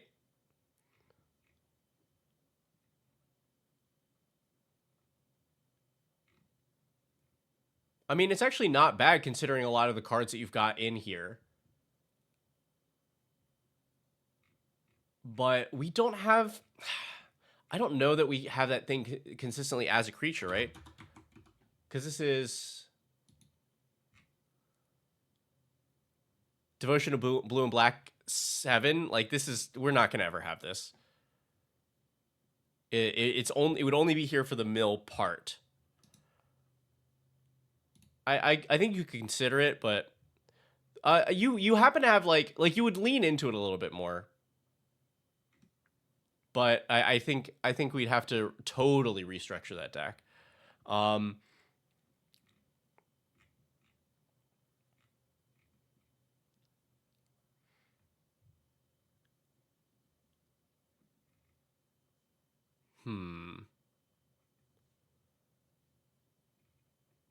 Yeah, if this is what we're doing.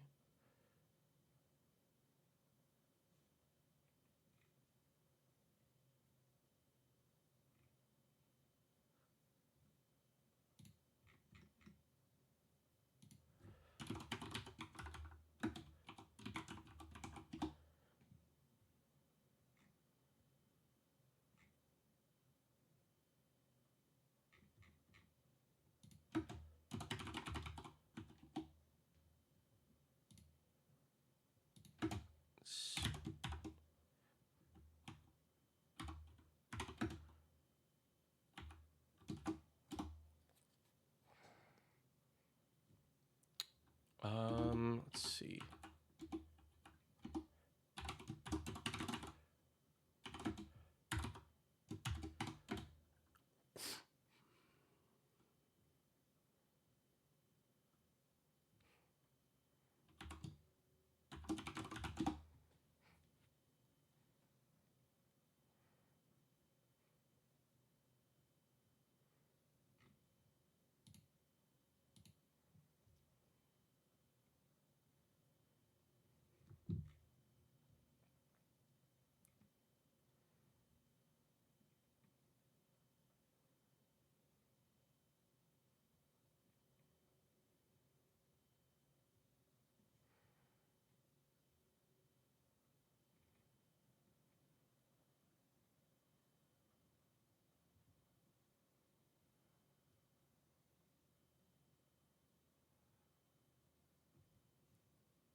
Sound of Age. Okay, that'd be...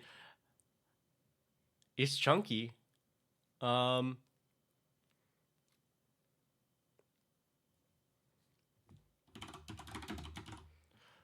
you feel about rads? Vexing Radgull, small evasive creature, gets you your Tymna triggers. Also, deals damage to a player, they get 2 rad counters, or proliferates for more rad counters.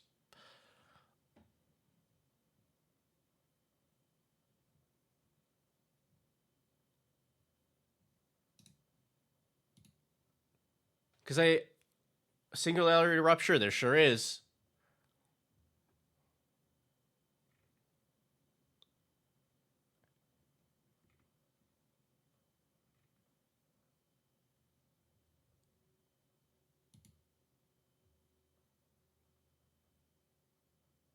Got pooped on by a seagull when you were younger. Well, now you can seagull poop on other people.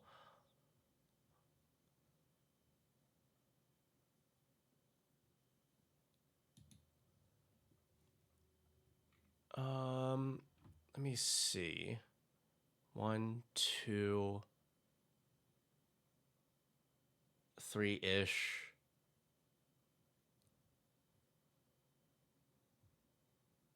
I don't think that's enough.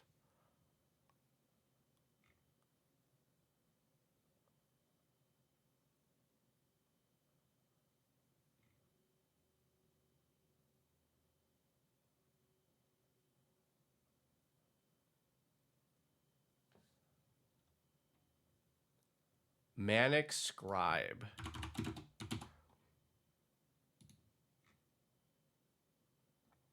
Enters mill. Oh, yeah, and this is the Delirium one. Yeah, this is... this is pretty decent, but the fact that it also does not lean into the Tymna plan, like, specifically does not do that.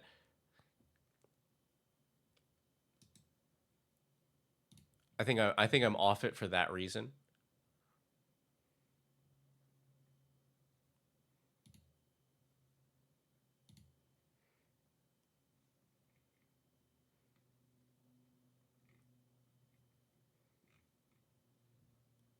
Gill feeder.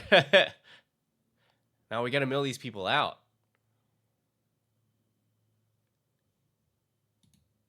Because that's damage equal to stuff in graveyard, right? Or like kind of that.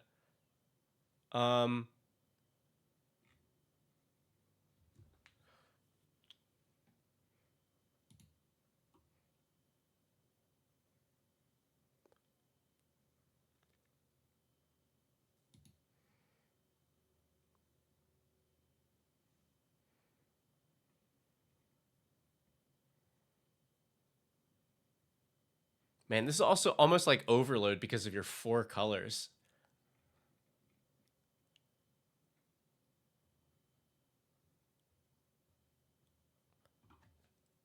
What do I want?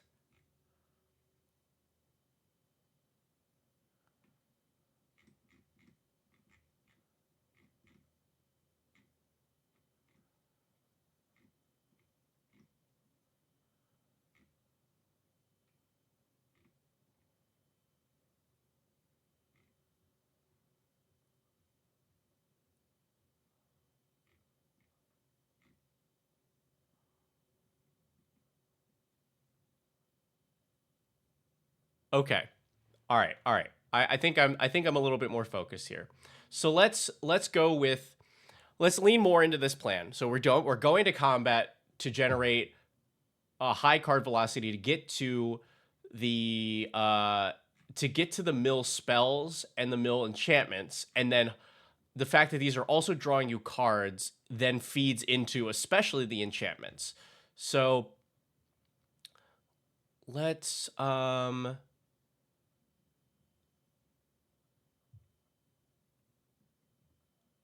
I think I'm dropping anything that does not, like, this is cute because it could potentially double one of your mill spells. But I think if it's not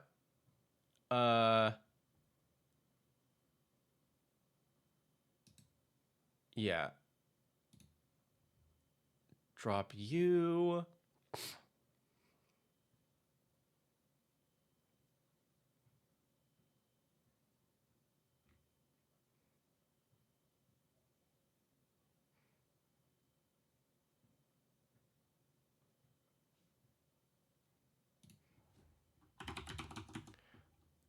So we go with the professional face breaker.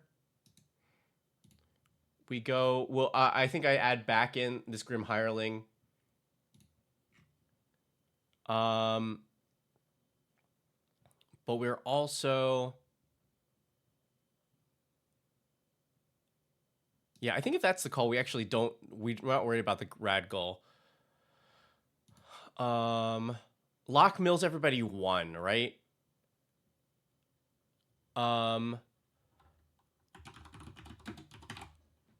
Wow, that is not how you spell psychic. Psychic Frog hits, draws cards, gives you, and you should have stuff in your graveyard. Also, the card is very good.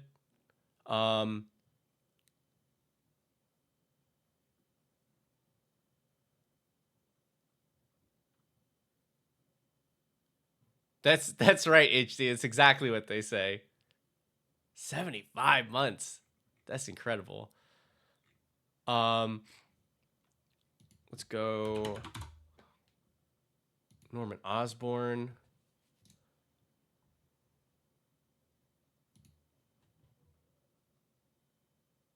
Yeah, I think this actually gets the chop. It's just like there's so much work that you have to do to get it to do kind of the one thing that you might want it to do.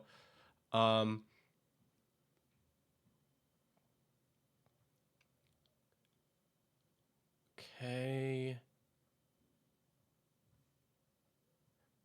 Locke has Skulk, sort of. I think that the thing that's throwing me off for Locke, it's Treasure Hunter, right? Is the yeah. Each player mills a card. If it's a land milled, you make treasure, and you can cast a spell from among them. Is that it's 3 mana? I think it's decent, but I think milling them 1 is not exactly what we're looking for, and this also doesn't draw.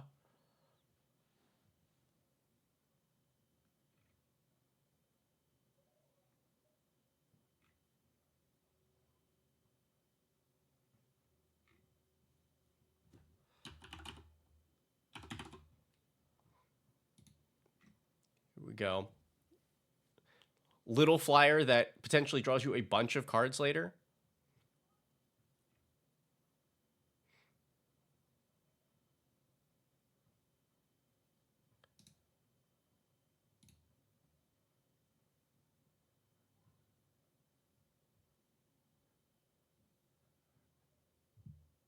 Okay. Are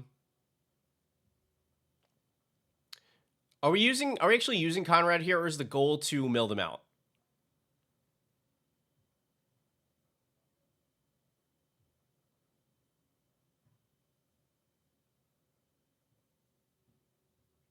Conrad's like a tangential win con. Yeah.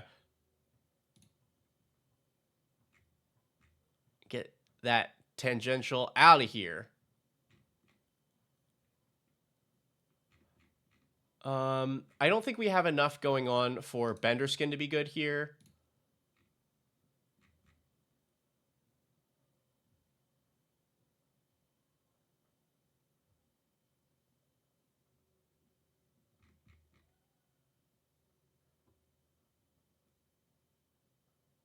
Actually, don't mind Flare here. We do have some disposable blue creatures.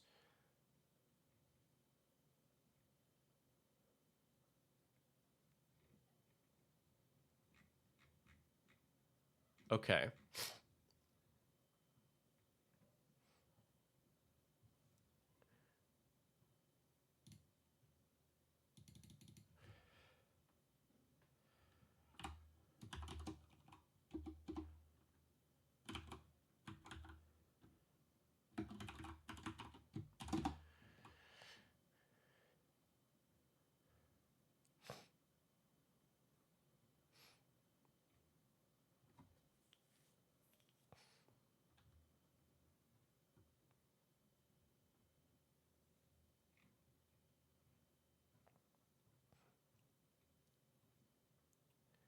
Let's see, we've got this happening. Might need to bounce soon. Okay, I'll definitely make sure that we get this to you. Are you in the Discord? Because then I can also drop the link there. Oh, you know what? I'll just do this.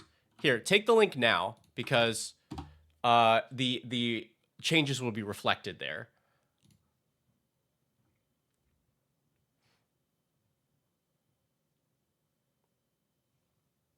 Yeah, this is the deck we want Rev for.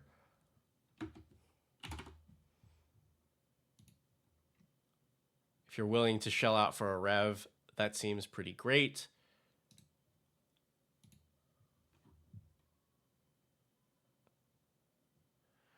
Um,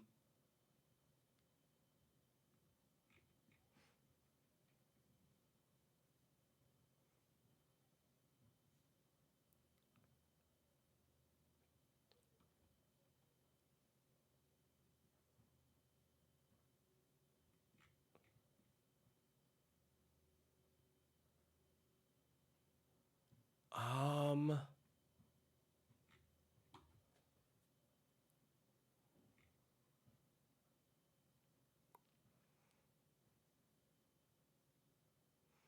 possibly make an entire anime girl art brawl deck. I don't know, actually. You got to be close, right?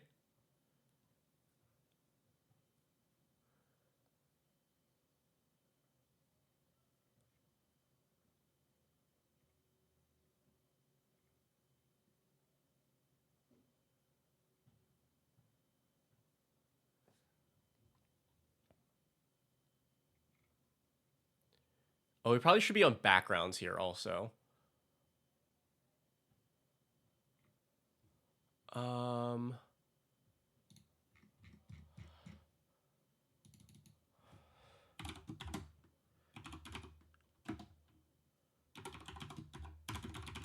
Is there a good background for this?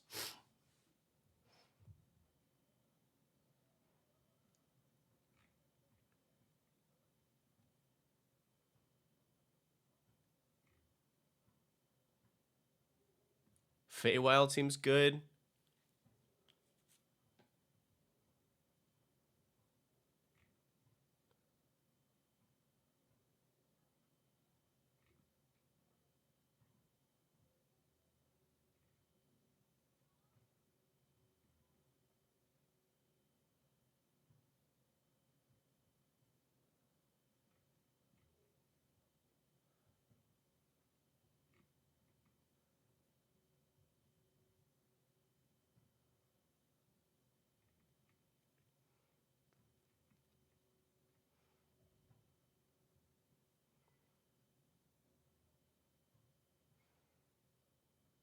I think it's just Feywild.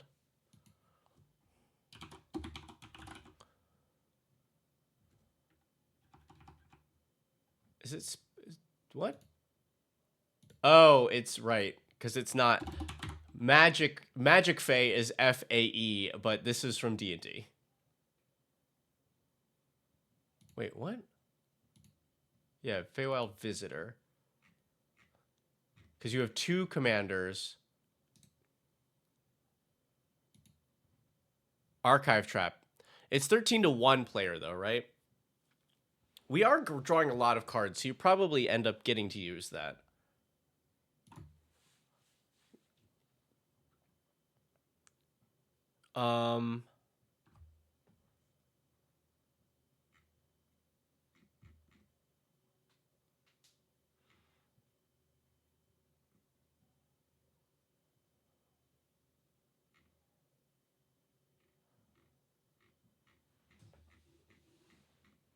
This also probably...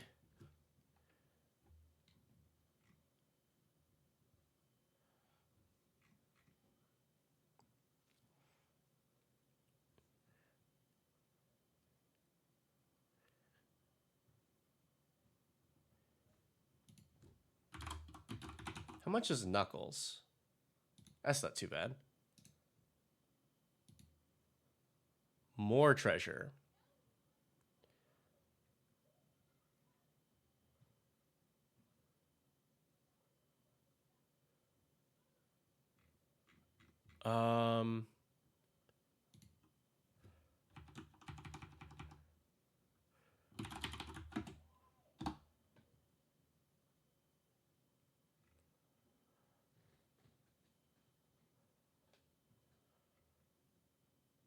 What's Crypt Incursion?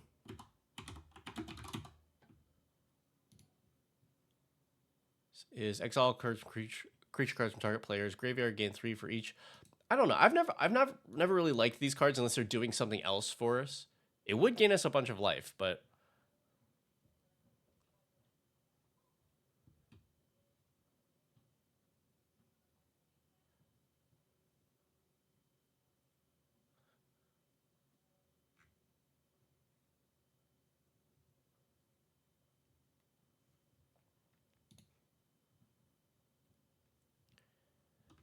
do I want like a Starwinder for this? I don't know that we're actually doing a lot of. If you're on Estrage, we consider copy enchantment as well. I think we're on Estrage, but I think with 5 enchantments total, it's just not quite enough.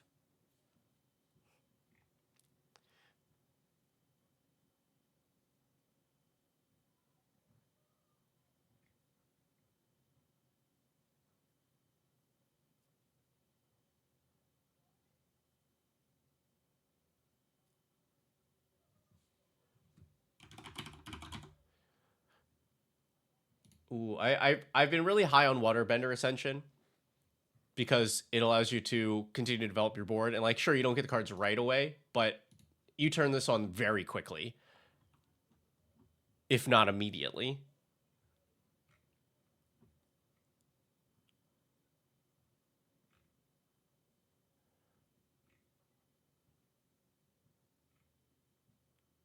What are your thoughts on Cipher with Mill and Wheel? I could definitely, I could see it. Because there's ones there's we just used the one that wheels, right? What's its face?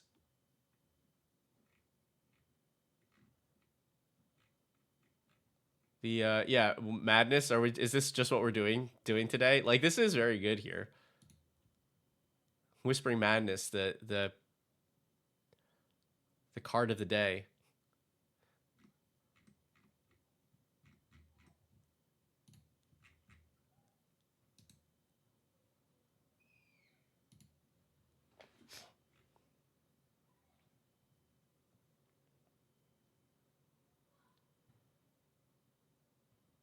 I think I want some more 1-drops.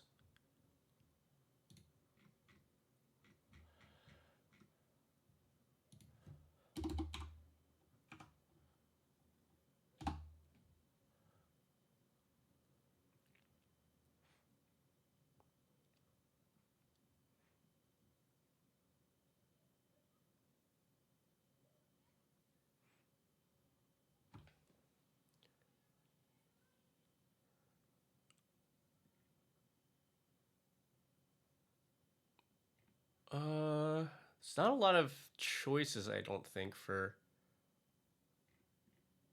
1-drops that are super relevant here.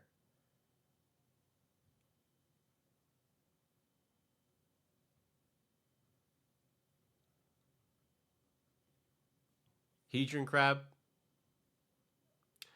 I think Hedron Crab is like just, it does so much less than Ruin Crab, and it also does not play into the Timna thing.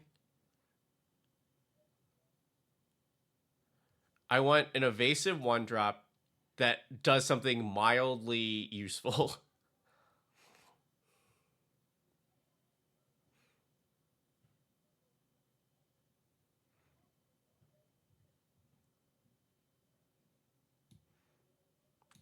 Because there's like a couple that I'm thinking of, but they're not that great.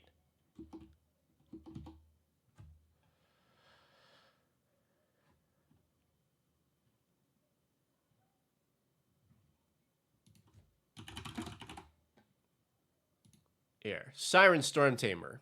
That's the kind of stuff I want. Evasive, it'll get the job done, but also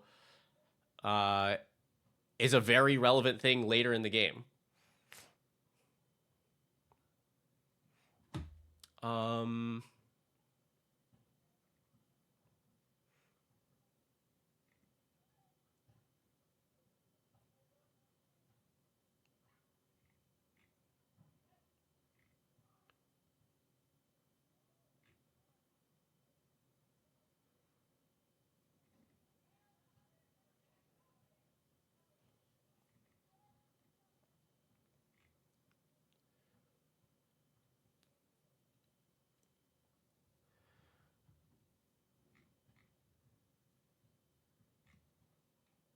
I wonder if you can run Momo here.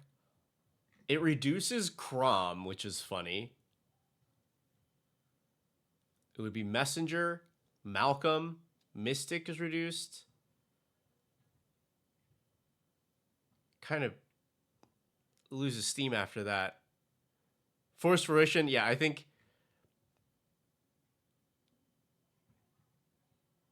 Yeah, I don't think it quite works because you don't have enough stuff making them draw.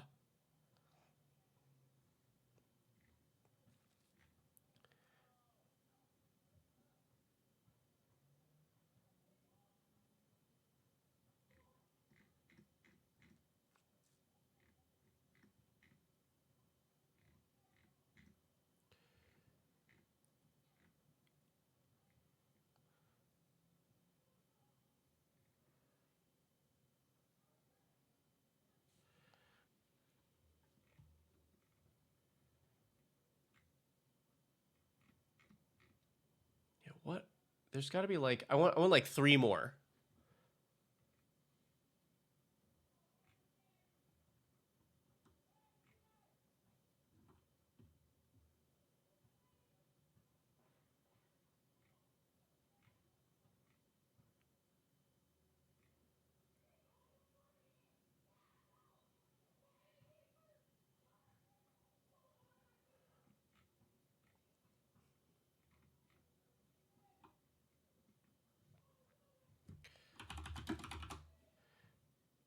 How about Gold Hound? This will get in on your early turns and then is mana for your good stuff later.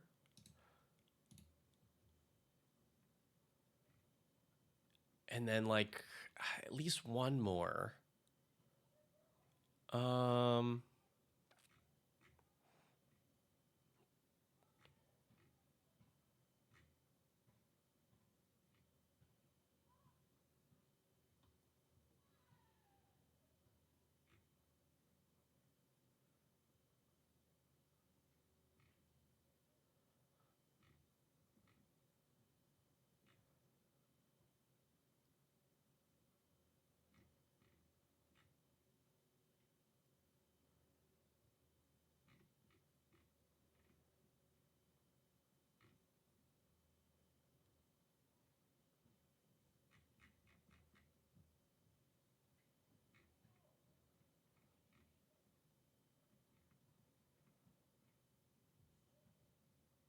Esper.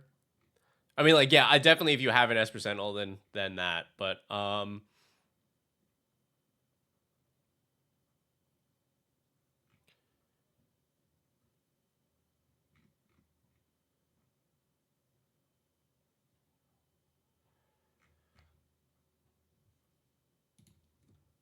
the Rogue,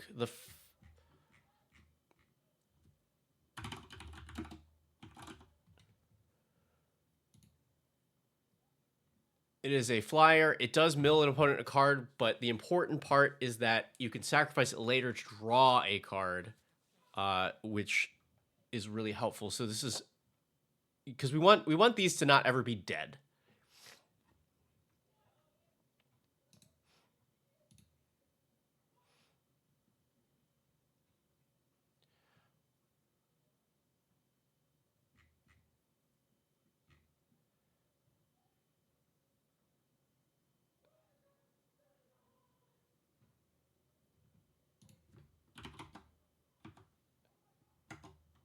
I think Grazilax looks pretty great here. 3 mana to draw a card. It's a second Timna.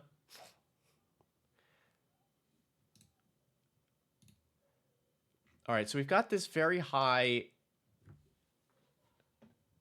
card velocity. We're trying to dig to these enchantments.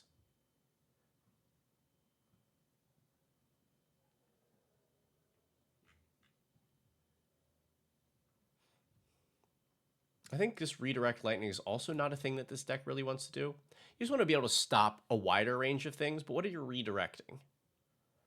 I think nothing.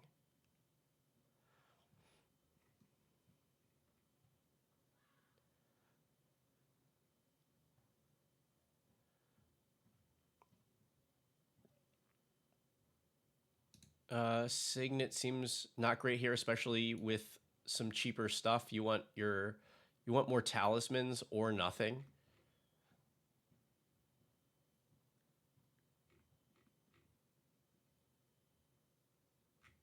What's our distribution look like? Grindstone. So we want like the talismans with blue.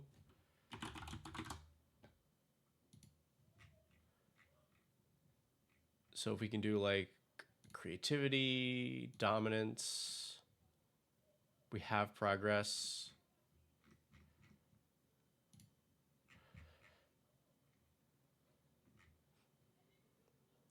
Grindstone and water crystal. It does.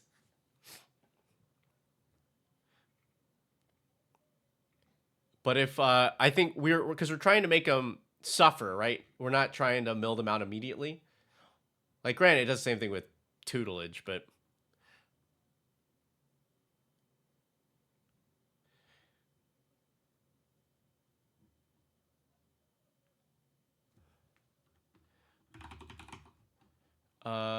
mirror form. Is this the card I'm thinking of? It's not. Yeah, not this. Well, hold on. The idea of mirror forming like one of these is very funny to me, but that's not what I'm thinking. Mirror. Oh my god, the copy. Why can't I think of the? I'm my brain is so fried. Mirror Maid. There we go. Because I think one clone is fine, but I like the flexibility of this. Because it copies your enchantment or any other artifact or enchantment. You will always have a target for this for sure. But Estrids is a little narrower. All right. And also, this is definitely not enough lands. I'm just going to cost in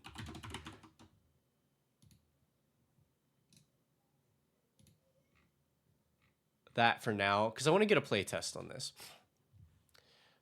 Because my instinct also is that, like, you probably need to overhaul the mana base, but do I keep this? I don't love it, but the Mesmeric Orb one, too, is, I think, hard to pass up. So you go Foundry, draw, Fortress, Orb. Next turn, we mill 1, 2, draw a card. Cool, there's that. This, you could probably just plop down the tutelage, but I think that's probably not what you want first. If we go Messenger here and then Chancery the Fortress, draw on the next turn, replay Fortress. Oh, it should have been mill. Yeah. Mill. And then a draw. Replay Fortress. We can go. We don't have black for Timna. This would have been this. We play Timna. We don't have a second blue. So we go 1, 2, 3, and then use the blue for Wind Robber.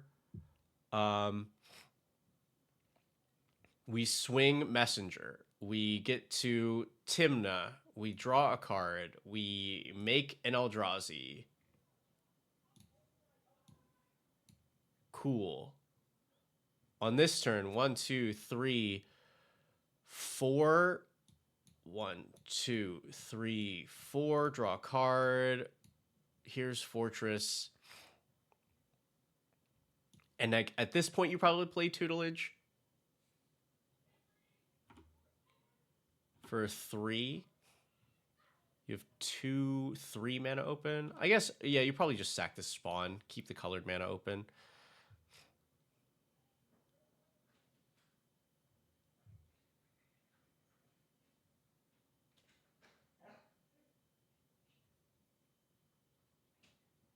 All right. Right. So we draw a card and discard a card. I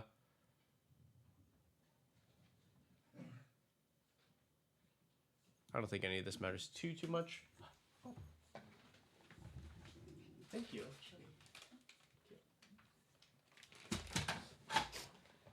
Um.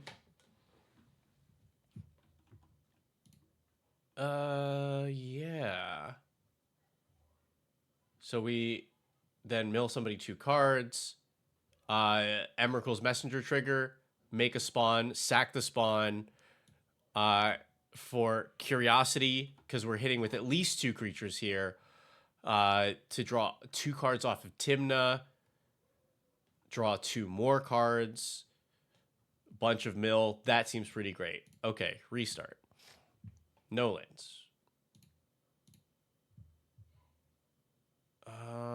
This looks okay enough. Play a ridge. Actually, we have enough to do. We go vault, vacuum. Then we can go backside of this into talisman. Draw. We have a deserted beach. 4 mana.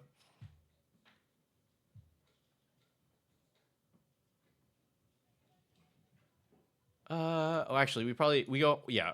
Ridge for 2 black for Dothy and a water vendor ascension using the talisman. Draw here. Beach. Because now we can go, oops, not you. Timna, hit with Dothy. Draw. Yeah. Also seems pretty solid. I need a hand where we don't find one of those things, like one of the actual cards we're looking for early enough. I'm gonna throw this Soul Ring away because every hand will always work with a Soul Ring. Let's go. Oops. Draw. Dark Slick. Wind Robber. Draw. Orchard. Talisman. Hit somebody. Draw. Go Caves. You probably do the Polluted Delta, but I won't worry about it for the moment. We have 1 mana for an Erode. Okay, so yeah, we probably go Timna here. Leave a mana up for Erode. Hit somebody with a Wind Robber. Draw a card. I think you just play the Gold Hound out here, then. You don't worry about the Erode this early. Draw. Land. I'm not going to crack this because I don't want to think about it. 2, 3, 4, 5. Kind of 6. I think you just go smack 2 people, draw 2 cards. There's our Sphinx's tutelage. You probably hang on to this so that next turn you can go tutelage windfall. So really you probably play out Krang here, which means that on your next turn you untap, you play a land, you go tutelage, windfall, draw a bunch of cards, bunch of Sphinx's tutelage triggers, and that's the ones from Timna here. Okay.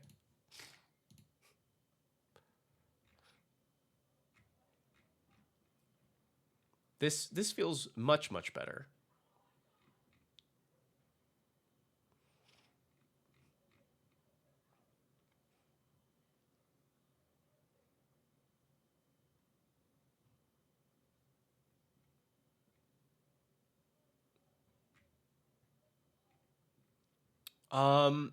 What is a good board wipe that hits things that are larger? Because I think that's the thing that I would want. Like Austere Command is good, but a little expensive. I think now that we're leaning into this, stuff that kills like 3 or bigger would be good.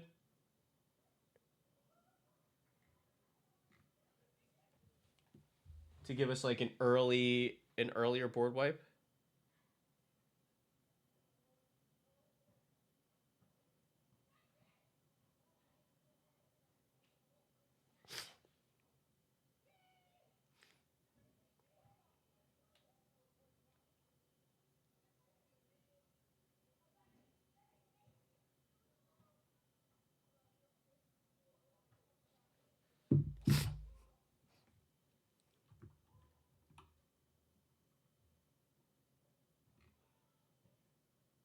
Oh, maybe Dusk Dawn. Yeah, Dusk to Dawn.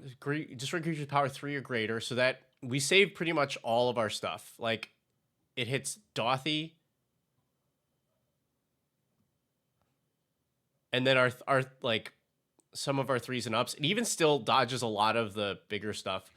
But also you still get the aftermath if you yourself mill it off of like Mesmeric Orb or something. I also don't think that split up works in this deck.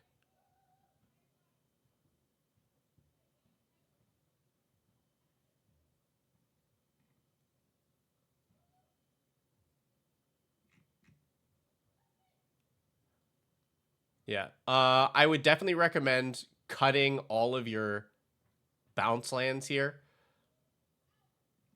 for other things. The coming in tapped felt not great, and we don't need the card advantage.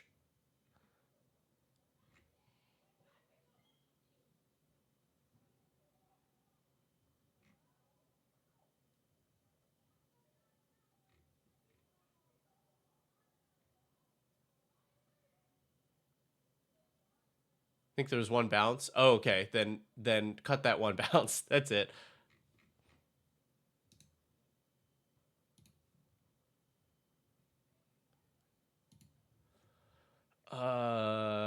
Something good to throw in.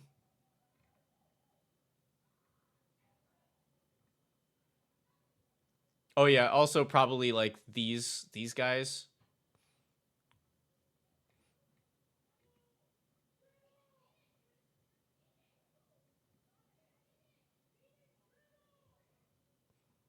I don't know. You can probably just leave it here for the moment. This seems pretty hot.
Man, I really like Maximum Carnage.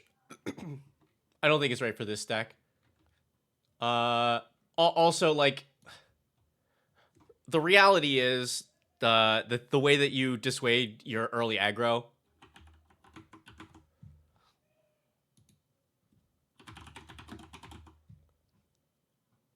This is like for sure the kind of deck that wants these.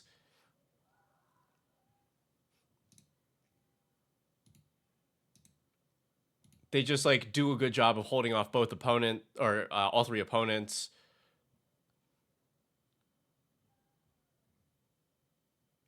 And they're cheap. And you don't have to hold that mana up.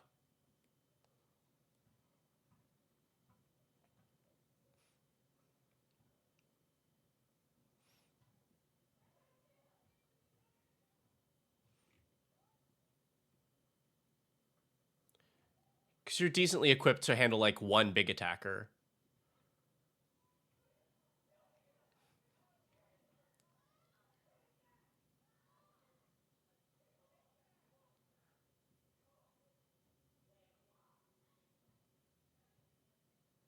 Got hate out of everybody once one of those hit the board. They're only one piece of a thing. You do need stuff to handle everything else.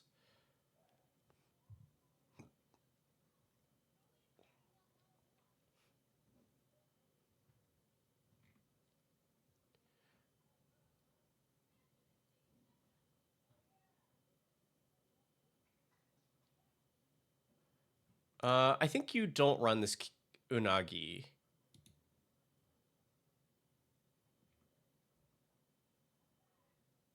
Yeah, I like the council because also block good, but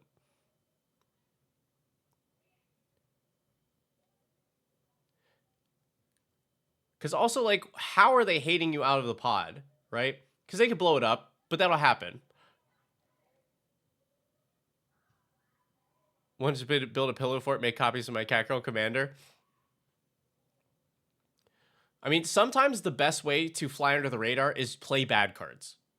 Because especially if your strategy is not it just think this thing makes me happy and it's not particularly good, then yeah. But my guess is your Catgirl Commander is Ishtola, the Esper one.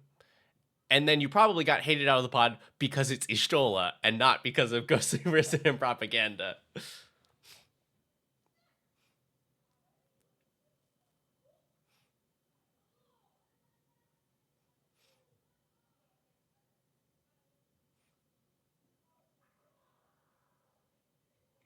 I don't know what the cut is here.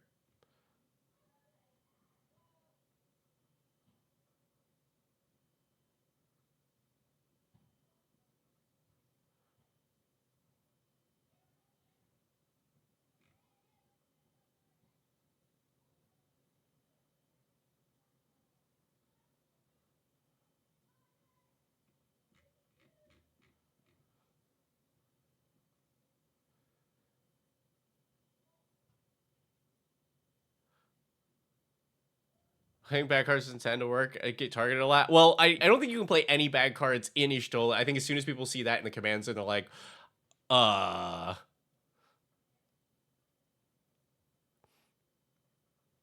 there's always a reason that you get targeted.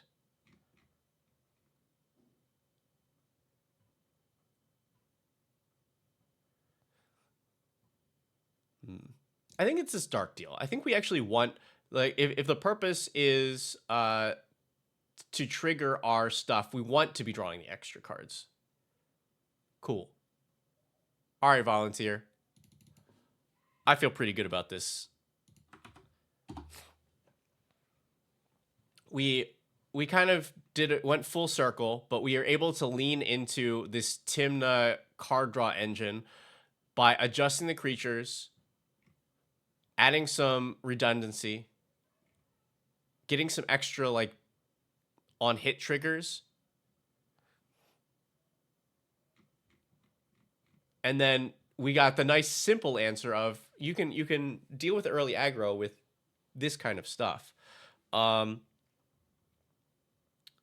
Like I think these plus cheaper board wipe here helps to fend off a lot of that issue. I would say just if you're still feeling it,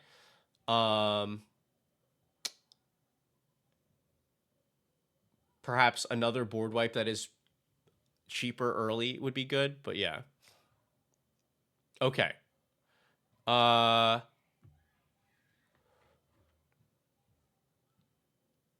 to the next.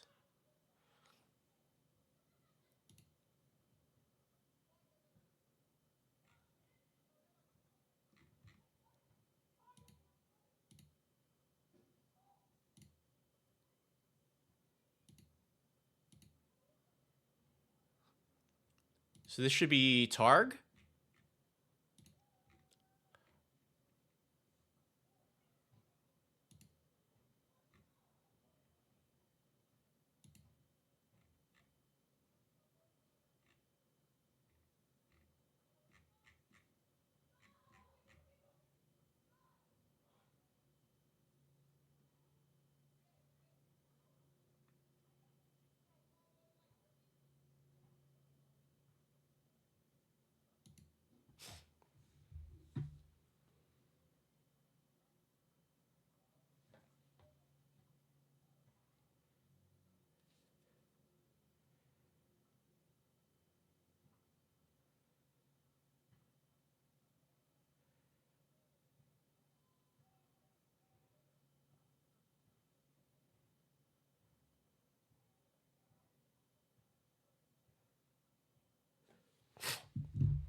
Oh yeah, Target was just donation.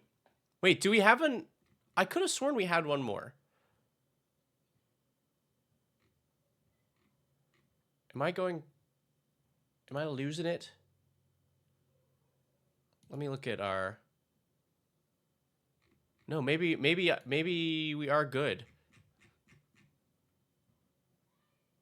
Yes, for Guinevere.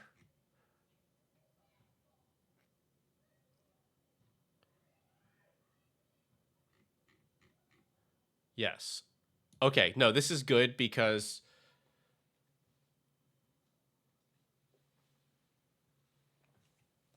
I think that's all my brain's got for today, and definitely all that my vocal cords have got for today.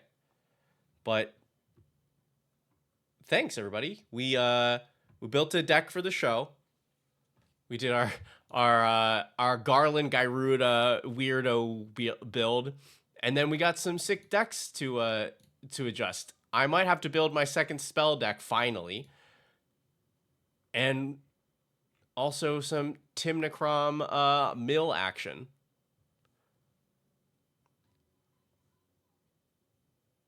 Really appreciate it. Thanks for a good day, everybody.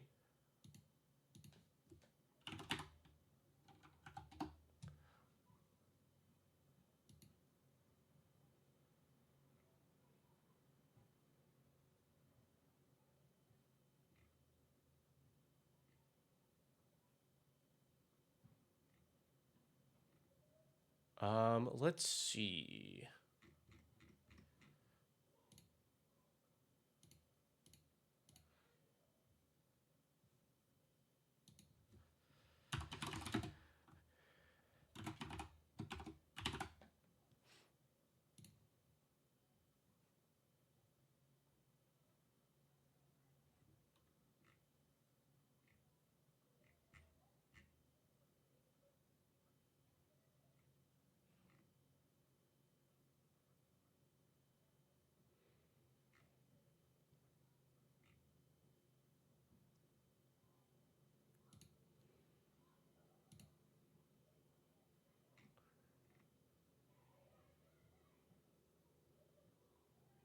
Send you over to some commander action going on.